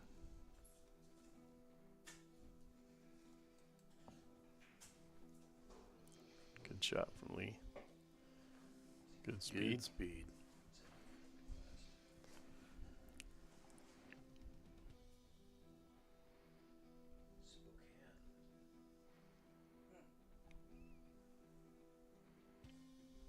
Boy, his Lee's preparation game for matches like this is just amazing. I checked in with him a couple of times this week, and every time I checked in with him, he's practicing. Doesn't have a pool table. He's stroke drilling into a Coke bottle or something. So one question we haven't asked tonight. How far did we reach out with the stream? How far are we out there? We have anybody out of state? Oh, yeah. That's true. We always throw that little tidbit out there just to see how far we travel, Spokane we just had somebody from. Oh, we had a Spokaner, I just heard. Nice. I know when we get Bo up here, we always go all the way to PI usually. Yeah, go to the Philippines and. Germany, I think we had once, didn't we? Yeah, that's ringing the bell. We welcome people from all over the world here at ChalkBox. Oh, Patrick just said I didn't realize that when Shu Qing was on, we actually had people all the way from China. That's a few time zones away. Yes, ChalkBox is an international platform. Absolutely. Worldwide. Just like WWW, World Wide Web. It's the Worldwide ChalkBox. WWCB. Mm-hmm. That's a tester of it. Oh, boy. Yeah, we can have that. That's tough. WWCBD. What would ChalkBox do? Don't ask that. Don't ask that question. We might not like the answer. Questions. Nothing. The only recording that's done in the ChalkBox is in the pool room. The recording room is fair game. What happens here stays here.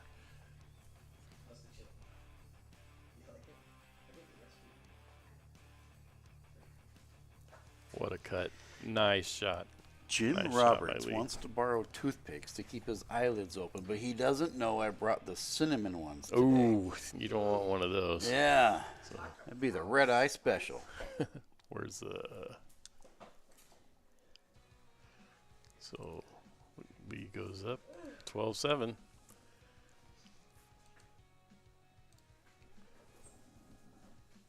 Nice shot.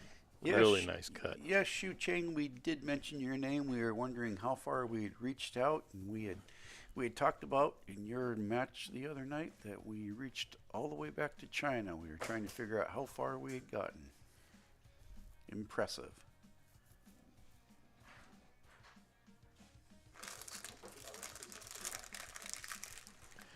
Looks like he's switching back and forth between us and Derby City. Well, thanks for checking in. I got to play against him at one of Secrets tournaments. So nice. Shooting.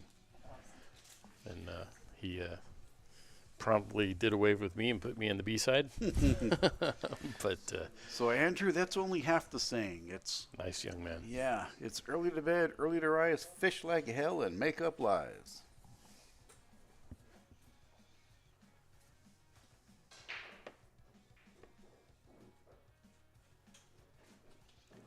Wow, nice break by Lee. It's the easiest food to serve. You just put it in the crock pot on warm.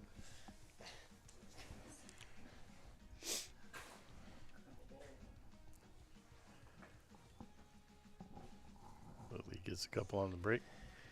I don't know if we can see the one. Looks like it's a kick at the one. Well, Jim, you're running out of wine and cheese. The cheese is not a big deal, but running out of wine, that's the problem. It is getting late. So it looks like Lee kicks safe pretty good here. The good thing is if you're counting calories and you're counting beers, you're actually counting on tomorrow's or today's numbers now. Yesterday is gone. Oh, that's true because we're after midnight. Tell you what, Aaron Moss is hanging on, man. He's hanging on. Yep. 36. He needs Lee to win out. That's something. He's just hanging in there.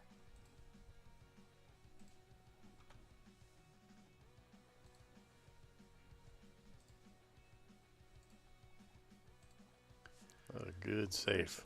That's a good Wow. save from Brethmish. Tough lead.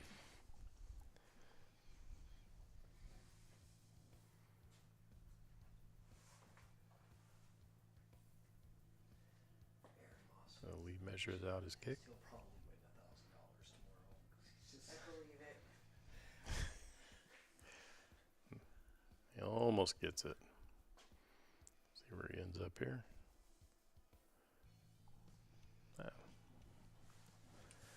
We'll see what Brethmish can do with this one.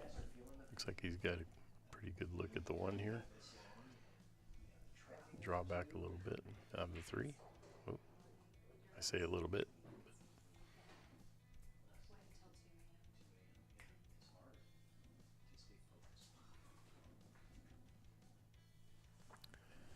Yes, Andrew McMahon, we have your tickets in. Long time ago. Long time ago.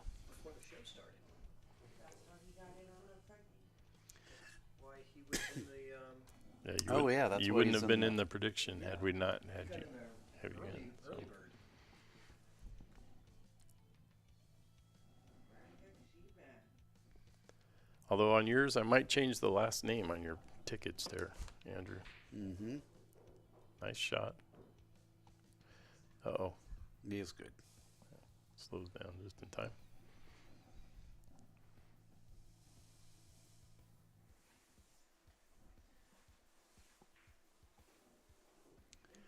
He says, I had to hear it from a second source. You know, usually when you hear things secondhand, it's not a good thing. Right, you know? right. If you're depending on the second source. Yeah.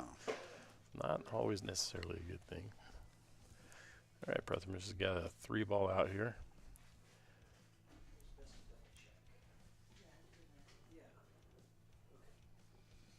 A pretty good angle to the 8 here. Yep. 8 in the corner, 9 in the side. Yeah, pretty textbook.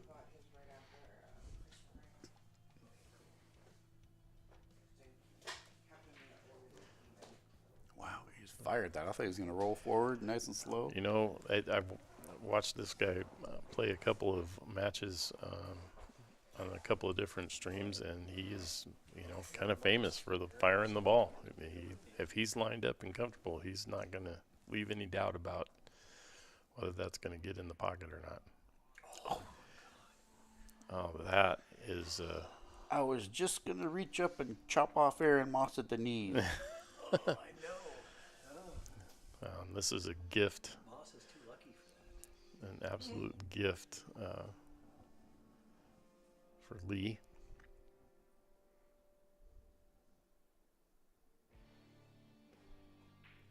And just a heartbreaker Wow. for Brethmish. Oh, Yeah. no kidding.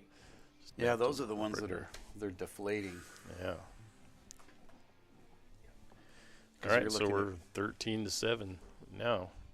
No race to 15. So Lee's got to be feeling pretty good about his position. And Moss still, yeah.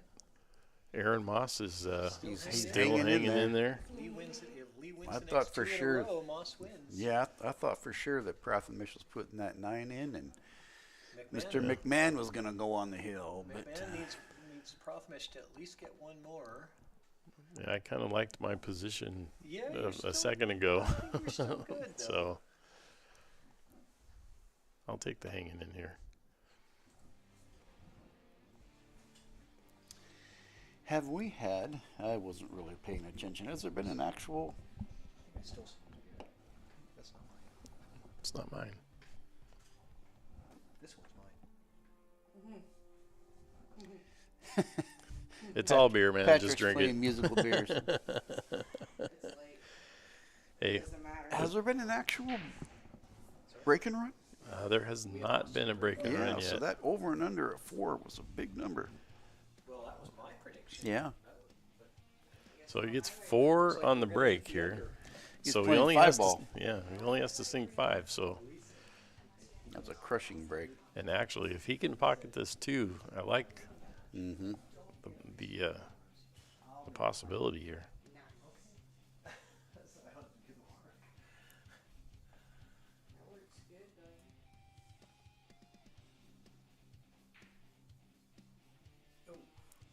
Goes for the double bank and gets it. What you're saying there, Patrick?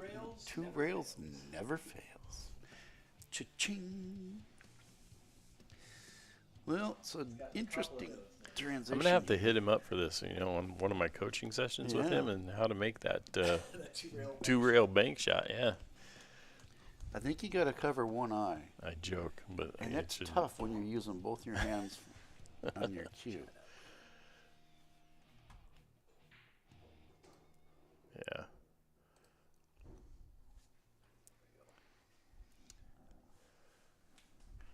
Oh, you know what? I thought that was the 8, and it's the 4. That changes things a lot. Yeah. I like where he sits here. So just a straight up stop shot. Back it up maybe 2 inches. Oh. Oh, wow. Didn't expect. It's getting late. These guys are both getting it is getting late. Didn't expect either one. And he left Prothmus pretty tough here. Got to make a decision on whether he wants to try and cut this over or if he wants to try and get safe. He's going to shoot safe. He's going to bump the 4 to the other end of the table. Put the cue behind the 5 somehow.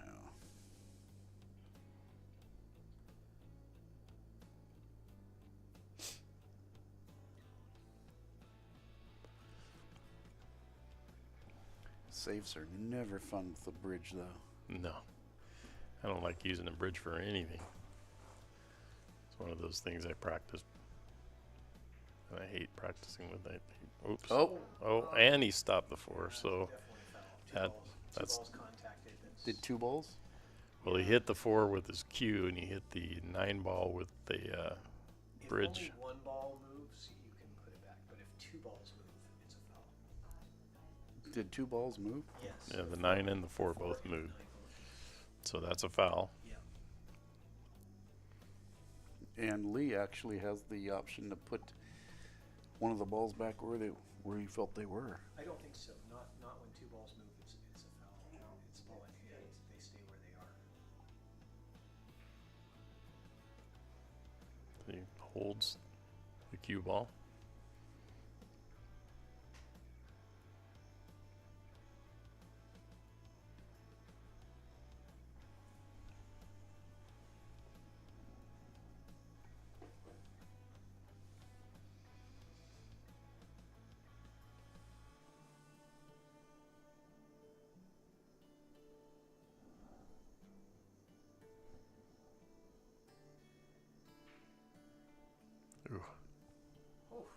Wow. Well, like we talked earlier, they might be getting a little bit tired too. They already played 20 games, and it's 1 o'clock in the morning. Yeah.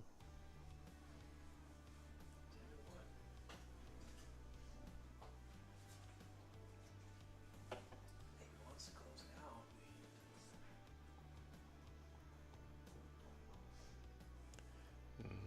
There's a 50-yard line. Yeah, could have left himself a little easier on that. Certainly more than capable of putting this in, but it's not a gimme now.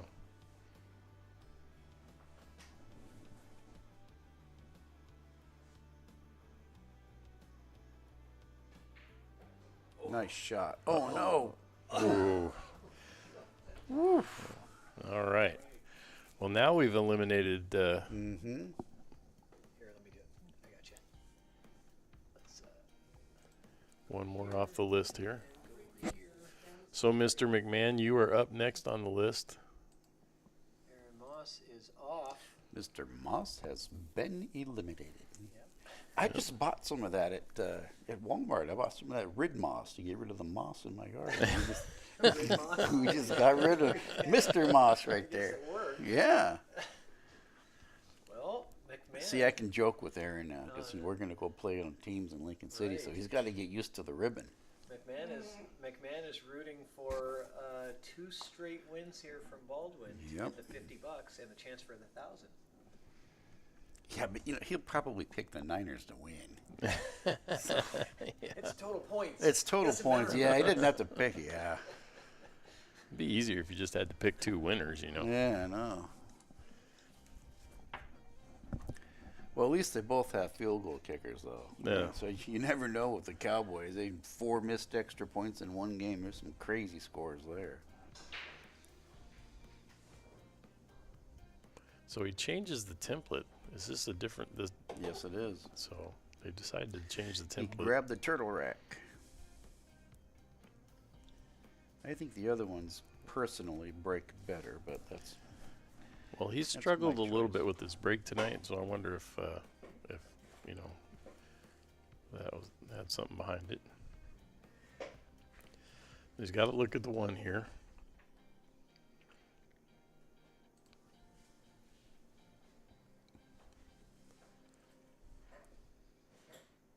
I'm guessing he plays safe here. Yep. It might have left a window. Lee might have a window there. I don't know. It rolled back up. I don't think he does. It's hard to see. No, probably not. Looks like he's going to change cues. Going to go get the jumper out.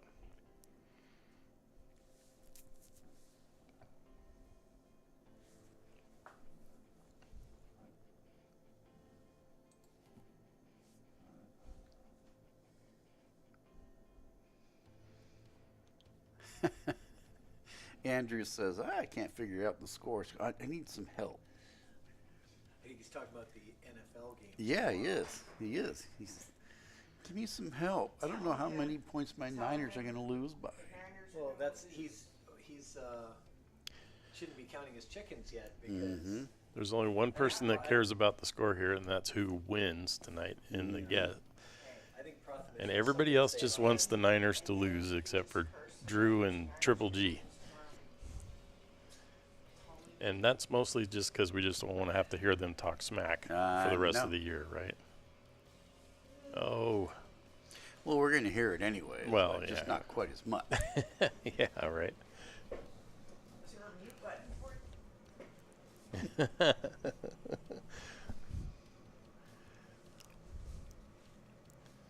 All right.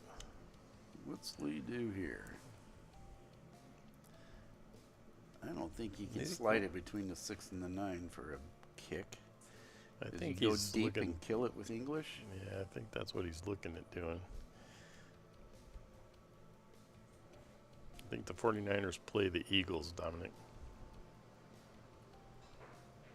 Nice shot. Look at that. What a shot. Now he's going to get back up around for that 2.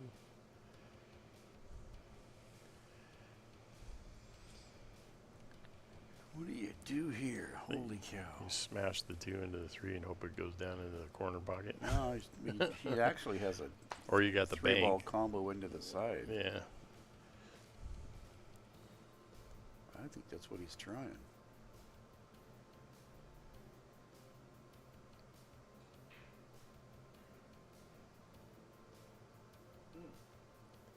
Ends up safe. Distance. Yeah, got a distance safe out of the deal.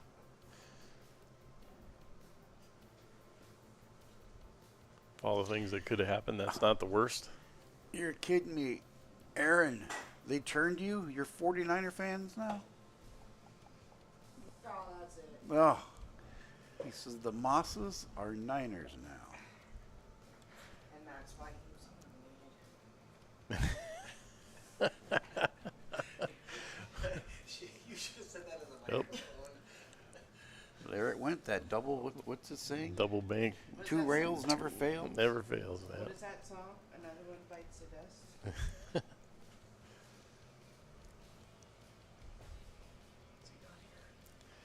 Yeah, it's hard to. Oh, He's Got got a a little kick. kicky poo.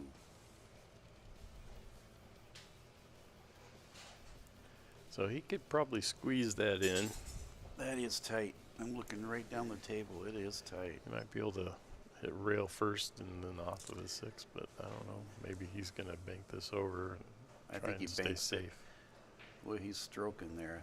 Yeah, I saw a bank. Well, you know, He's going to get another 2-railer. try that 2-rail shot again. 2-rail Yeah, carom you there, know. huh?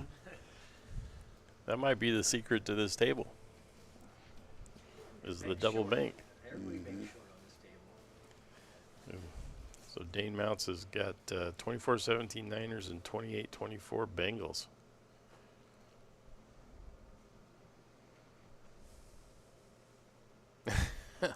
It's too late to do math, Dane. I'm not adding it up. Have Secret adding it. Secret's not doing shit right now. A lot of energy drinks. In the bag, there's an energy drink. I know, that's what I just said. So he's thinking, what, 93? 24-17. There's 41 and another 52. So 48, 17, 65, 92, 93. 93. Hey, I was only off by 1 at 1 I o'clock know. in the morning. That's pretty good. I think it's a bad policy to be figuring out his NFL predictions when he hasn't even gotten the first part. That's bad juju. That's, Yeah, it that's totally is. Yeah, I think he's counting his chickens before they're He's hatched commentator here. cursing himself. As he's doing. Yeah. He's counting his chickens, and meanwhile, we're looking at these eggs, gonna see, do you want them scrambled or sunny side up? How do you like those, Andy? No, he wants some poached. He wants some poached, Seeker says.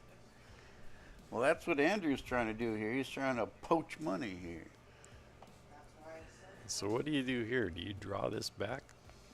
He's on the 3. And you got the 5. I mean, I think he shoots safe. looks like he's trying to get it up into the side pocket, but put a bunch of right on that and try and get it back around. I don't know how you do He's that. got the he's got the 4-6 combo. If it comes down to it, this is the 4 ball right here. Oh, right that's- it's hard to tell for It's me the- on the screen. I know, The the 4 to the 8. 4 and the it's 8, yeah. really tough. And I can't see out the window. Ooh, Two-way. two-way shot there.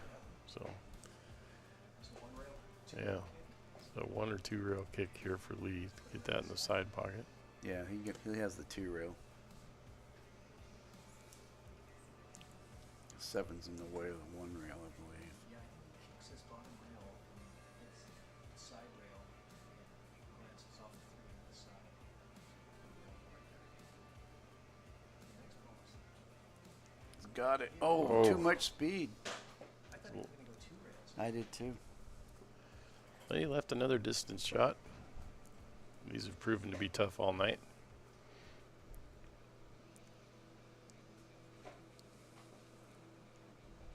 He's going to have to come back down the table and avoid everything. And He wouldn't have shoot number 5, which was the next ball. He needed to get the cue ball down there for that 5. they're going to have to get the cue ball back down the table for the 4. So close. And yeah, so now And we can't tell. There is a chance. There's an outside chance that 5-9's wired at the side pocket. And I just can't tell. it's close. Are they touching? You might be able I to, believe they are touching. you might be able to throw it over there. You might be right. It's tough to tell looking at the screens. Yeah. I don't have the right view at the table, and the screens can be very deceptive. Oh, that's a football. I was thinking that. So it looks like you're trying to decide what to do here. I thought that was the 8 ball somewhere. That's the 4. Trying to decide if he wants to send the 4 ball all the way up the table or he's going to do the cross bank, it looks like. No, he's going to try and get safe. This is not going to end well. It hung. No, it hung. Oh, Yeah. it went. So Lee's going to be looking at that. So Thought it was gonna hang. Lee's going to Yeah, look he's gonna really close at this 5-9 into the iron side it combo. right now. See how wired that is. I don't think it's that much because he did not look at it that close. No, he's looking to come on the other And he's side. looking to, yeah, he's looking to break it off this angle right here, I think. It must be quite a ways off because he just glanced real quick at it. Taking a second look.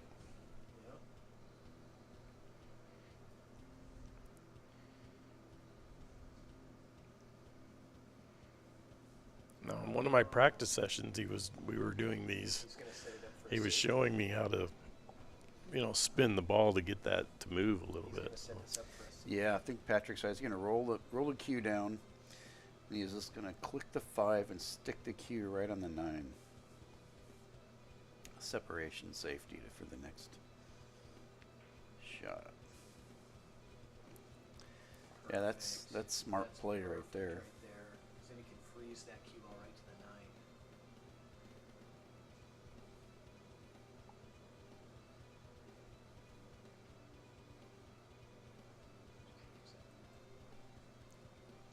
the 9. Nice Great shot. Great safe shot.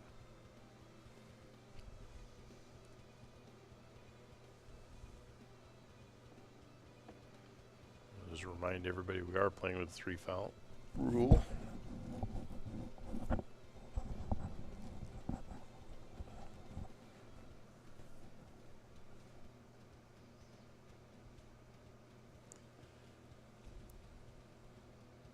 Well, Brethimus is very good at kicking.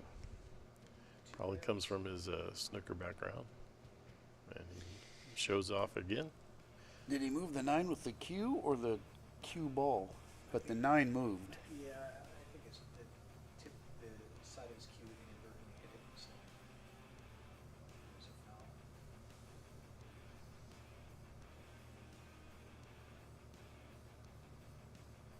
He's looking to draw this back. Oh, it's done it over. Andrew says he hit the 9. Well, we know that, Andrew. What did he hit it with? It's doesn't matter now. Nope. That's so Andrew being Captain Obvious there, you know. Good shot from Lee. Left himself set up nicely.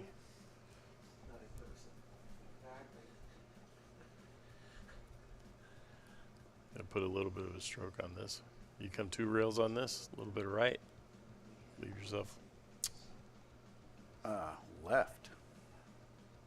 Well, left, yeah, I'm looking at it backwards. It's 1 o'clock in the morning. Yeah.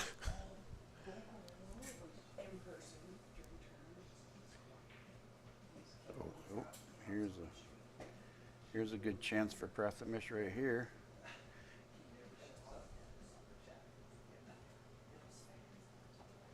Ryan says he thinks he caught it with his sleeve a little bit when he stood up.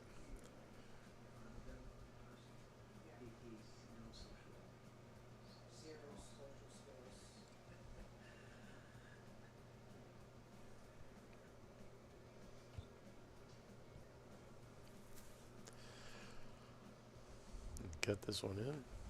Yes, sir. Same thing, come around a couple rails. And Beautiful shot. Right. a little harder than you wanted to. That's okay. He's going to come out of it okay. All right.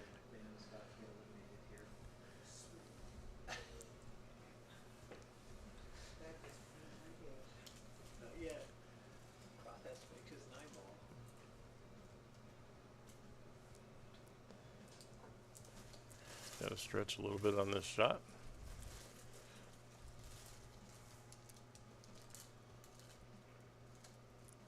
Nice shot. Nice. All right. Shot. Nice. So that will eliminate Mr. McMahon. So I'm going to turn this over to Mr. Patrick. Thank you, Andy. Appreciate it. All right, so I'm back, and it looks like the prediction contest is bring that getting a up and- little heated here. bring that So up and we've try got one. somebody just got knocked out of this prediction contest. Who is that someone? Who was that? Oh, that was Mr. McMahon. Oh, it was that Niners You know, fan. it was so close. You know, he was really rooting for Lee to pull through. But now Andy Kashuba is in the running here. I'm He's the next man up to get eliminated when Prothmesh continues his, you just never know in this game. I'm liking the new Kitsap County here. I'm liking Rob Shipman here. I don't know. You like Rob Shipman? I called Jared Redfern earlier. I said I think he was my pick, my prediction. So we'll see what happens. But it's getting down to the wire now. Mike Peters is still rooting for Hill. Yep. He's still in it. We'll see what happens. So, guys, because of the lateness of this match, we are going to have to restart the stream after this game. So after this rack, we're going to restart the stream. So we're going to have to ask you guys to all come back on and join us again. It's just going to be a quick down and back up again. But Facebook only allows you to have 8 hours of continuous streaming. And so we started the stream at 5:30 when we did the prediction contest. 1:30. So at 1:30, it's going to automatically drop off of Facebook. You can still watch it on YouTube, but I think a lot of people are on Facebook. So we're going to restart the stream after this rack because I know that we're not going to be able to make it through. Even if Lee wins the next 2 racks, we got to do the Roomba raffle, the player interviews, and that. So Plus, we want to drop Facebook. They don't want Facebook to drop us, right? Right. Yeah. So just letting you guys know, that's what's going to be happening after this rack is over. We're going to disconnect this stream and restart it again so you guys can just all hop right back on the bus.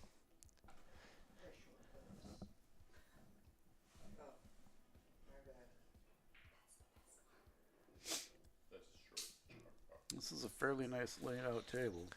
Yeah. Long transition from the 2 to the 3, but after that. Oh, and he got straight on the 2.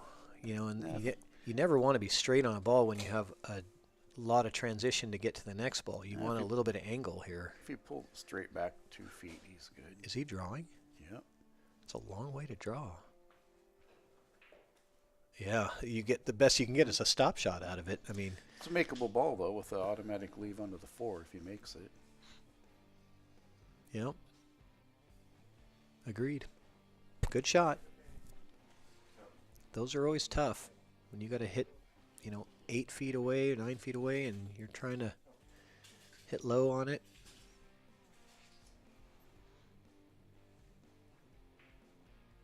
Nice shot right there. The pocket just swallowed that up for him, didn't it? I was surprised he put all that low on it. I thought he'd just roll forward. Well, if he rolls forward, what does he really have on the 4? It would have slid out, and you had the 4 in the side. I don't know. I think it would have continued forward. I don't think it would have really gone out and given him. Maybe. I mean, I think he got way more draw on it than he was expecting. Does he come 2 rails around and go same pocket? No, I think he 3 rails? honestly, I think he slow rolls or stuns this. Do you think he goes by the 7? See. He's going to come the rail and back. Not hard enough. It does go by the 7. I'm sure of it. Oh yeah, it does. I'm looking straight down the There, table. well, there you go. This is the angle that you want to see. I don't think he wanted that much angle. I think he would have rather been a little straighter on this, but it's fine. He can avoid the side pocket. And it's really a stun shot here.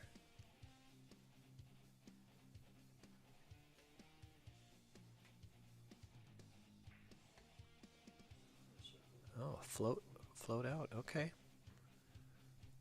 Nice stroke right there. Yeah, that's better than trying to stun it and do something unnatural. He just let it follow the natural path. That was smart.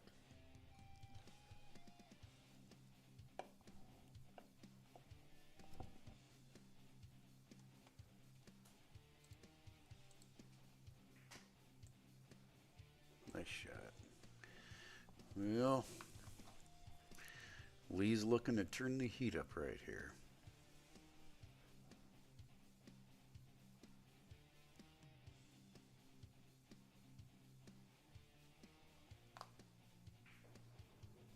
Lee Baldwin looking to go on the hill with this 9-ball, and he did not make it easy on himself by getting on that rail.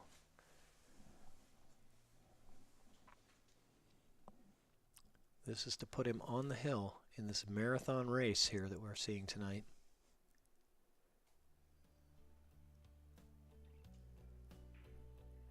You missed it. Yeah, this is tough. I mean, these guys have been battling for hours and hours, you know. You just see the frustration. I think there's, you know, these guys, they got, you can see like sweat dripping off of their, you know, it's not hot in there, but it's the heat of the battle. I'm liking Prathamish's chances right here. If he's a snooker player, he's probably a pretty good banker. I'm liking his chances right here. Well, they're better than they were a minute ago. Yes, definitely. And a lot better now. So Prathamesh takes the win and eliminates, let's get that in there, and then we're going to restart the stream, guys. So Andy Kashuba is now eliminated from the prediction contest. Rob Shipman, you are next to be eliminated or not. But we're going to restart the stream, guys. Hang out with us. We're going to be right back in just a couple of minutes.